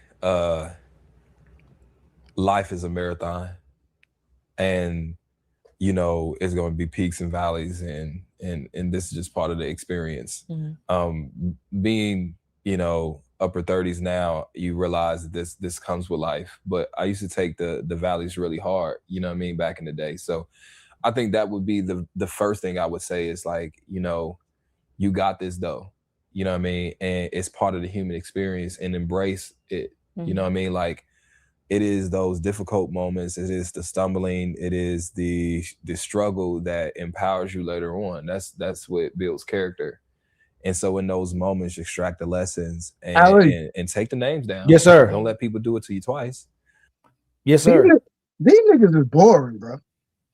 They boring because they be lying. They got to make up stuff. These niggas are so boring, bro. Go ahead, bro. I don't mean to interrupt your show, but God, this is, bro, it's hard just listening to these niggas, bro. That's who the women like, Leosha. No comment. It's part of the experience, so embrace all of it. Mike. Buy Bitcoin. Hell yeah, bro. Invest in Yahoo, Google. Yup. Keep a journal. Hey, Ali, pictures. real quick. Call your. You see what he said about investing? That's the first thing he went to, is that he missed out. Because listen, bro, I was in front of the computer, bro. I remember, bro, when Bitcoin was $1,200 a goddamn, and I knew it before that, but bro, I was right in front of my computer investing. I invested in Ethereum. I invested in some more stuff. I've been winning in this coin and winning in this. And bro, I was sitting there, man, Bitcoin $1,200 a pop. Man. And bro, I didn't hit the button, Ali. I'm still pissed right now. Yep. All I had to do was hit the goddamn button. I had about 10,000 to put in Bitcoin. Bro, when I did hit the button, It go like that sometimes. But think about, they don't teach us to invest when we're younger either, or budgeting or nothing in high school or middle school. Like, it's pass or you fail, follow the law, you go to jail, and praise God or you go to hell. That's all you really learn. Like, all this other stuff you got to teach yourself. Like, it's not really, it wasn't teaching us to invest. But imagine if you learned all those things, how much money, man, how much listen, more. Now, I'm not gonna lie, I'm doing good in stocks and crypto. I'm doing good. But I don't lost about $250,000 for sure. I don't lost about $250,000 because I didn't know what I was doing. But at the same time, I'm still winning. And if y'all invest in the right things, you can make it all back. I'm telling you right now, do your research on XRP. XRP just became a bank. Do your research on that. XLM, VOO, SPMO. Those some good ETFs. Okay, my bad, Ali. Go ahead. Mom more. As far as like love and relationships go, I wouldn't change much, because I've learned so much, and I'm so grateful for that. I think life advice would just be to less is more. Less friends, less fame, less movement. Like, there's a beauty in the stillness. So just start making roots. Make roots in your community. Make roots in your home and your family. And then you just record all of that, because a lot of times you don't know how far you came because you're not writing it down or you're not taking pictures of it. Okay. That's a great answer. Great answer. All right, final question before we do rapid fire. What do you hope the next generation of young Black boys don't carry forward about manhood? That is violent. Oh my God! Self-hate is a real thing, and we did too much genetic harm to bloodlines by our propensity for violence. So most Black men ain't violent. What would you teach the young Black men to move forward in society? Blu-ray. First thing I would say is adopt some form of, I know a lot of people might not agree, but I'm I believe in the Bible, but I believe that having some type of connection to God in a religious standpoint where this, if you do Islam, if you do Buddhism, if you do Christianity, whatever you believe brings you closer to God, and having that moral compass, like is so important. You know what I mean? Because it keeps you safeguarded from overstepping in a lot of arenas that you might not be prepared for, and it alleviates a lot of experiences that are unnecessary. Because people don't understand, you can make one decision and it change the whole course of your life. It only takes one decision. Being in the wrong place at the wrong time, making one decision, just making a wrong decision can change your life. You know what I mean? So I would say be connected to God for sure, 100%. Listen to him. Always go with your first mind. Never second guess yourself. Always invest in yourself. Like whatever your parents that or the people that really invested in you, the things they were telling you, a lot of times experience is not the best teacher. Because like I say, experience can set you back 5 years. Experience can set you back 10 years when you could have just listened the first time and been at the front of the line. You know what I'm saying? Experience is not the best teacher in every event. So listen to your parents. You know what I'm saying? Work hard.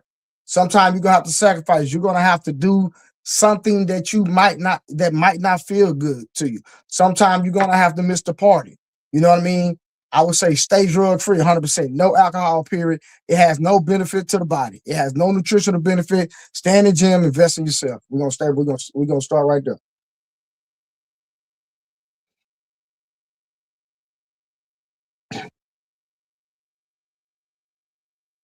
Ali. Oh, no. Okay, my bad, Blu-ray. And Leosha, what shouldn't black men carry to the future? They shouldn't carry hurt that their mother put on them or the women in their family put on them before they go out into the world. Don't carry that. Talk to somebody. Talk to that lady. Because a lot of women, I mean, a lot of men, you can tell when men are raised by single moms. Or sometimes I can. But don't carry the hurt that women put onto you and the hurt that women are putting on men now. Don't carry that. Ooh, you know what? I really don't think most men are doing that. Is most women talking about they broken and need to heal and they traumatized and got PTSD. Most men learn from society that they gonna have nobody to be there for them, so they learn how to be men with the encounter of relationships. They don't take that hurt to most women, Leosha, but most women do when they justify it. Wolf Stacks, what would you, my brother? How you doing, my brother? Much love to you, by the way. Okay, good in you, King. I appreciate you, Ali. Thank you, brother. Thank you. What shouldn't black men carry to the future? Oh man, I think we got to stop being so jaded because we've been hurt before. We can't carry love the way women carry love. So I think we got to, like, a chick hurt you before, cheated on you, put you on child support. You can't carry that because now you're bringing a dark cloud to every female you talk to. You know what I mean? Mm-hmm. But do you think? I just don't see it. Like, men getting their heart broken. Your mama, a lot of women, your mama's supposed to be your first love, but she ends up hurting you. She ends up hurting your sister. But the way the man responds to it is different than the way the woman responds to it, because she always got somebody there to help her. She always got somebody to give her grace. She always got a lifeline. Most men, when you speak to men and what they experience from women and their mothers, they still trying to get the love from the woman, from the women that they didn't get from their mothers. I agree. And then Ali, I'm gonna tell you something else I forgot to say. One thing that I teach my son now, especially my oldest, is learn how to say no and be unapologetic about it. That's one thing I wish I would have learned as a younger man, is to say no and don't feel no type of way and stand on my no. You know what? I'll say this too about something that he just said, is that I wish, it is tough being raised by a single mother most of the time, because you are taught how to love a woman by your mother. So she's teaching you how to love her and not how to actually love another woman. So you're going through life doing everything, being soft, being super gentle, hypersensitive. And most women don't respect men that behave that way. They actually walk over men that act like that. That's why they mess with the bad guy, and they crap on the good guy. That's why they say nice guys finish last. So I learned that from my mother as a young man growing up, especially growing up in the hood and the projects. You open every door, talk to her like she's, you know what I'm saying? Like that doesn't really benefit the man in the end, because if she don't respect you, she's not going to love you. True. And then Wolf Stacks, watch this. And I had asked this question when I did a show recently, and I asked, men are taught chivalry to a woman. Leosa, since you're the only woman on the platform, what chivalry do you give to a man when you're dating a man? And I'm talking about out on a date. I'm not talking about you buying him stuff. No, I'm talking about when you're on a date. Just like Wolf Stacks just said, when a man is on a date, guess what he's going to do? He's going to. Okay, I get you. When my man opens my door and he walks around, I lean over and I open his door. When he pulls out my seat, when he pulls out my seat, it's a way that you do it without kicking over the chair. I push his seat for him so he can it'll be easier for him to get to the seat. Those are things that I do. Do you say thank you though when he does it? Oh yes, I say thank you all the time. I'm very grateful. I'm a very grateful. Yeah, but do you? Oh my God, you're so funny. Yes, I do. I just cooked for my guy lives in Philly, and he comes in like for a day or so, whatever, to spend time with me. He came and I made him some dinner when I got off work. And I normally don't cook. I meal prep. Okay, I like to meal prep throughout the week so I don't have to come home and cook. But I made him dinner when I came home from work, and he had seconds. So I do all that. What you cook for him? Steamed broccoli and No, he likes salmon. So I made him some salmon and a salad. You're so funny, Ali. But see, but Leosha, I think you missed it. So even though I did ask you, but I'm saying for the general populace, right? Are women taught chivalry? No. Wow. Okay, that's no. what I. Damn, okay, just get to that. No, that was you didn't ask that. I asked. Yeah, but that's what I want to go with. That's what I want to go with. Oh shit! No. But it's innately in men, right? Even if a man is faking it to make it, most men are chivalrous, right? Mm-hmm. Yeah, most men are. And I am universe, man. It says your device is not connected. I don't know if you need to go on a different device or you need to reboot your internet, but it's saying your device not connected. So I'm waiting for your device to load up, but it's not loading up, my brother. Go ahead, my brother Wolf Stacks. I was gonna say too, like it's really sick and sad in our community that 60 years ago, women would say, I'm gonna build with this man. He ain't got a lot, but he got something I could build with. They want you to be the cream of the cream, the top of the top, and just come in and just mooch off you and take from you. Like I don't know no man that wants that. Come in here with me and help me out, and then we could build something strong together. Don't just use me, and then when I'm used up, you're gonna go to the next guy, or you got the other guy in the background waiting on to go be with him. I think that modern day women nowadays don't know what it takes to help build up a man. I'm not gonna build the bear. I'm not gonna build a man, but you'll build a man from prison. You'll build a man that's beating your ass, but a man that's a good man that's working on something to build a family with you. You're like, damn, girl, he just not doing it fast enough. Like, when did we get to this point? Women don't want to help their man. Right. They call that feminine. They know, right. They know what they're doing though. And I do miss that. I miss that middle school, high school love where a girl actually liked you for who you were. Ain't no talks about that high value man and all those conversations. Like you didn't have no money. You didn't have nothing you bring it to the table. She either liked you or she didn't like you. Like everybody misses that. I think like with most men now we had this, you got to be a protector and provider talk. And even if you have that, you still don't get this woman's full cooperation or love. So it's the women got to want it. The woman got to care about it. And most women just don't care about it, fam. They know how to take care of you. They know how to love you. You know what? I remember when I was dating and you see the way a woman can treat her children and you be like, yo, why you could treat your kids like that, but you don't treat your man like that. You don't treat men in general like that. Your friends too. Like you will see your kids, be all over your kids, take care of your kids, feed your kids, but you don't treat the man like that. And he loves you more than everybody. You know what I'm saying? So it's just the devalue and the so-called decentering of men where they just don't value men. You know what, Ali? Oh yeah, go ahead. Sorry, I'm sorry. Go ahead. No, excuse me, Wolf. Sorry. So I was watching something, and I'm gonna find it and send it to you, Ali, because you can use that in your smoke shows because it's real good. This man pretty much says you're not measured by how kind you are to strangers. You're measured by how kind you are to the people that's close to you. And a lot of people be outside performing and being kind to strangers because, nigga, I probably never see you again. You know what I'm saying? And I probably never see you again. But when you go back home, you beating on your kids, at them, you telling them to shut the F up, you telling your man to shut the F up. But when you go on his face, and I'm just like, dang, that's a lot of women. Thank you. It's women who like to love their man in public and make themselves look like good mothers in public, but in private, like Leosha's saying, they're not doing right by their man or their children in private. You know, and a lot of men, most men will never just like most men will never talk bad about their mother or disrespect their mother, even though they saw their mother not be a good mother. Most men won't air out their actual woman either. They might speak about women in general, but most men is not going to air out how bad their women are in private. But guess who will? Most women will air you out though. She'll tell you how garbage her daddy was. She'll tell you how garbage you are to her friends, and her friend will like, you don't need that, Igga, let's go this way. When in reality, all you was asking for was reciprocation for that woman to love you and value you. You know what's crazy that y'all say that? And I was going to expound on that. She took it right there. I'm going to say this, right? Especially from coming from the Black community.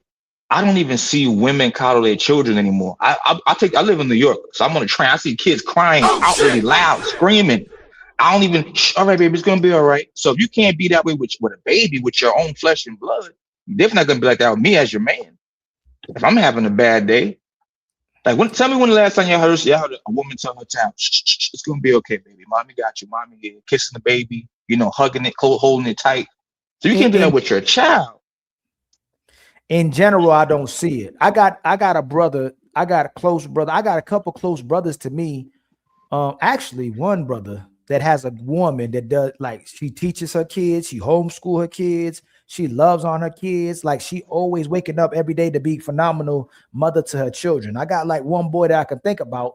A lot of my friends, maybe two, but most of the other ones giving my homeboys a hard time, fam. Like they putting them through the works.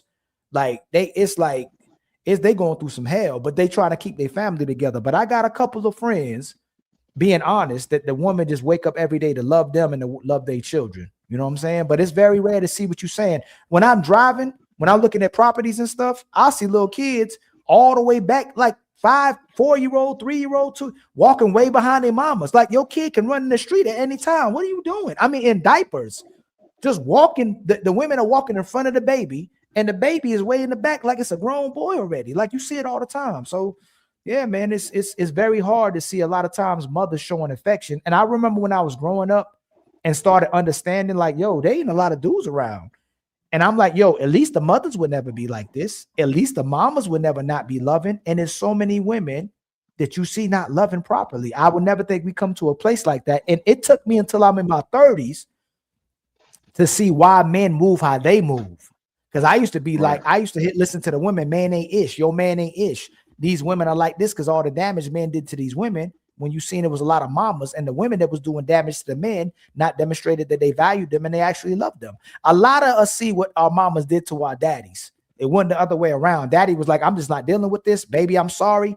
I love my children, but I can't stay here with you or your mama because your mama driving me crazy. I'm moving on to go start a whole relationship in another family with another woman. And that's why they can see men that be the best stepdaddies, but they're not actually there for their biological kids. And a lot of biological kids don't understand it till they get older because men need peace. Right. Real quick, Ali, I do agree. I gotta go in a minute because the kids are coming out of school, but I agree on that. That's why I love your platform. That's why I'm always here damn near every day, because you help women like me. So I appreciate you. I love y'all. I love you too, Leo. So thank you so much, Leo, for coming through. You're welcome. But yeah, I see what you're talking about, brother. I see it every day. And that's why I do this ain't no bashing women or hating women platform. It's the honest truth platform. It's we trying to get to the conclusion and solution platform. Let's come up here and talk about it. What's your experience? What's our experience? And what we see over and over again, you see women trying to change men. They don't accept men for who they are. Well, men, when they actually love a woman, they'll change for that woman.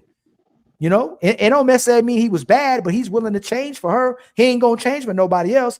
and he respects her more than he respects everybody else, where you're the least respected in your woman life. She respects everybody more than she respects you.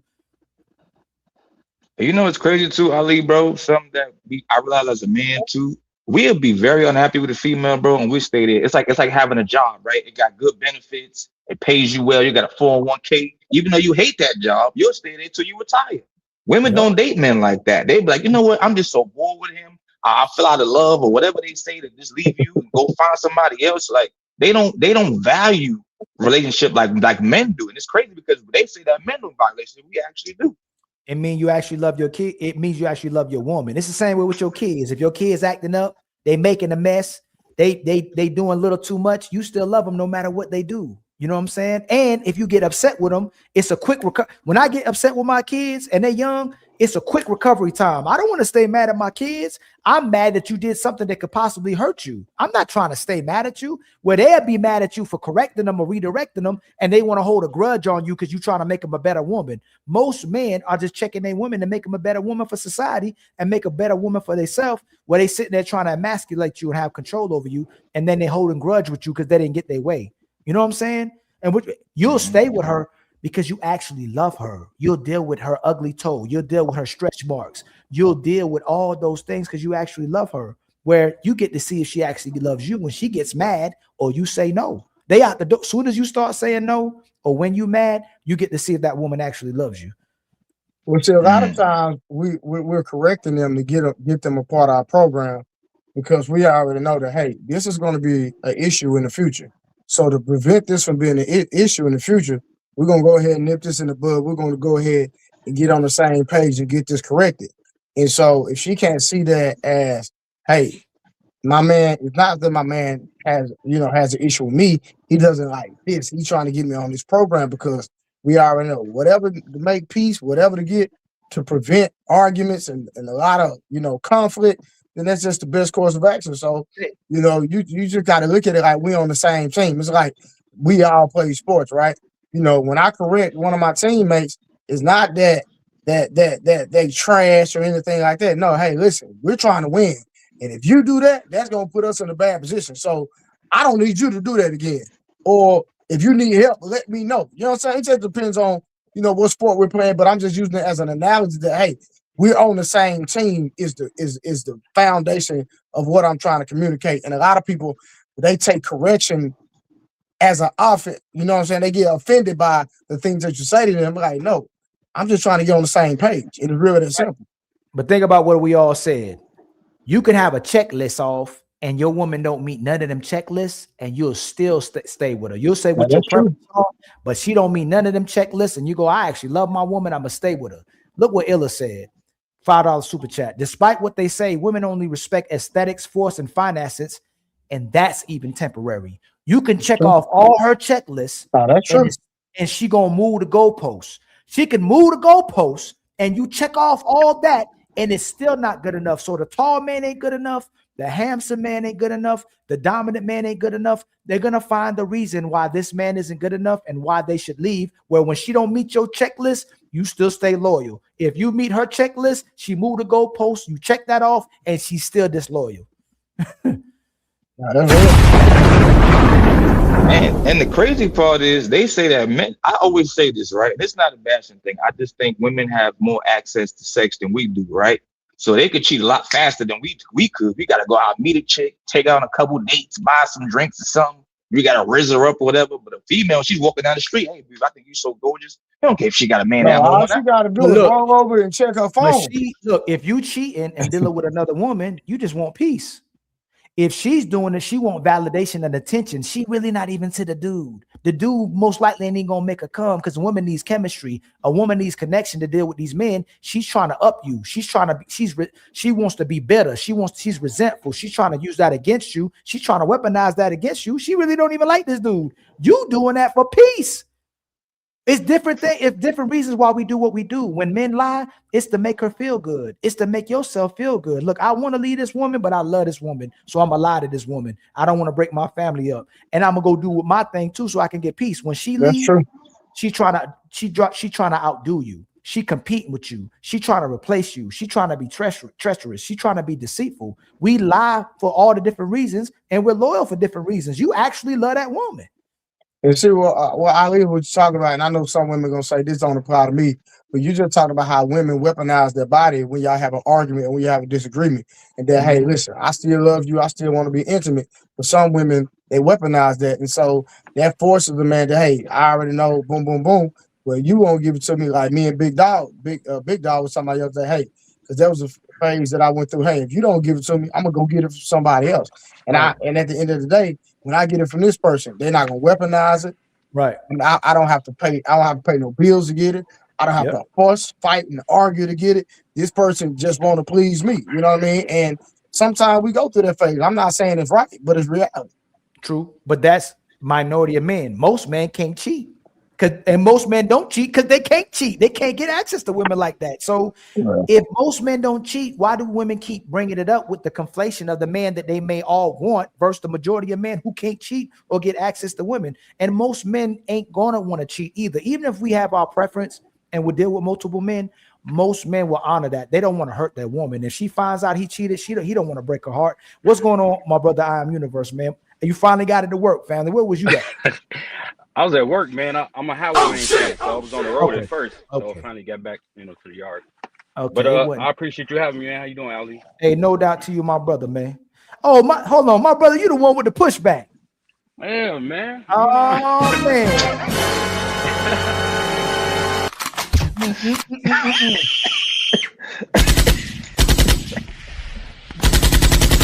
ahead and get all the name calling out the way first before I even start saying. No, we don't do ad hominems over here, my brother. If you got pushback, it's respected. I love pushback because if I'm wrong, you made me right. Gotcha. So I want to know what your perspective is from, and you donated to the show, so that means you. So you rocking with the show, and it's a learning curve. How old are you, my brother? I'm in my 40s. And you still think like that? Okay, my brother. So I want to see where you coming from. I want to know where you coming from, what angle you coming from, and tell me what you disagree with me about. What part? Let's start one thing. What is the one thing you disagree with me on? Okay, just right off the back, I don't like you saying you want to be in control of a woman. I disagree with that. Okay. Yeah. So let me ask you this. You got kids? One. Can you protect your kid if you don't control them? Yeah, you could. So I'm gonna give context. You put down the rules in your household. You tell your children what to do, and they don't want to listen to you. Can you protect them if they don't listen to you? No, you can't. But at the same time, it depends. Like my son is grown now. He stays with his mom, and like everything. When we were growing up, our parents told us certain things not to do, and then you went and did them anyway. So, of course, you may run into some situations sometime where your parents can't protect you, but then you may run into some situations where you did something you shouldn't have done, but you were still going to be protected by your parents. So it's like that's kind of like a yes or no thing. So if your woman don't cooperate with you, if your woman ain't maintaining the house, if your woman ain't fulfilling her responsibility in the house, why should you be with her? But I actually agree with that. No, go ahead. No, I'm asking why you should be. So you saying you shouldn't be with her, right? Of course not. But if she's doing those things for you, you're in control. That's not necessarily true. I like the word you use, cooperate. That sounds better. So hold on, go slow with me. Without playing semantics, she's operating under your control, and if she's under your authority, like people want to play semantics, she obviously got to control herself for you, right? Okay. But she's she's under your control because you're giving her the authority. She's cooperating with you. You're not going to be with a woman that you don't control. I disagree. I'll tell you why. Our innate right as human beings is free will and free choice. So with that being said, nobody controls you. Now you can control by force. Right. But you're still playing semantics with me. No. If I work for your company, are you in control of me? Am I choosing to let you be in control of me? If I'm your employee and you have regulations and responsibilities I have to fulfill, aren't you in control of me at your job? You could call it that, but like I said, I rather call that cooperation because you signed up for something, so you're giving somebody the authority over you. But when it comes to a relationship, Say that last part. I said when you sign up for a job, you put in your Mhm. application to work You for a company. you submit your application, right?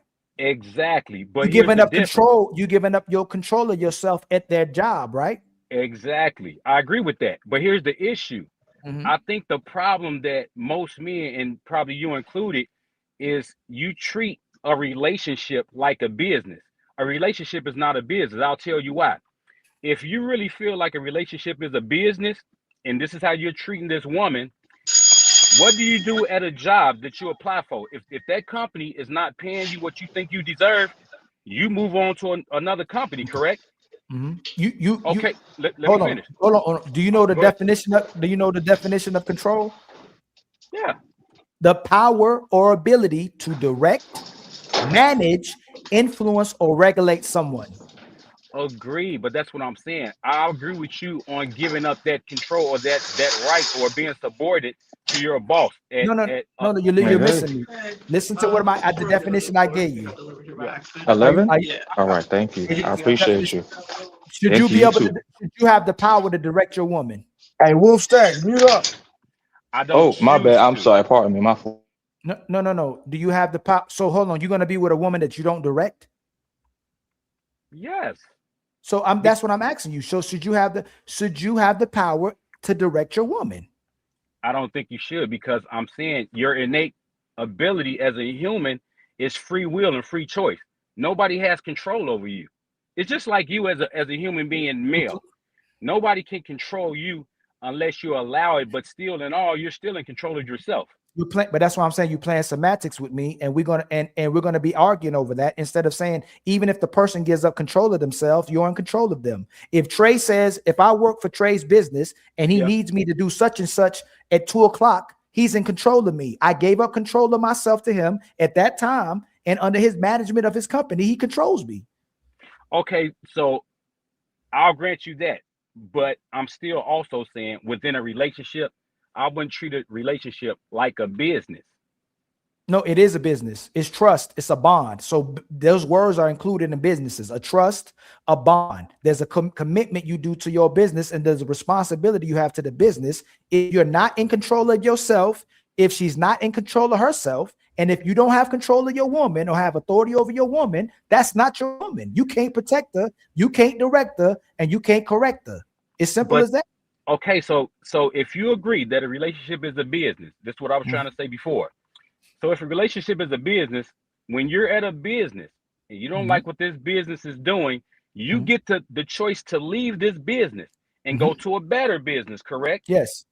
Okay, so in the event that a woman is with a man or a man is with a woman, if you don't like what she's doing or she don't like what you're doing as a man, she have the right to leave. But I notice a lot of people on these podcasts, they saying like, well, this one was married to this man and he wasn't doing nothing wrong, according to what he's saying. But in her eyes, he could have been doing nothing wrong, or she just could have wanted something different. If he's treating that relationship like a business and she decided to leave, I don't see the issue.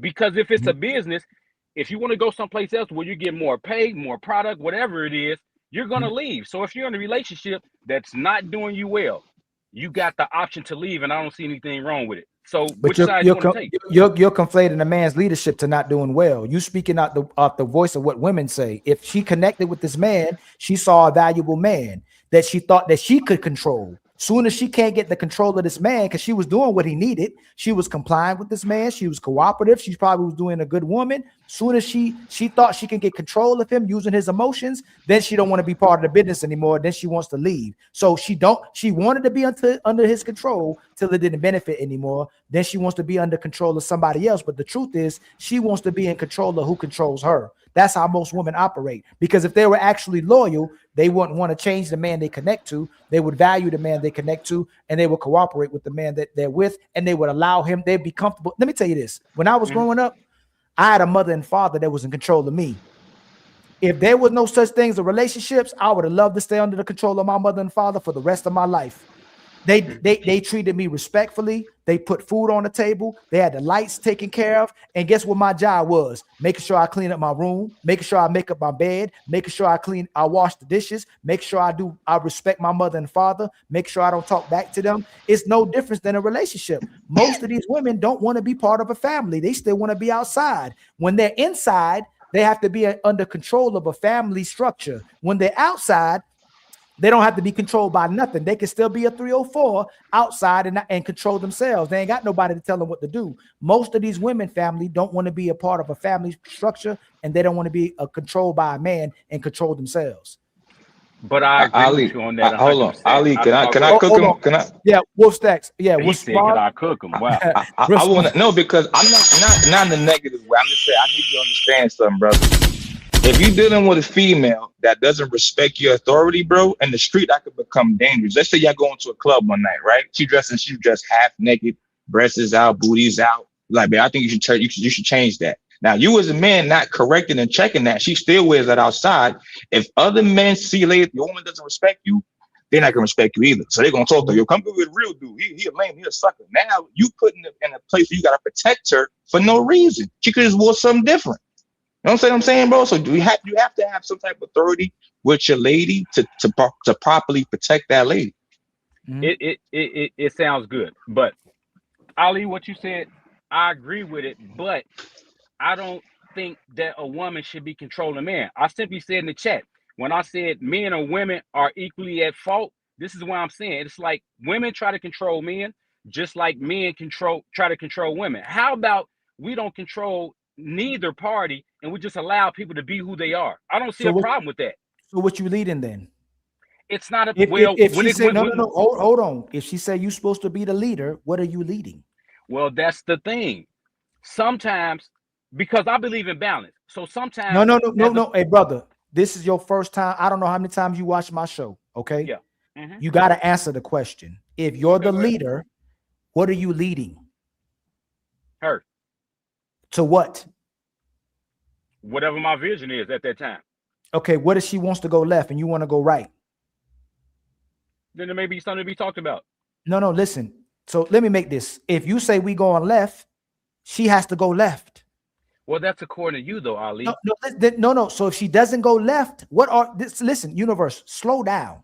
Yeah. If you tell your woman we going left and she said we going right, but she said you her leader, what are you leading when you say left and she goes right? What are you leading?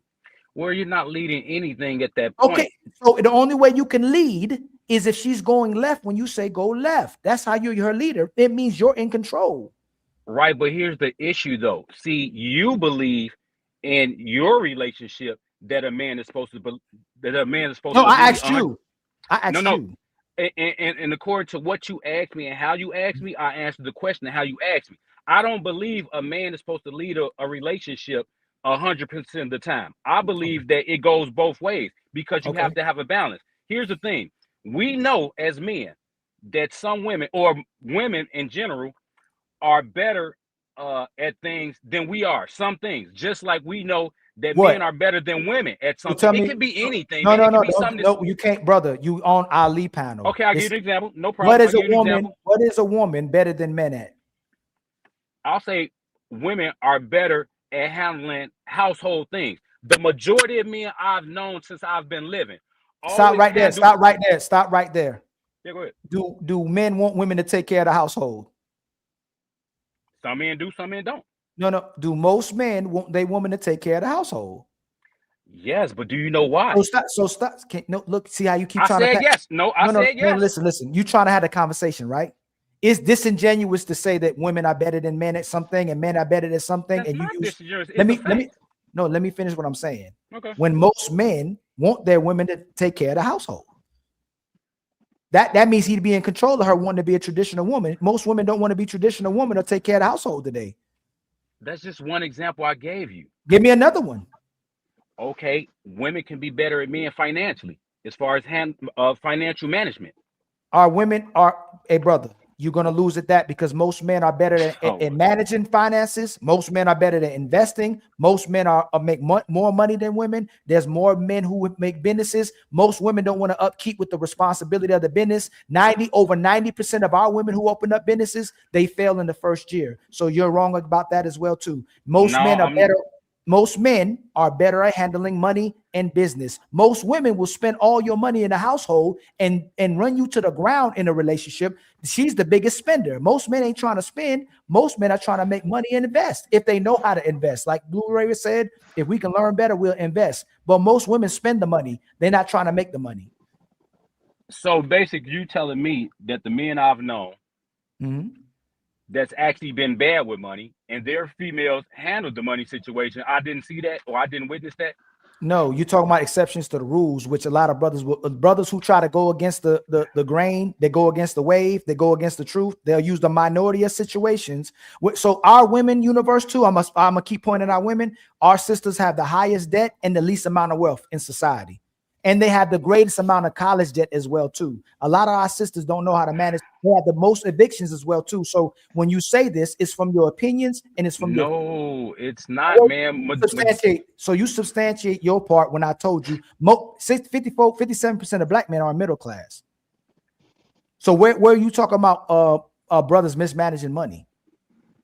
It happens all the time. No, most men mismanaging money. It happens all the time. No, you see what you're doing? You're saying it happens all the time. We know there's brothers that mismanage money, but for the most part, brothers manage money better than women manage money. Okay. You know what? Can I piggyback off what you just said, Ali? Yes, sir. I know men, right? That they might want to go to the club, they might want to go out and party, go smoke or whatever they do, but they don't have the money. They had to pay a bill or something, right? So what that brother do is go home, go to the liquor store, buy a bottle, buy some juice, and he'll just chill out the crib, put some music on, and play the game. But a woman, she'll know she got a bill due and go to the club and spend the bill money to have a good time. So we prioritize, right? We prioritize needs over want before anything. I know men that got to pay their car note, and they be like, you know what? I need gas right now, so I'm about to pay the gas for the month. So my lady, she knows how to manage money. Like she's ready. She's not a gold digger. She don't prioritize money like that. She likes to live comfortable, but she's not this overspender. And she knows how to manage money. To the T, paper, everything, budgeted and stuff like that. Most women aren't like that. Most women are getting with you to get your money to spend on her while she saves her money. But she wants to spend. She wants to go out. She wants to go on trips. She wants to splurge. Most men ain't trying to do all those things. Majority of us could save money if we didn't have a woman. You were probably financially your best when you didn't have a woman. That's all of us. When they do this, most men who got money are married. She didn't help them make money. Men who are married typically do have money, but that woman didn't help them make money. Most men are in their best stride when they don't have a woman. They can save more money and they can invest more money. And one thing about running a business is that when you're talking about paperwork, making deals, hiring and firing, the one thing that you cannot be is emotionally tied to any decisions. And that's very vital in running a business. And this is why he said earlier that most women, that not speaking bad ill on women at all, just saying that when they go through business, they might hire a cousin that be stealing weaves and stealing hair packs. But we, as a man, I'm not gonna hire my cousin that just came out of jail for embezzling money and stealing credit cards or scamming. I would never hire him. So we do things based off logic, not off of emotion. That's how we built. And that's okay. That's fine. It's great when a woman could be emotional sometimes. Like, let's say good cop, bad cop with the parent, with the child, right? Let's say your child broke a vase or a box. You might be a little bit more mad. She might be like, baby, just give him a chance. He didn't mean it. He's run through the house not looking. It took her to soften you up to be soft on your child. So it's. Ali, you're on mute, Ali.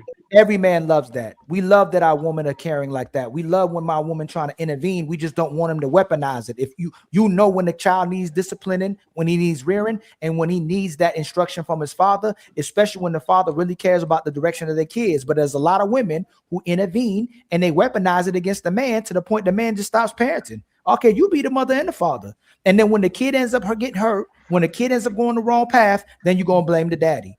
So again, even with that, a single father is equivalent to a two-parent household. Universe. Men will run better families, better structures of the household than women will. And then not only that, Universe, I think you missed it when Ali, when he read the definition. The definition literally said influence. So direct, manage, influence, or regulate someone.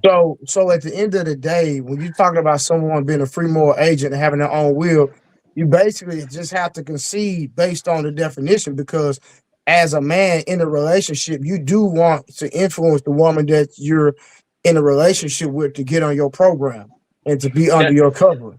That's understood, but I don't think you should have to force or control it. I think it should But happen that's organic. not. But he gave you the definition. And hold on, real quick. What I'm trying to say is that everything that you just named, Ali is not talking about by force, control, influence. All those definitions encompasses control in its totality. So there's going to be different phases of those aspects of that definition that you will have to be direct in and influence, and you're going to experience in the process of dealing in that relationship, period. Do you agree or disagree? Yeah, I agree to a degree. So you don't agree that you have that telling a woman your standards and priorities in a relationship is not basically telling her, hey, this is what I'm going to accept or not accept. That's not a part of influence? No, it definitely is. But on the flip side of that, you see a lot of men basically telling a woman what she should and shouldn't be doing also, instead of just saying, what's wrong with that? I'll tell you what's wrong with it. Because now you're trying to control somebody's free will. No. Hold on. Watch this, Universe. Universe. Trey, let me say one thing real quick. I'm going to say one thing. Universe, let me ask you a question. In a relationship, do you tell a woman what you like and what you dislike?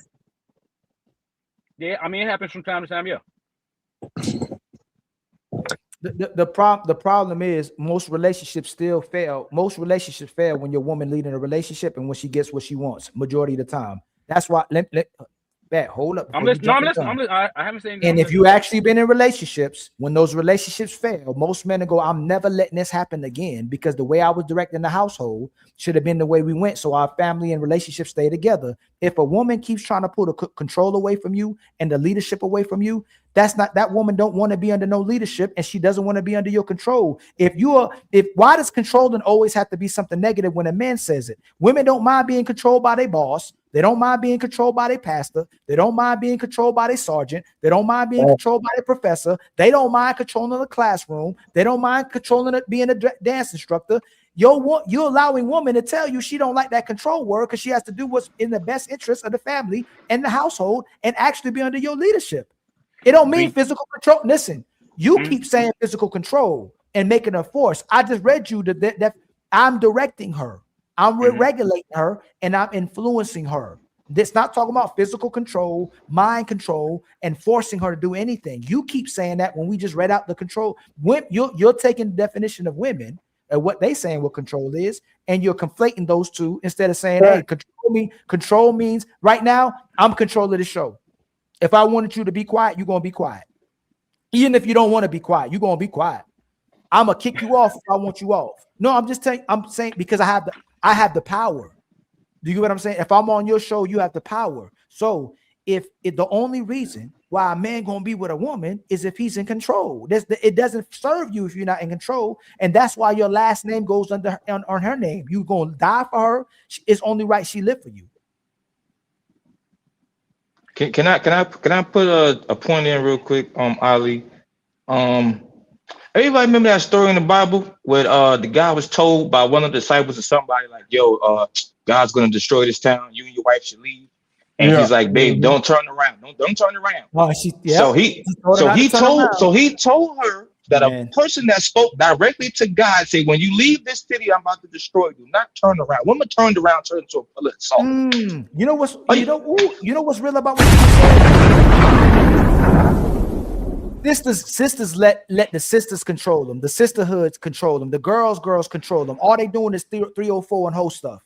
They outside. They going to concerts just to be 304s. They going to girls trips. They going out to the club. They doing OnlyFans. Ain't nothing outside of the control of man that's benefit a woman. So what is it that a man that's actually doing when he's in control of his woman that's negative? I am universe. What does he actually influence her to do that's bad for her? It could be just following him. No, I didn't actually. I said, what is he telling her to do that's bad for her? Follow me. What is he telling her to do that is bad for her? I need specifics. That could be bad for her if he's telling her to follow his lead. Again, what is it that he's doing this? If I tell you to do something, I am universe, it's either going to benefit you or it's going to be bad for you. I'm saying literally, specific wise, what is he doing when she follows him that is bad?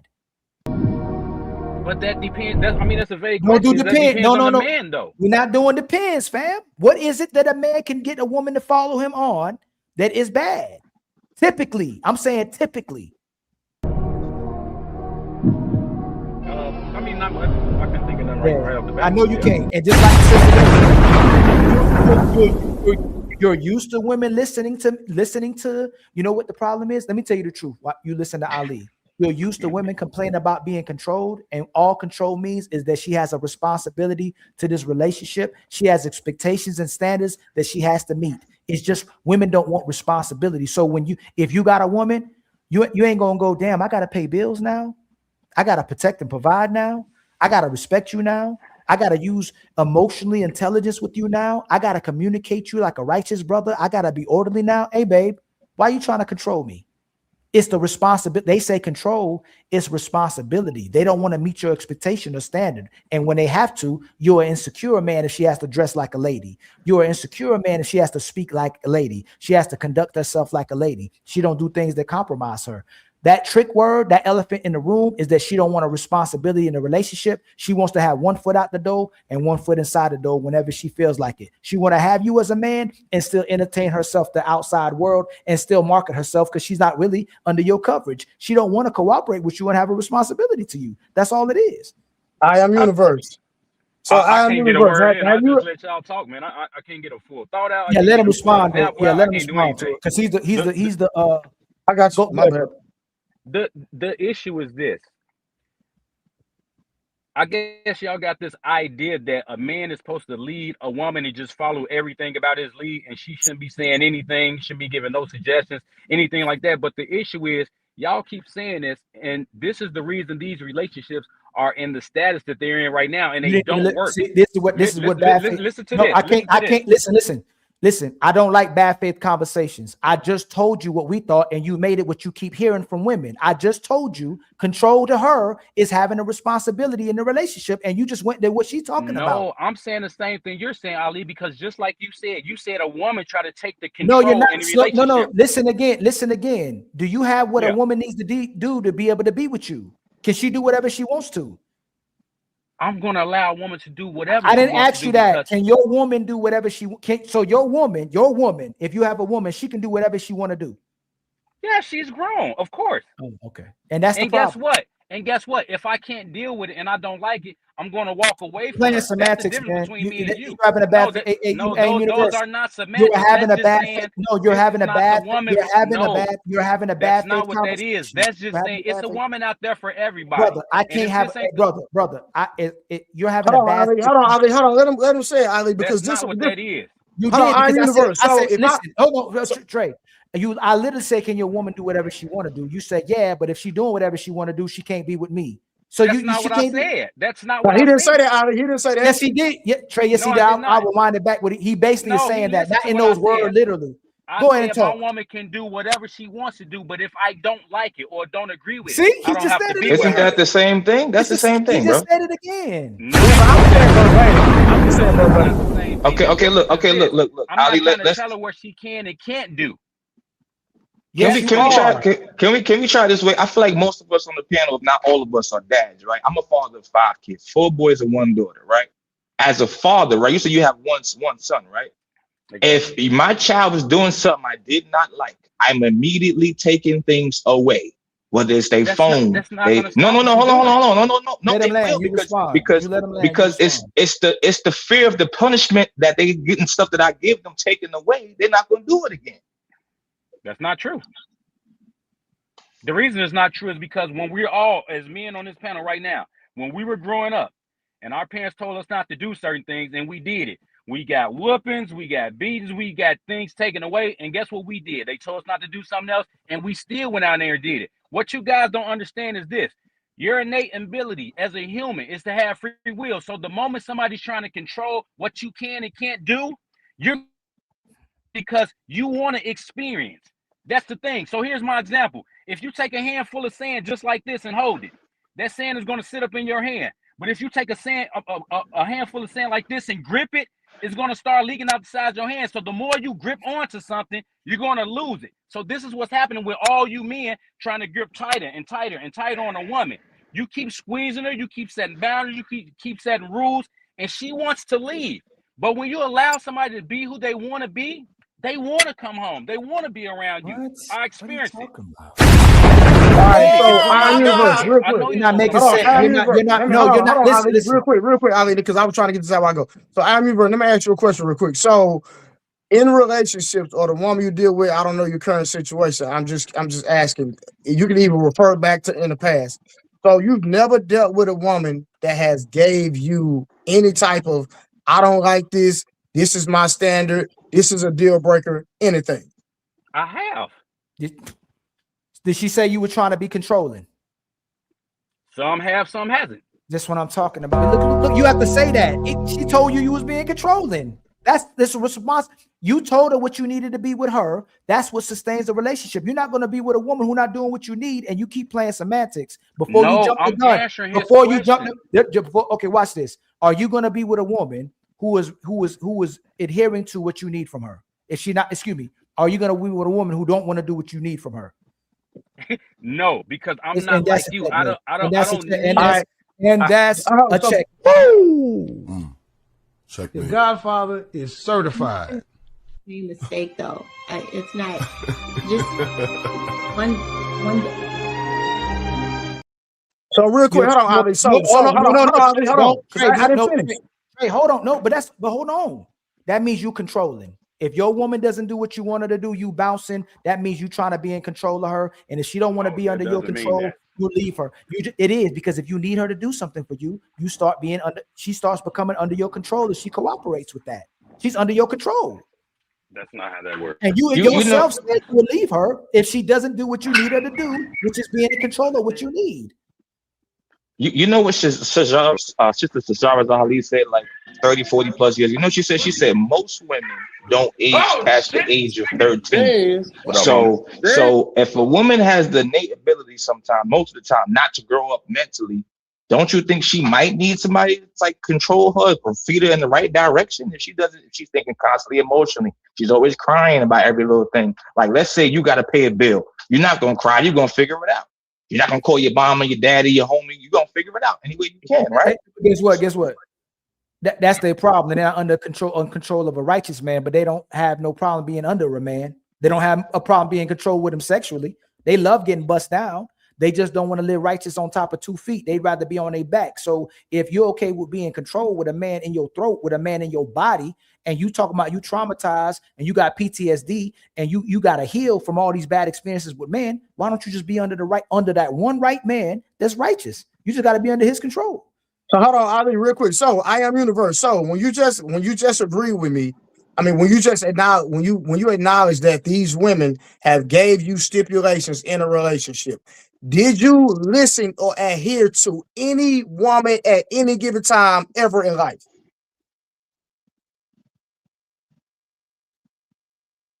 Hold on, I can't hear you. Can you hear me now? Yes, sir. Yeah, yes, at some point I have. Okay, so was she controlling you? I guess you could say that, yeah. Yeah. Man. She got your ass. What are we talking about then? But you because you're throwing your hands. It ain't no like you. Stop trying to fight it. No, stop trying to fight. Stop trying to. You are. No. Instead of addressing the fact that y'all control each other, or nobody controls nobody, and the relationship fails, somebody has to be either y'all both control each other, or you control her, or she controls you, or nobody can control each other. There's no reason to be in a relationship. Ali, but I agree with that, though. No man. Hey, Wolf. Hey, Wolf Stacks. As long as you in control of your woman, you got a problem with her being in control of you? Absolutely not. Hey, Trey. As long as you in control of your woman, you got any problem with her controlling you? No, sir. That's the problem. No man ever says his woman can't control them. I'm fine with doing right by my woman and what she needs from me, as long as I control her. So what you doing? Yes, and women don't like the word. Men like the word. I'm saying it's so if you don't like the word, it's a problem you have, because what you hear from women saying they don't like the word. Men love that word perfectly. We ain't got to use these soft, sugar-coated cooperation words, all that stuff. That's why we use cooperation to not hurt her feelings. But if she can't be under your control, you don't need to be with her. Could you pull up the definition online of control? He already read it. That's what you're not listening to. That's the problem. Did you do that when I was online or offline? Online. He said it to you. Yeah, I hear her. I'm sorry. I'm gonna say it. Control. Okay. No, I honestly didn't. Look, control means the power to direct, manage, influence, or regulate someone. I told you that don't mean physically control them or force them. It's directing, managing, and influencing. Okay, now. Yes. Like you said, now I'm asking you, Ali. Well, all y'all can answer this. You said you didn't have a problem with you being in control of your woman and her being in control of you, right? You're gonna go back to what benefits a woman, right? Because you speak for women. No. I'm just asking. I bet yes, you are. Yes, you are. You are very comfortable with a woman controlling you, but you don't want to control a woman. But you have admitted that. You. No. Based Universe, I'm telling you, you're gonna keep caping for woman when men are saying when you control a woman. I am Universe. You already admitted because you're gonna go right back. You're gonna go right back to a woman. I already know what you about to do. No. Go ahead, tell I'm me. not finna do that. According to that definition, then yeah, I would be controlling a woman. All I was saying from the beginning of the you would be what? What you say? It goes both ways with me because I believe in the balance. According to that definition, you'd be what? I'm saying according to the definition that you gave, yeah, controlling them.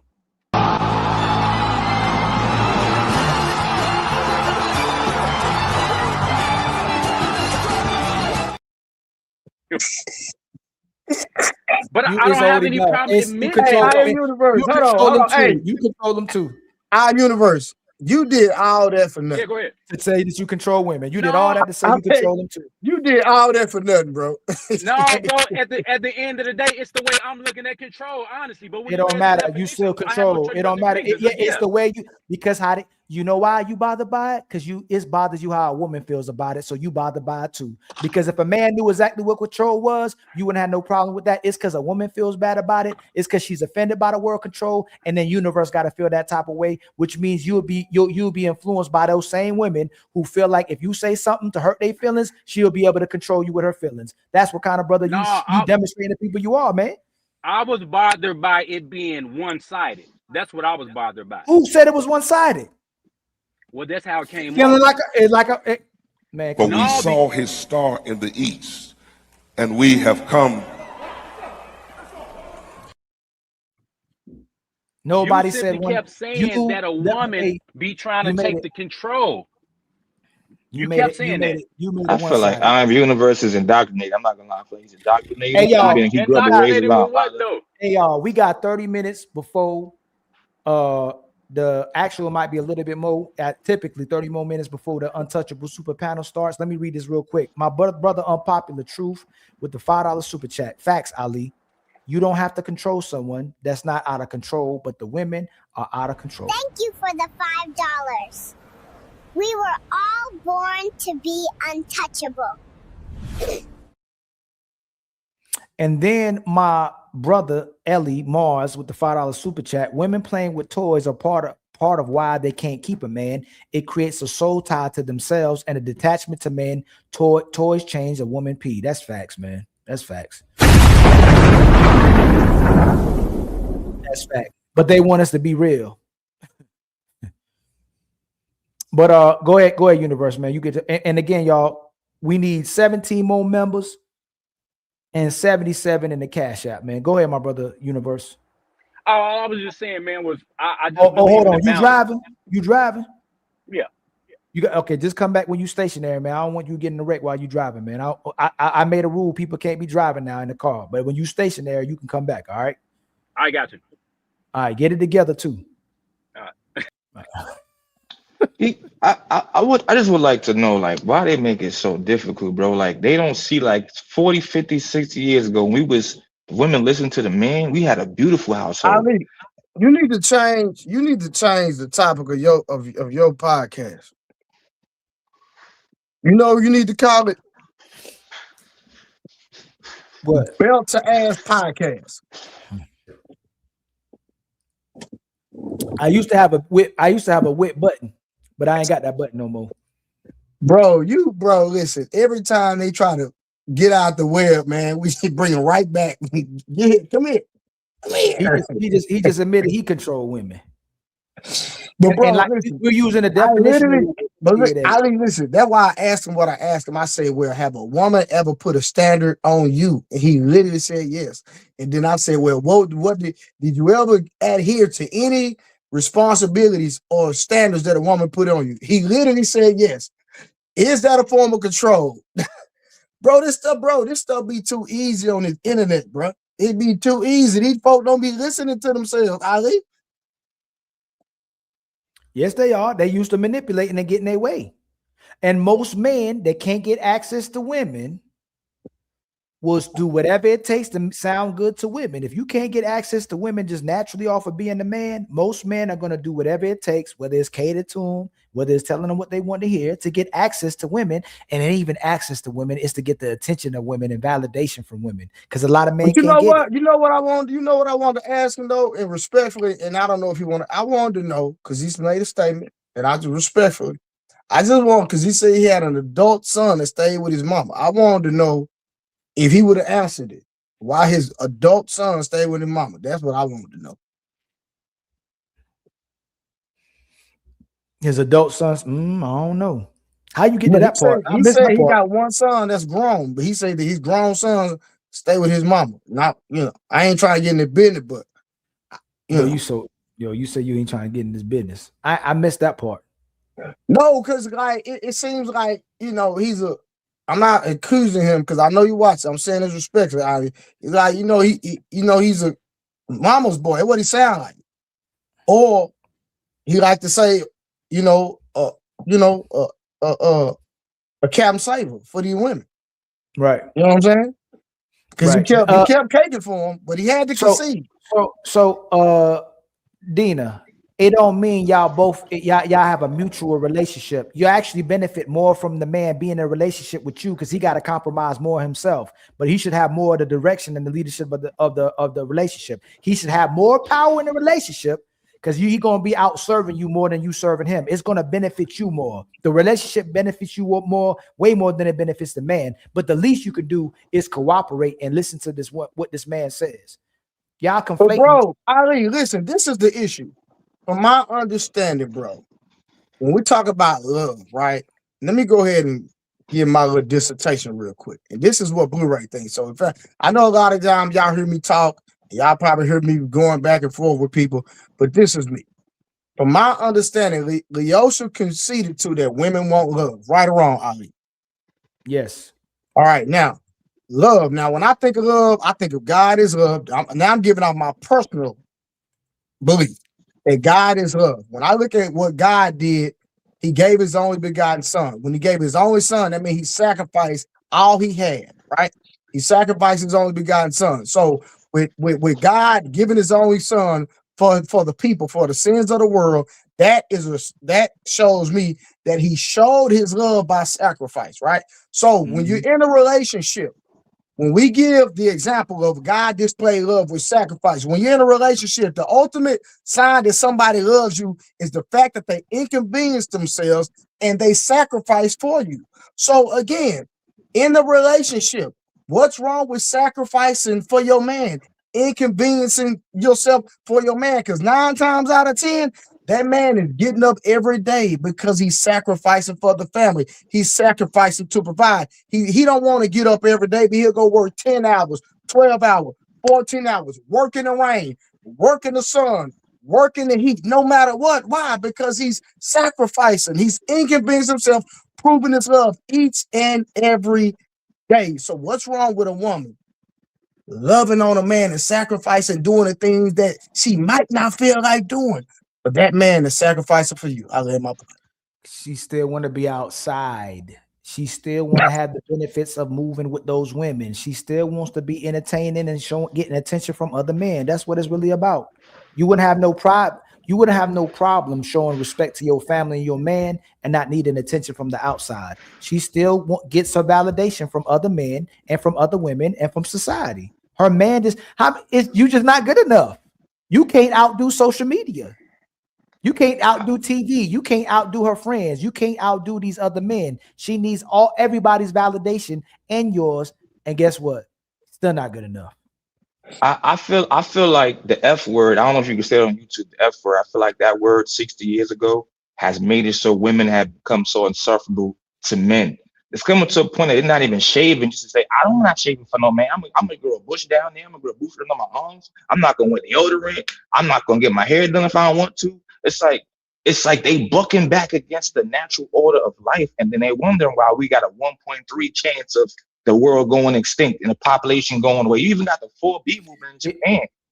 There are women living with other women, but you can't be cool and follow a man. There's such lies, yo. If you go pick a woman up, you're gonna get outside, open the door for her, close the door. You're gonna take her on a date. You're gonna take her to a restaurant where you front the bill. If something happens and something's happening to y'all, you're gonna put your life in front for her. If y'all end up getting a place together, you'll probably pay primary majority of the bills, depending on how she's moving as a person. Or you're gonna probably go half with her if she acting up, or she still want to work, or you'll take care of her if she's willing to stay inside of the house. Man will still do most of everything.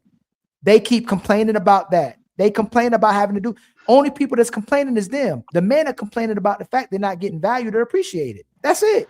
They're complaining about having to do for you. They tired. They lazy. They don't feel like it. It's an inconvenience for them where no matter how you feel, you're going to still do your part for her, and you're going to outdo her and outserve her. And you know what the saddest part about this, Ali, when they 65, 70 years old, and they got that mail company coming over every weekend to tap it up, whatever, and he gets up and get dressed, she's like, you can't stay tonight. No, I got something to do, baby. I'm busy. Yeah. But you spend so much time bucking against this, trying to find a companionship. Now when you want it, it's too late. Yep. Guys coming to lay the pipe, and they're going home. Yep. They're going to get in their own bed. Yep. Because Mother Nature is nice on women and it's hard on men. But Father Time is easy on men and it's hard on women. You were supposed to use your youth to get your husband or get your man. And then when we build ourselves up, we can get all the women that we want. It's just the way it is. You could have got the man that you wanted by using your youth and using your beauty, but you compromised that, giving it to the man that you didn't even want, giving it to the man that didn't even stay, giving it to the man you didn't want to commit to, giving it to the man you ain't even like, instead of giving it to that one man that you cared about. And you still got trauma. You still got PTSD. You still tell everybody you healed. All that should have made you happy. Why you never happy? I'm happy without a woman. But I need a woman. I want a woman, but I'm happy without a woman. I'm happy and I have peace. So if you don't have peace with yourself and you don't have peace when a man comes into your life, you the problem. You know, I know this, Ali, too. They blaming us for everything, but it's not a lot of our fault. A lot of our women have trauma from their own mothers and their own grandmothers, teaching them how to be mean and spiteful to men. If you're not going to pay all the bills, don't respect them.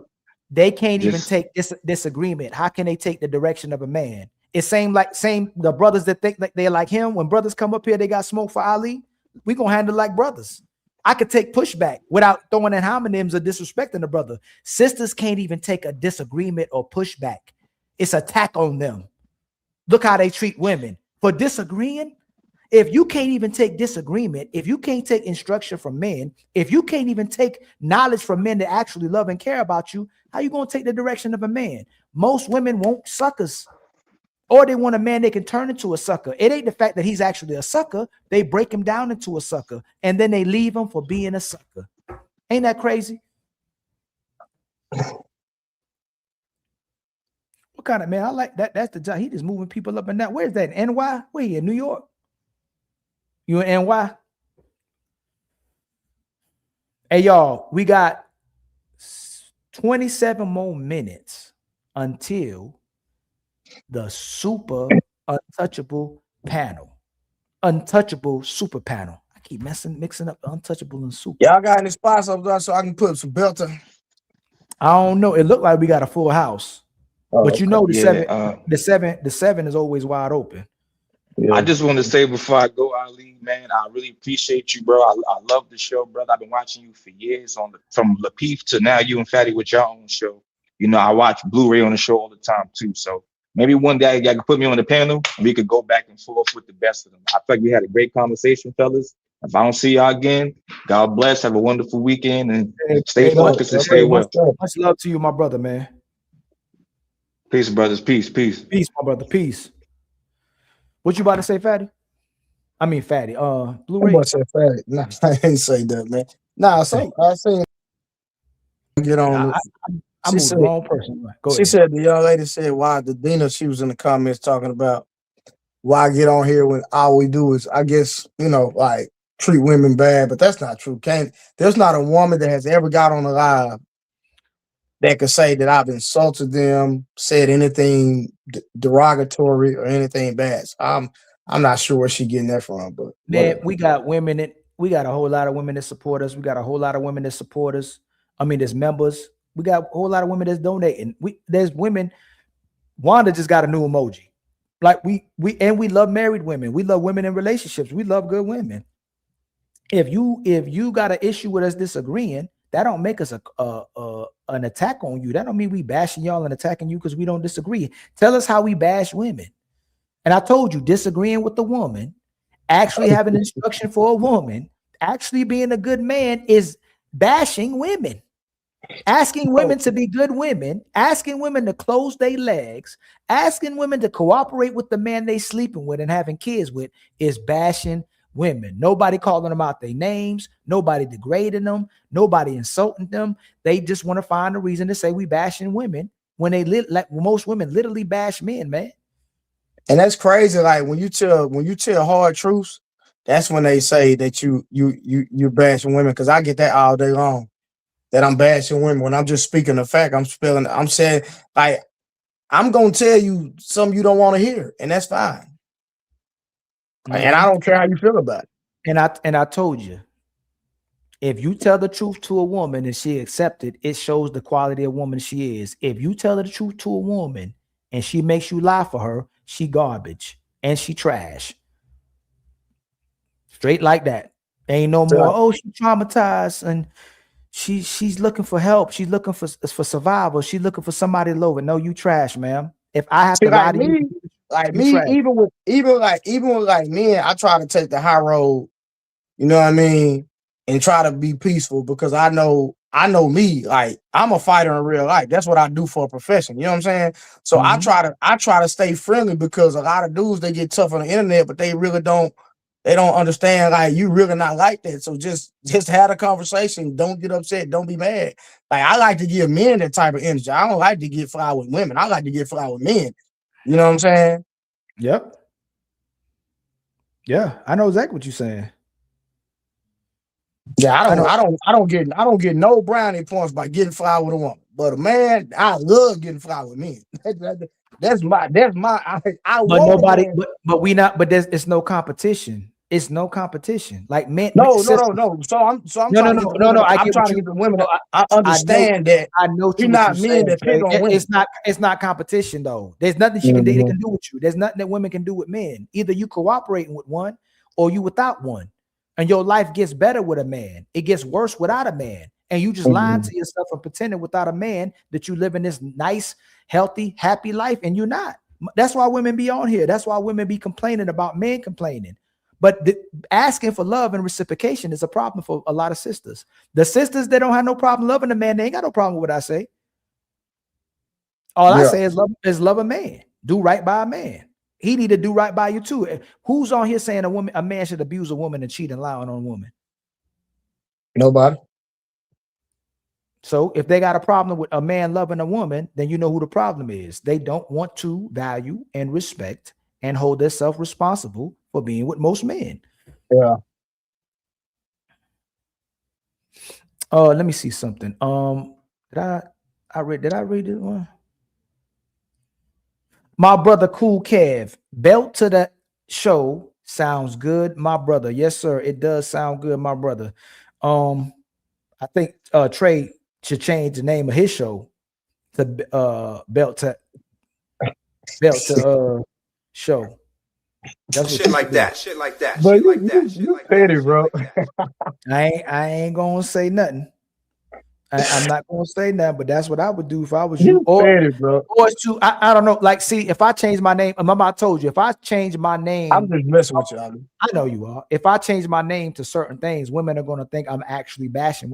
Trey, can you tell them we be going back and forth about that as well too? Like, what both of us both of us don't ever know bashing no women. All the way we conduct ourselves on these shows is crazy how women can say that when we respect women, we righteous brothers, orderly brothers, we believe in man, woman, and child, and doing right by women, and believe in a higher power, and that the women can say that we bashing women, and then they joke, y'all just want them to agree with you. Why wouldn't you want to be with a woman who agree with you? Yeah. If most of y'all agree with these women, more so than you agree with the men, you don't want to cooperate. You don't want the leadership of a man. You like women. Nah, I ain't gonna do y'all how y'all do. Y'all call us gay when we like that. I ain't gonna do y'all like that. But you know you got a problem when majority of who you follow is the women.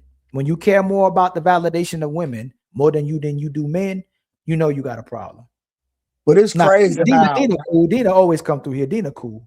Nah, but it's crazy how people listen to like niggas like Ace Metaphor who are little hypocrites, who all they do is hold these events, get on the internet, tell women stuff they don't like, and they sleeping with the same women that they telling that men are no good too. Like, bro, it's insane, bro. Literally. And then he had the audacity to gaslight women and say, I have option fatigue. Right. Facts. Bro, that's diabolical. Facts. It's facts, man. It's facts. So all the people, we getting all the guests, y'all. We get the guests ready for the next show. As soon as this ends, it'll redirect you right to the show. So y'all stay tuned. Get you some popcorn. If you cook you a meal, if it's cooking, make sure you get that crock pot ready. Make sure y'all ready for the show. The show will be starting soon, y'all. So once I hit the end button, we'll be going to the Untouchable Super Panel. And again, I want these shows to be in a way, y'all. If y'all got questions, if y'all want advice, if y'all need suggestions, you can send us. You can super chat questions. And again, I'm gonna go over. Let me tell y'all the level system. All right, for the memberships. Level 1 is y'all get the loyalty badges and you'll get the member shout outs and you become I'm gonna put the music behind the wall too. I'm gonna put the music so y'all can get the music and download the music. I think you can download the music. I'm not sure, but I'm gonna make sure the music available to y'all. And the people who are donating, the people who are here all the time, they'll be getting emojis. I wish I could give out more emojis, but I can only right now give out 19 emojis. But you'll get the member only chats, you'll get the member shout outs, and then the Divine, which is $4.99. You can connect with me on social media. And then the Tribe, which is $24.99. I'll do video collaborations with you to where I'll come help you with your show, or I'll do a show with you, especially if you're a content creator, or if you just want to do a show. And the $49.99 will be the real estate mentorship, which I'm gonna start back my Zooms probably in a week. And there'll be 1 to 2 video calls per month. The $99.99, it's the Lifeline membership, will be 4 30-minute video sessions, whether you want advice, whether you want the vent, whether you want suggestions, or whether you just want somebody to coach you or be a mentor to you. And then the one people have been asking for, we have Willie and Caesar's Palace is this month's sponsor of the show. It's $49.99. All right, if you want to be the sponsor. 49. Oh, $499. Oh, $499. $499. $499. My bad. What did I say? $49.99. You said $49.99. Hey, I'm good with numbers too. I make mistakes. But you said $49.99. I admit when I'm wrong. I admit when I'm wrong. Hey, I'm my brother's keeper. It's the sisters who be struggling with when they wrong. I know when I'm wrong. You know, y'all gotta admit when you wrong. How I feel to be wrong? Huh? How I feel to know you wrong? It's okay. I'm wrong all the time. This is just your first time experiencing. You wrong now. So you want to talk about it? Okay. And then my brother Omar, which makes us, it would be $47 left. My brother, man, I know this man ain't screaming to his kid on the, but I know this. Boy, oh, my bad. No, you good, man. You being a good father. My brother Omar said, keep bringing heat, bro, with the $30 Cash App. We need $47 more, y'all. 47 more to reach our Cash App goals. Who will help us reach our Cash App goals? And then we need 13 more memberships, y'all, to reach our goal for today's show. Can y'all make it happen?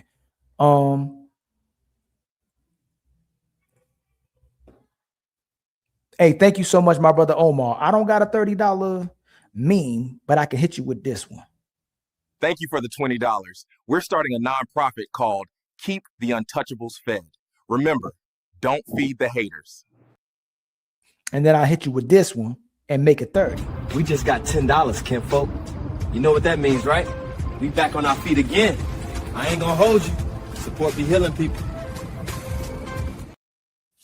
And y'all, please don't forget to like and subscribe, and please make sure you share. As soon as this stream will end in probably about 5-10 minutes, and then it'll be redirected to the Untouchable Super Panel. My bad, Ali. I turned the camera.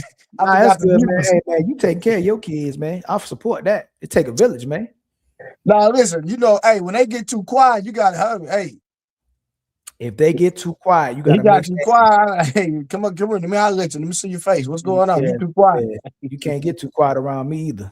I don't play that too quiet stuff. Hold on, let me see. I'm gonna see what it's looking like, man. Hold on real quick. Hold on real quick, man. Let me see. Yes, but again, y'all, thank you again for donating. Thank you again for supporting. And thank you for all. Oh, go ahead. And let me address something in the comments. Like, people gotta understand, bro. I could show y'all Caucasian white platforms to have the same conversations. I don't know why they think that white people don't have these conversations. They have the same conversations, bro. And they know that a lot of these behaviors our women got, they'll admit they learned it from white women. It's crazy how they think that we're the only people that have these. Like, you have several platforms where you got Caucasian people with men hosts, have women on the panel, and they talking to Caucasian women about the same issues that y'all talk about on these platforms. Like, it's crazy how they just in denial about that. I can show you YT women complaining about marriage, divorce all day long. I can post video after video. You understand what I'm saying? Of course, but I told you women love liars. Women love men who lie. Women love their delusions being supported instead of being with what actually is righteous, what actually is the truth. And we just gonna keep talking about it till y'all get tired of lying, till y'all get tired of simps. I just showed y'all what Ace and Metaphor was doing, and my brother Mike wasn't that bad. The only thing I could talk to him about is that his shoes was off. But I'm demonstrating to y'all how much the liars are supported by the sisters. No matter how much the men want to tell the truth, no matter how much the men want to communicate it, is used against us and is weaponized against men for telling the truth.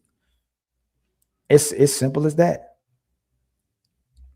Let me see. Dina, you're gonna have to come up here soon. You can't be just up in my chat, be acting up like that, and you ain't gonna pull up. I don't know why y'all know I ain't gonna do nothing to y'all. I'm a relationship man. I'm a father. I'm about the community. I'm a righteous brother. I'm who y'all say y'all supposedly want to be with. But then y'all still want the man. Y'all want me to be like Ace Metaphor. Y'all want me to be like Derrick Jackson. Y'all want me to be like Hey, tonight's real quick. Hey, Ali, I gotta shoot out, bro. I gotta go somewhere. Okay, my brother. Ain't no problem. Y'all, I'm not gonna be like that. I'm not gonna move in that direction, Unless while y'all still here, let's finish this. I ain't even get to finish this. Let's finish this.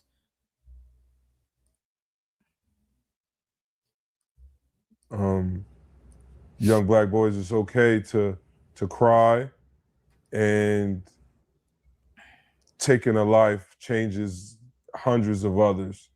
No more death culture. I was going to talk about just deadbeat culture. That's one of the things that I wish we can just eradicate right now. That, for sure. Just the idea that you could have a child and not be involved. Like, I wish that is something that you can just go and just click a button, and it's impossible for a man not to, like, possible for a man to do is to create a seed and not be there for it. So that would be the one thing that I would say. I love that. I wouldn't want somebody to carry forward. I think both of those are freaking amazing, and I would wish the same things. Yeah. All right, let's lighten this shit up again and do some rapid fire. Y'all ready? Who lies more in relationships? By the way, most men, 85% of men are either living with their children or involved with their kids. That's some garbage information they keep putting out, as if most men ain't in the lives of their kids, in the lives of their children. That's been debunked 50 billion times. So saying that, most men not be deadbeats, how about we address what's actually happening in the household? How we actually address how the mothers are treating their kids. And just because you stayed don't make you a good mother. Just because you stayed doesn't make you a good mama. Because everybody ends up leaving anyway. So let's keep it real about that. I'm tired of that men ain't fathers when 85% of men, and I'm going to give y'all can go look it up, either live with their children or involved with their children.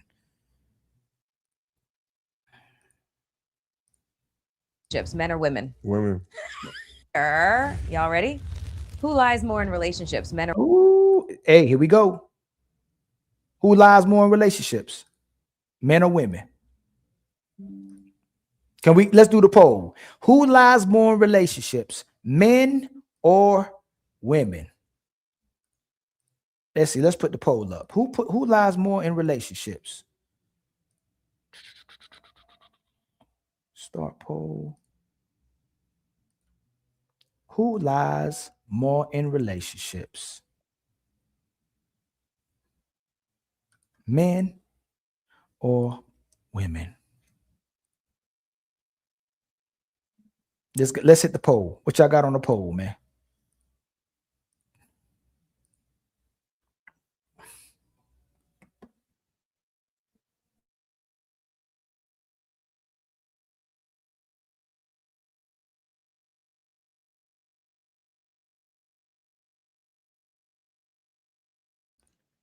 What we 50-50. Hey, no 50-50. Who lies more? Men or women?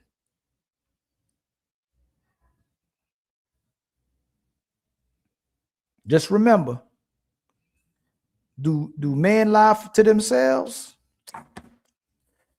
Y'all gonna say, let me see what the poll is saying. Ooh, women by a long shot. Okay, let's go to the next one. Women. Women. I'll be ready in 15 minutes. I get 3 of those a week. Okay. I mean, I'd probably say women. Okay. Who cheats better? Men. Who cheats better? Men or women? Can women stay committed when they cheating? I be hearing through the grapevine that a woman, if you tell a woman not to call you, that you tell the woman only call you Monday and Friday, a lot of those women will not even stay committed to cheating right. She'll break that up because she actually wants the man. Where if you tell that man to just call you Monday through Friday, Monday and Friday, he'll call you Monday and Friday. Who cheats better? Y'all ain't even loyal to cheating.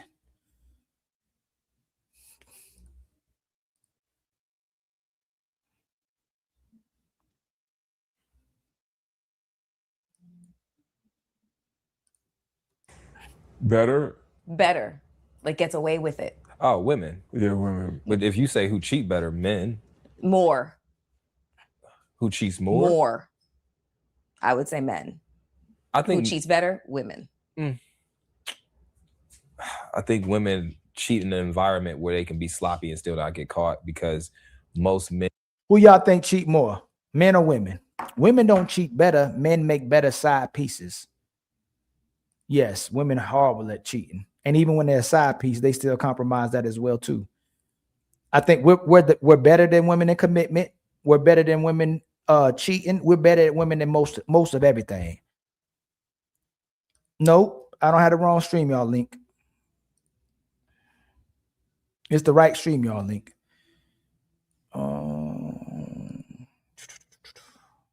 Then that means Sharon Bracey got smoked. This Sharon Bracey got smoked.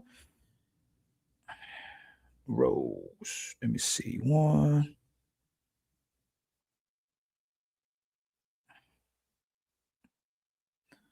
Okay, let's see what the next one is, man. Let's see what the next one is. And they're in a relationship with aren't micromanaging every move. And then the people that they're cheating with aren't snitching. So I don't think that they cheat better. I just think that they are in an environment. They make where better choices as to who to cheat with. No, it's men make better it's just the choices. environment. Like a woman will be in tune with her man in such a way that. Sharon Bracey, what's going on, Sharon? What up with you? You been throwing little shots out in the air, creating fake beefs, man. What's going on, man?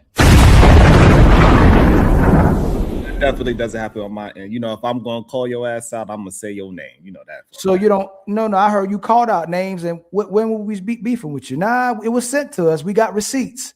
You called out our names. Yeah, that's And what I'm you- saying. I would never have a fake beef if I disagree So with what- something. so Actually, who- I did a review on a show not too long ago, and I actually agreed No, with y'all. slow down, Sharon. Slow down. 100%. I'll slow down for you. When did Anyway, Fatty? how you doing before? Nah, don't do that. Nah, don't do How you that. doing, man? You don't know we gonna get you while you here. When did me or Fatty say we had beef with you? I don't know. I don't know what I said when I said it. If I said it, then I probably meant it at the time. So I don't know. You have to.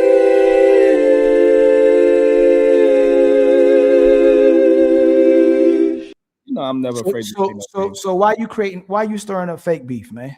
I would never do such a thing. If I agree with something you say, I'm going to say. If I disagree, you know I'm going to say it. Actually, I agreed with a couple of things that y'all did recently, and I agreed, and I actually reviewed it and agreed with you. No, But no, if I you disagree, you know, I moving don't- Sharon, you moving too fast. And make sure you look at the screen when you talk to your brother. Why are you stirring up fake beef when nobody's beefing with you? I don't got no fake beef with nobody, my brother. So then why would you put our name in something that you're beefing with us? I don't know what I said. You got to refresh my memory. Oh, you don't. I have to refresh your memory. Oh, Yeah. let me. You want to refresh your memory because we keep receipts. It's crazy, boy. We got long receipts, boy. And I can tell you. Why it's so hard to admit when you do something? I don't know. I don't know what you're talking about. Would that make you a liar if you don't remember? No. You just did a couple days ago. No, that doesn't make you a lie if you don't remember. To lie means you have intent. No. If you say it, oh man, we gotta start. Dang, Sharon, man, why you make us do this to you?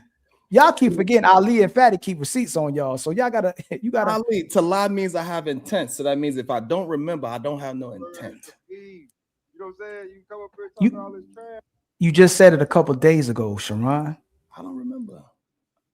You know we do long streams. I say a lot of stuff. Where's the beef? You know what I'm saying? You can come up here talking all this trash. Where the beef, nigga? You know, right? What's up? That's all I want to know. Hold on. There we go. Here we go, Sharon. Where's the beef? You know what I'm saying? You can come up here talking all this trash. Where the beef, nigga?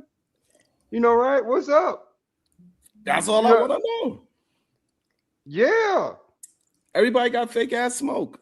See, I didn't say no real smoke. It's fake. Well, if it's Chaotic Truth, was Israel Mills, was Witch Doctor, Fatty, Ali. Oh, wow. Who else? Oh, man. Who else acting like Keisha G? Who else acting like that? Black. But I said fake smoke. Let me see. Truth was Israel Mills, was Witch Doctor, Fatty, Ali. Who else? Who else act like Keisha G? Who else act like they're Black? See? Who else be acting like they have problems? Work academics. See, I was just saying names. The Titan Wasp. Drip, whoever. Italian Wasp. So why say we have fake smoke with you? That's what. Because we don't have no problems. We don't have no problems. I said for anybody that has any kind of beef or fake smoke, because a lot of stuff be fake. We don't really have no problems. No, but why would you say our names? What's the fake smoke that we got with you? The fake smoke that I got. For example, somebody sent me something very similar that Fatty said my name. I'm like, bro, Fatty ain't got no problems with me. Like y'all be trying to stir up things. Oh my God! I think he said yeah, the bottom of the tier content creator, something like that. I'm like, bro, he don't really got no problems with me. Like me and Fatty, we don't talk to each other, talk about each other. We good. Like it's fake. It's no real problems. So what's your other smoke, Sharon, since you can't tell the truth, man? What's your other smoke? Because I don't know why it's so hard for y'all to stand on what y'all be saying, man. Why y'all just be saying stuff then? In the clip, I said fake smoke, literally, and I named a bunch of names. Right, that which means we would have had to say something about you and had fake smoke with you and fake beef with you. Yeah, because I believe Fatty said something about low tier content creators or something like that. And somebody tried to send it to me. I'm like, and I told the person, I was like, hey, listen, bro. We don't got no issues. Then why would you say it then? Because I said it was fake smoke. Because people try to produce. No, Sharon, you was telling the people.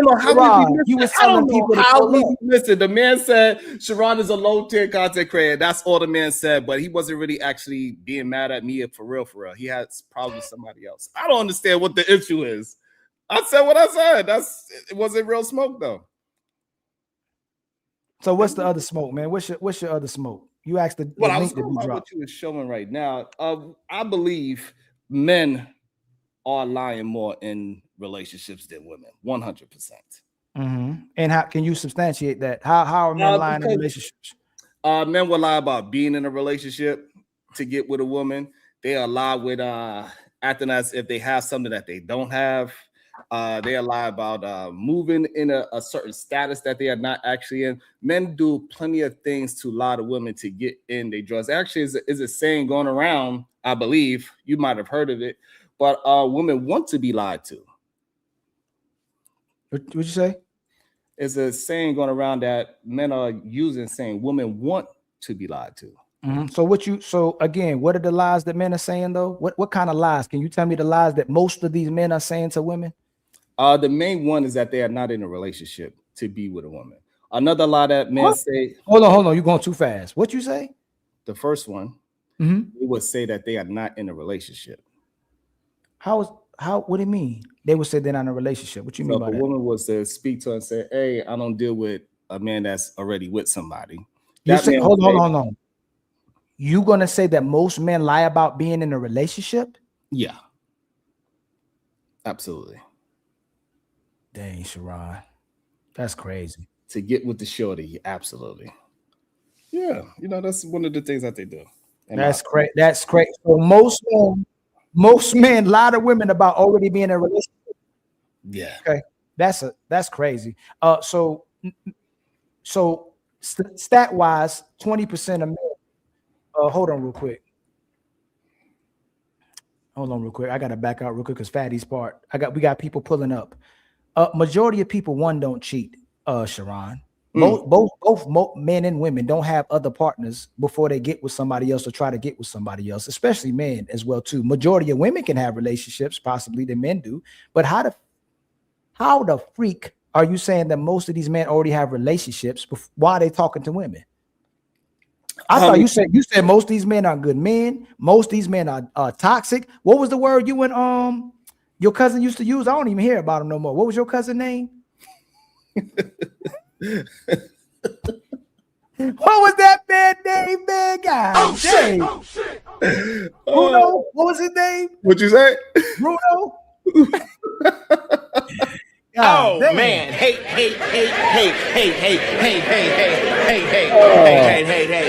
I don't remember what that man name was, but he was crazy. But so like why? Okay, that's the one. What else men lie about? That's crazy. That one is just crazy. I think the major one that they lie about is that they wouldn't be in a monogamous relationship with a woman. Is how they get So, okay, you say they lie about wanting to be in a monogamous relationship with women, right? Is that to lie? Is that to be deceitful or to spare a woman's feelings typically?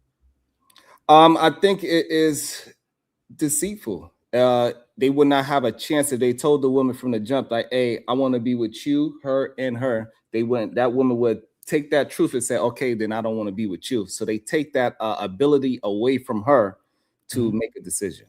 But most of those men don't deal with multiple women because they can't deal with multiple women. So why would that be a factor in itself? If they say they want to, if they'll say they're monogamous, but they're not actually monogamous, but they remain monogamous, why would that be a problem? Because what I'm saying is that, so those men that is trying to get with a woman, they would say, yeah, I'm looking for a serious relationship. But when they get with that woman, they are not actually looking for a serious relationship. They're looking to get what they can get out the relationship and keep it moving. If they can get 2 at a time, that's what they're willing to do. If they can hit one on the side, that's what they're willing to do. They're willing to deal with, and they want to deal with, multiple women at a time.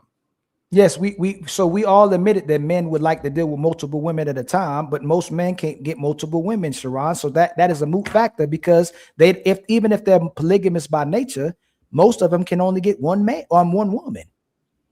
So that would not be that won't hurt a relationship because he can't even get another woman. So you're saying you are basing it on the fact that whatever man that can't get multiple women, that man is telling the truth because he can't obtain what he wants. That's the argument.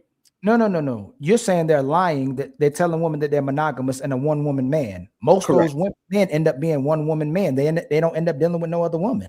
Right. You saying because of his ability to maintain another woman. No, stay where I'm at. Okay. It's irrelevant because most men can't cheat, won't cheat, or couldn't cheat. And now I'm gonna tell you this: if they had options, they possibly cheat and deal with multiple women. But most of these men don't get multiple women. So yeah, I just disagree. I think from the low tier men all the way up to the top 10 men, they always have options to cheat.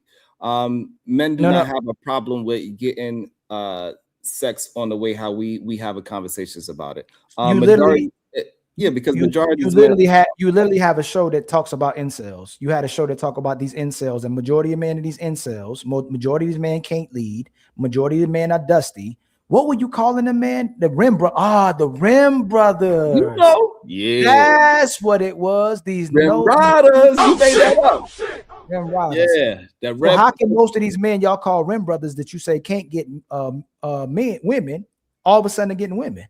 Right, because the Rim Brothers is 3 different types of human beings. It's the red pill man, the incel man, the manosphere man, the no good sucker. So it's not just the incels, and so that's a fallacy I never said. So it's a multiple of different men. So men in the manosphere, they do understand how to get women. They understand how to lie to get women.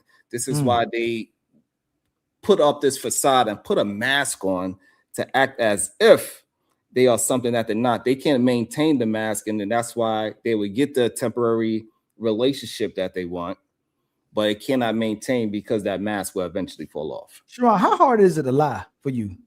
Wow. I don't think it's so easy to lie, don't it? It just comes right off your tongue. You just say anything because you could just say anything when you lie. You ain't got to remember to lie, nothing. You just be saying anything, Sharon. Sharon, we know you red pill, right? We know you know the truth. You just doing it for entertainment. I know you just doing it for entertainment. That's saying that you would insinuate something. You take the blue pill.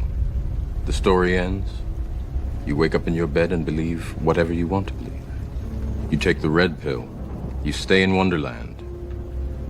And I show you how deep the rabbit hole goes. You better be happy I don't got that old video of you exposing these women and telling the truth about these women and saying most of these women don't deserve no relationships. They can't even cook. Well, thank you for not exposing me, my brother. I'm not, but you remember that video? No, I don't remember. But yeah, can they cook now? It's still up on my page, by the way. So I don't delete. I'm not running from anything that I used to say from. So what made you change your mind from the fact that you said most of these women can't even cook for their man, to now saying that most of these women are? Do you believe most of these women are worth a relationship to be with? Yeah, they are worth the relationship, and cooking is not a big deal in the first place. That's why it's is a nonsense argument. These men need a woman to work as well, so they both are sharing the cooking and cleaning. So I don't know why men are acting as if they are in a position of like you are that could take care of women 100%, where she don't have to go outside and work if she don't want to. It's just not a fair statement for men to be acting as if they need a woman to go out, do a 9-to-5 job, and then come home and cook and clean. It's just not a fair statement. So that's not a fair. That's not. So I don't know how much studying you've been doing, because I would think you're not regurgitating the same thing. So the men who are in these relationships and working, married, they work 8 more hours than their women do a week, and they only get 1 more hour of leisure. Do you think that's unfair to the man, that the fact that he got to work 8 more hours and he only gets 1 hour of leisure time, which means he helps with the homework, he helps with the cooking, he helps with the cleaning, he helps with the folding of clothes? You can research that if you want to as well too, because we do research. We keep up with this information, Sharon. So where are all these men that's not helping their women? They all over the place. We understand those women that have the men that are not stepping up. They are that 80% that you're talking about that file for divorce. Shout out to the men that are all stepping up their game and being positive and productive men. No. You didn't answer my question. I definitely did answer your question. So the research about those men that are doing all those things. They are maintaining a relationship. If me and you are working a business together, and I work 8 more hours than you, but you only get 1 hour leisure time, and but let's do this again. You work 8 more hours than me, but you only get 1 hour more leisure time than me. Is that fair? Yes. So I'm gonna say it again. I work 8 more hours than you do at a job, and I only get 1 hour of leisure time. How is that fair? Because that's what I chose to do. No, so I didn't ask you if you chose to do it. I actually was fair. So that's why it's hard to ask you questions, because you be disingenuous. If a woman is working 8 more hours, if a woman is working 8 more hours outside the household, and then she has to come in and still help the man clean up, and she only gets 1 hour of leisure, that's unfair to that woman. She's being overworked. But you don't like addressing that. So when women say men ain't helping in the household, they're actually lying. The man are actually at work. And a lot of times, if the man ain't at home, she's the one cooking. She's the one messing up the household. He's not at home. So why would he be expected to come home and cook and clean when she's the one dirtying up the house? I mean, if that's the stat, I've never heard. No, I'm asking you again. If we roommates, hey, Sharon, hold on. Let's walk this down. Hey, Sharon, let's walk this down. If me and you are roommates, and you always working, who would be expected to cook and clean? Yeah, so the issue is that you can't. No, please don't, Sharon. I know you way past that. Because then you can ask the questions too. If we're roommates, and you at my house, you living rent free. Hey, Ali, I ain't had nowhere to stay, bro. I need somewhere to stay, man. Can I kick it at the crib? Hey, no problem, fam. You can stay. Who would be expected to cook and clean? As your room, weird question, but no, just we roommates, brother. You had roommates before, haven't you? You never had a roommate? No. Okay, actually, but men and women have been roommates before, right? Yeah, but you talking about a lot of men and women are roommates. So if I'm struggling with your question. And the reason why I'm struggling with your question is because the roommate thing is not the same as a relationship. No. Let's get there. Okay, if I go to work and the person is at home, if my lady goes to work and I'm at the house, who should be cooking and cleaning? She should. What? If you go to work and she's at home. Oh man.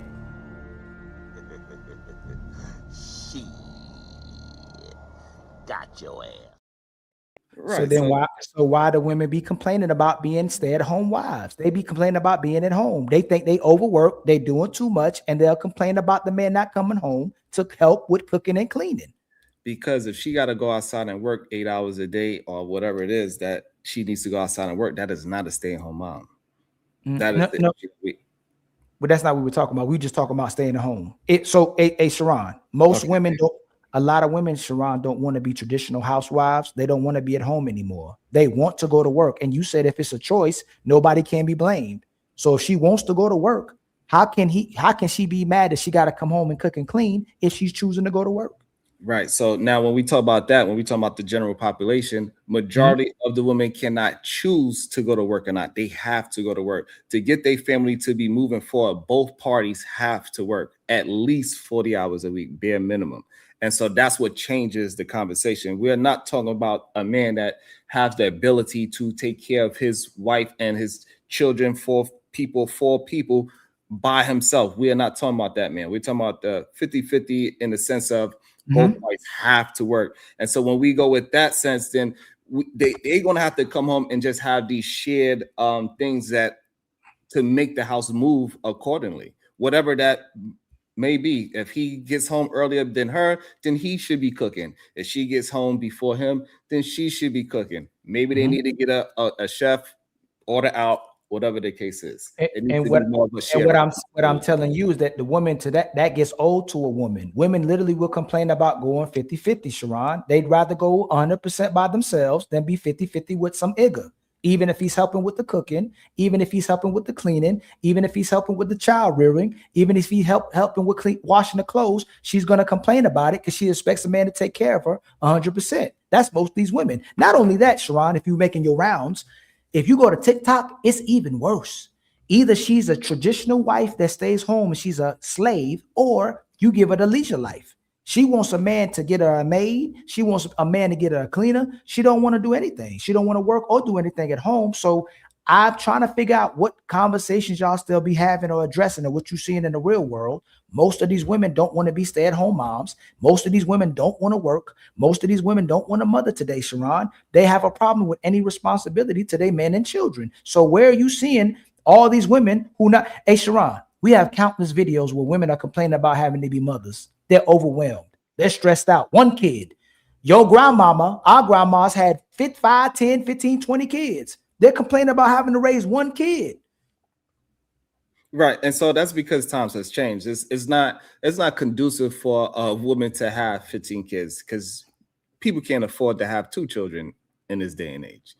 That whole time and era when one person can easily go outside and just take care of a family with 40 hours is just not a thing of today. Today, for men to get out of or be into at least the bare minimum of the middle class, both parties want to have to work. So she's making 50, he's making 50, they're making 100. They are, that's how it has to be.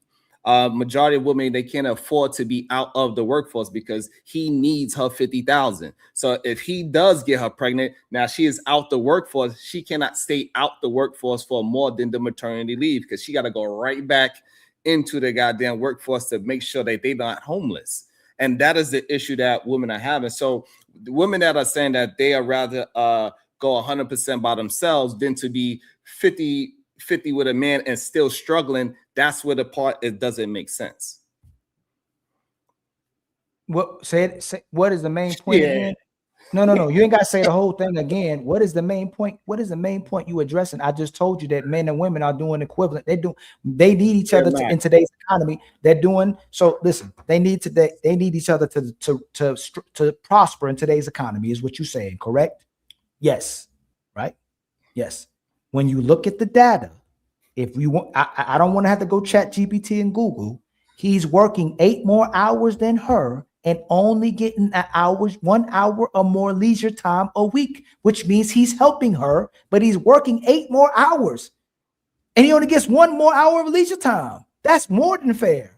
If he does majority of the work and if he's working majority of the time outside the whole house, then he should get 8 hours of leisure time.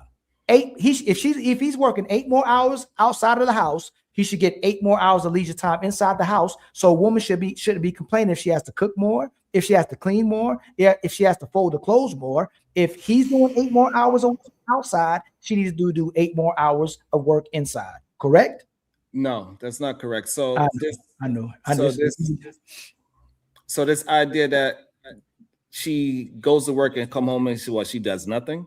I think that's the part. I said that. Please don't do that. Okay, so I think that's the part of no. I'm telling you, I couldn't have confused you. Okay. They're both working together. She works, they work. Okay, they both work, but he works 8 more hours than she works. A week. A week. So this data was addressing the fact that they both work out the house and they both work inside the house. Women are lying about the fact that men ain't helping inside the house when majority of men are helping inside the house. When you look at the data, the man is doing 8 more hours of work outside the house. but he only gets 1 more hour of leisure time inside the house. But women are complaining about the man isn't helping inside of the house, or he isn't doing as much as her. Right. So what I said, isn't it fair if they both work, if they both take care of the house? Wouldn't it be fair if he works 8 more hours outside of the home a week, that she needs to be he gets 8 more hours of leisure time inside the house? No. And the reason, how is that not fair? Okay, so the reason why is because you are not counting whatever she's doing while she's in the house. You don't look at it as work, and this is the problem that most people have. Is she's taking care of, if she's taking care of the children, you making it seem as if she has 8 more hours of leisure time, like she's doing nothing in the household. I think that's where the misunderstanding with me is. So when she's at home, she's still working, and she's taking care of the kids, and she's doing homework, cooking and cleaning, and doing whatever other errands that is needed for the family to be functional. That is not leisure time, in my opinion. Majority of men, they depend on the woman to handle the household. She's the manager of the household. So that's doctor, if we talking about children is involved. If we are talking about no children involved, and then I think I would agree with you. But if we have children with a whole family, then no, she is not having leisure time. Her dealing with children. So are most women leisure? Are most of these women in today's society, where you got the air fryer, where you got the microwave, where you got the stove, electric stove, where you got the washing machine, where you got the dishwasher machine, are most of these women cooking and cleaning all day, or are they on their phone scrolling through their social media, sitting on a couch, just chilling? Most of the time. Yeah, I don't think women are just in the house just sitting down chilling. So I guess that's where we differ. No, I say most of the time. How long does it take? So Sharon, how long does it take you to take the clothes and put in the washing machine? Right, I don't do that. So regardless, it's an everyday thing, because something is always getting dirty every day. Your house get dirty every day. Dishes get piled up every day. People got to eat every day. You got to plan out the meals if you are really busy the way how we talking about now. We talking about a busy family. Both parties are going outside. So you got to meal prep. You got to go ahead and get the groceries. Who's buying the groceries? Most likely she is. That is an errand. That is not leisure time. If she's taking the kids to school, that is not leisure time. Then she got to hurry up and run and get herself to work. Those are things that are not leisure time. Dealing with your children and making sure they're doing what they need to do to survive is not leisure time. Is a great thing. As they get older, we could say, hey, we can look back and say, I'm glad I had children, but it's definitely not leisure. I'm pretty sure you understand that. So it's work. So it's work. It inconveniences women to do all this for their children, right? They don't really enjoy doing all these. They don't enjoy parenting. I wouldn't say parenting is an enjoyable thing for a male or a female. It's just something that we decided to do. It's not something that I would say, because you understand me. I have I never hear you. I never hear you complain. I never hear men complaining about rearing their kids. I never hear a man complain about having to cook for his kids. I never hear a man complain about having his kids with him. I hear women complain about that. I see you smiling and joking with your kids all the time. I see women overwhelmed with their kids. I see women complaining about how their kids are acting with them. I can show you an IG. I should go get this IG video or how much this mother disrespects her children in public, and she has like 500,000 followers, where she's disrespectful to her kids and where she can't control her kids. Where a father, Sharon, you be just right now, your kids are come in the back and be, hey man, go clean your room. Hey, you hungry? Go cook that. Go cook. You already taught your kid. Your kids know how to cook, right? For the most part, your kids know how to clean, right? For the most part, women be complaining about is like for that first 5 years with their kids, where you would think they would enjoy being a mother, because for the most part, you're gonna have to be parenting them most of the part about discipline and most about how they're supposed to be as adults, because women raise kids, men raise adults. Right. So the problem is that even though like my oldest now is 12, so she can cook, but she cannot really cook for herself. She could do small things, boil, little things that it would satisfy for the meantime, but no real cooking. So when we saying cooking, we got to put it in a proper context, and I think that's the issue that a lot of men miss. On the things that women got to do on a constant daily basis to manage a household is a 24/7. Like for example, I took my wife out of a 9 to 5, like I took her out the workforce, but now she worked 24/7. She's always on. She just took the kids out to do something just now, right? So what I'm saying is that, like, even though we for some reason, men do not want to equate what women do to maintain a household as work. It is constant work all the time. That's interesting.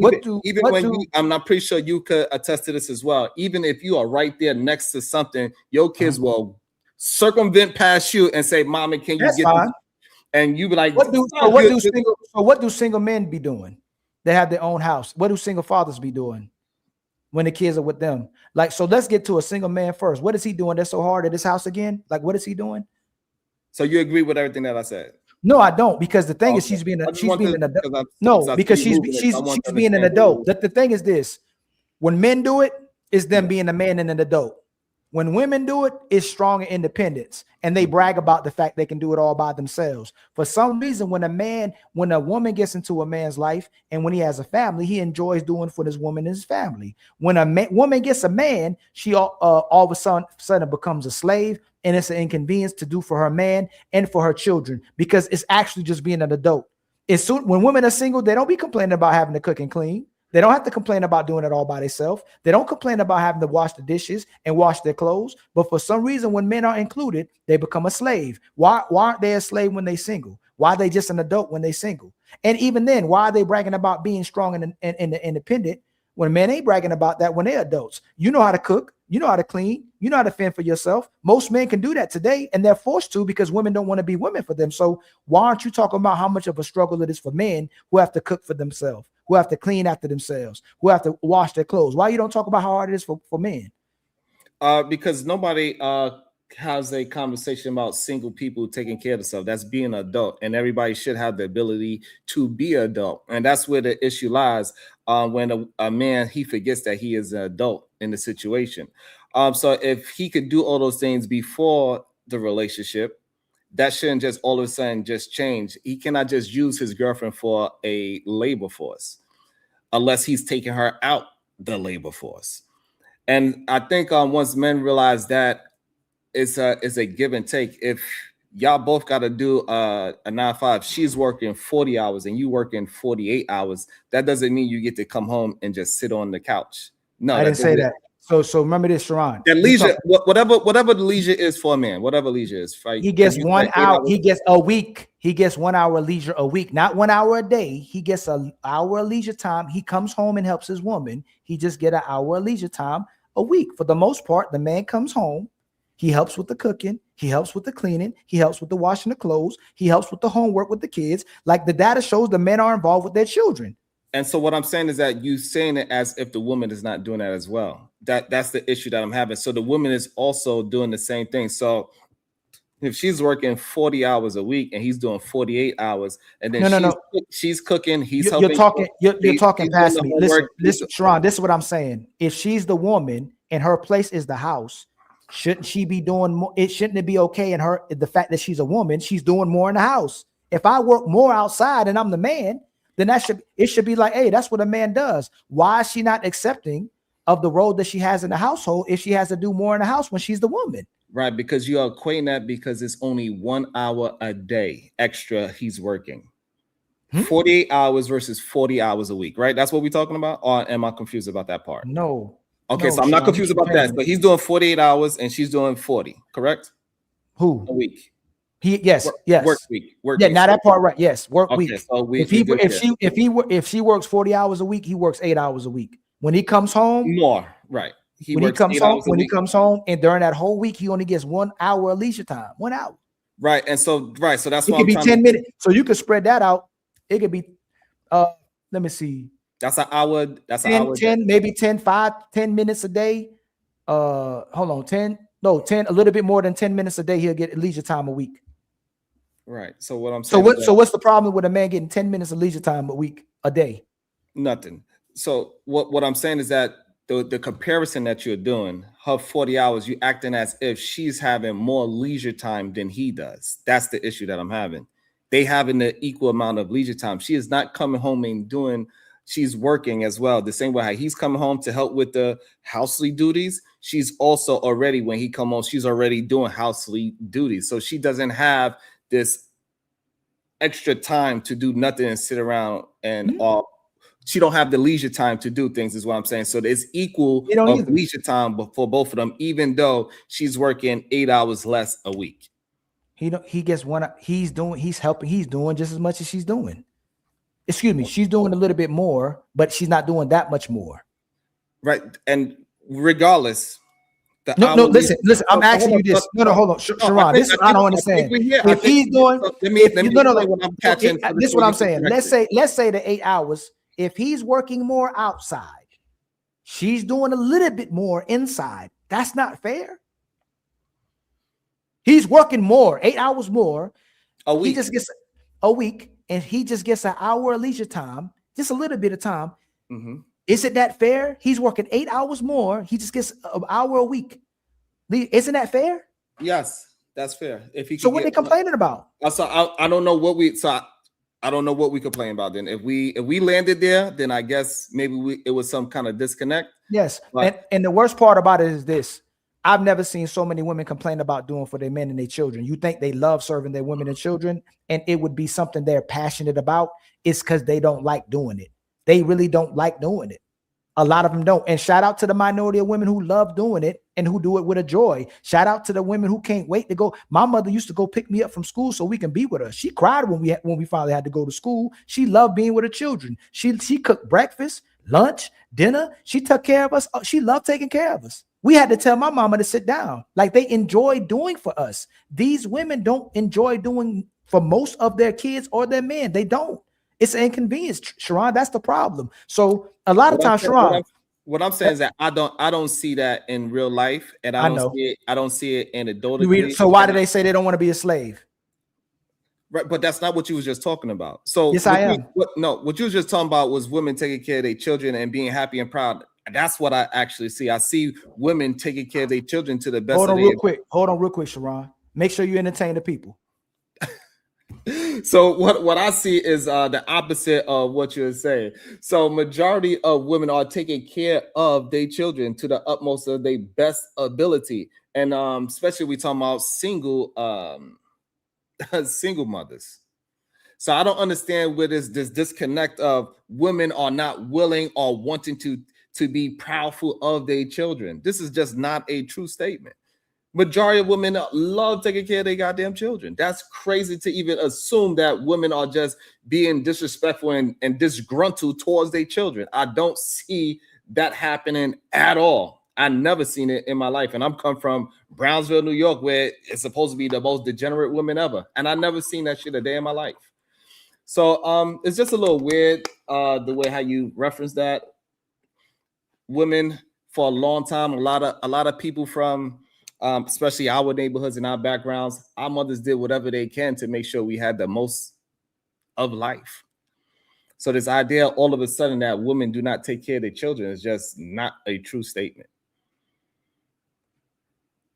It's either men gotta have to start taking responsibility of who they are and what their life is. If they could just take responsibility of who they are and where they are today and realize that they are the reason why they got there, they are also the reason why they could get themselves out of there. I don't understand why that's such a hard problem for men to understand. It is a very simple equation.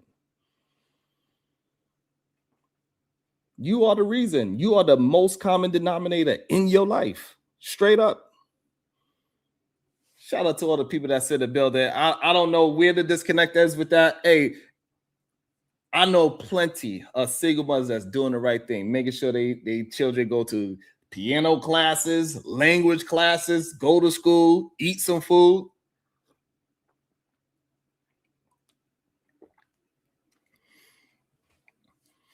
And we know for a fact that a lot of these women are doing the best they can.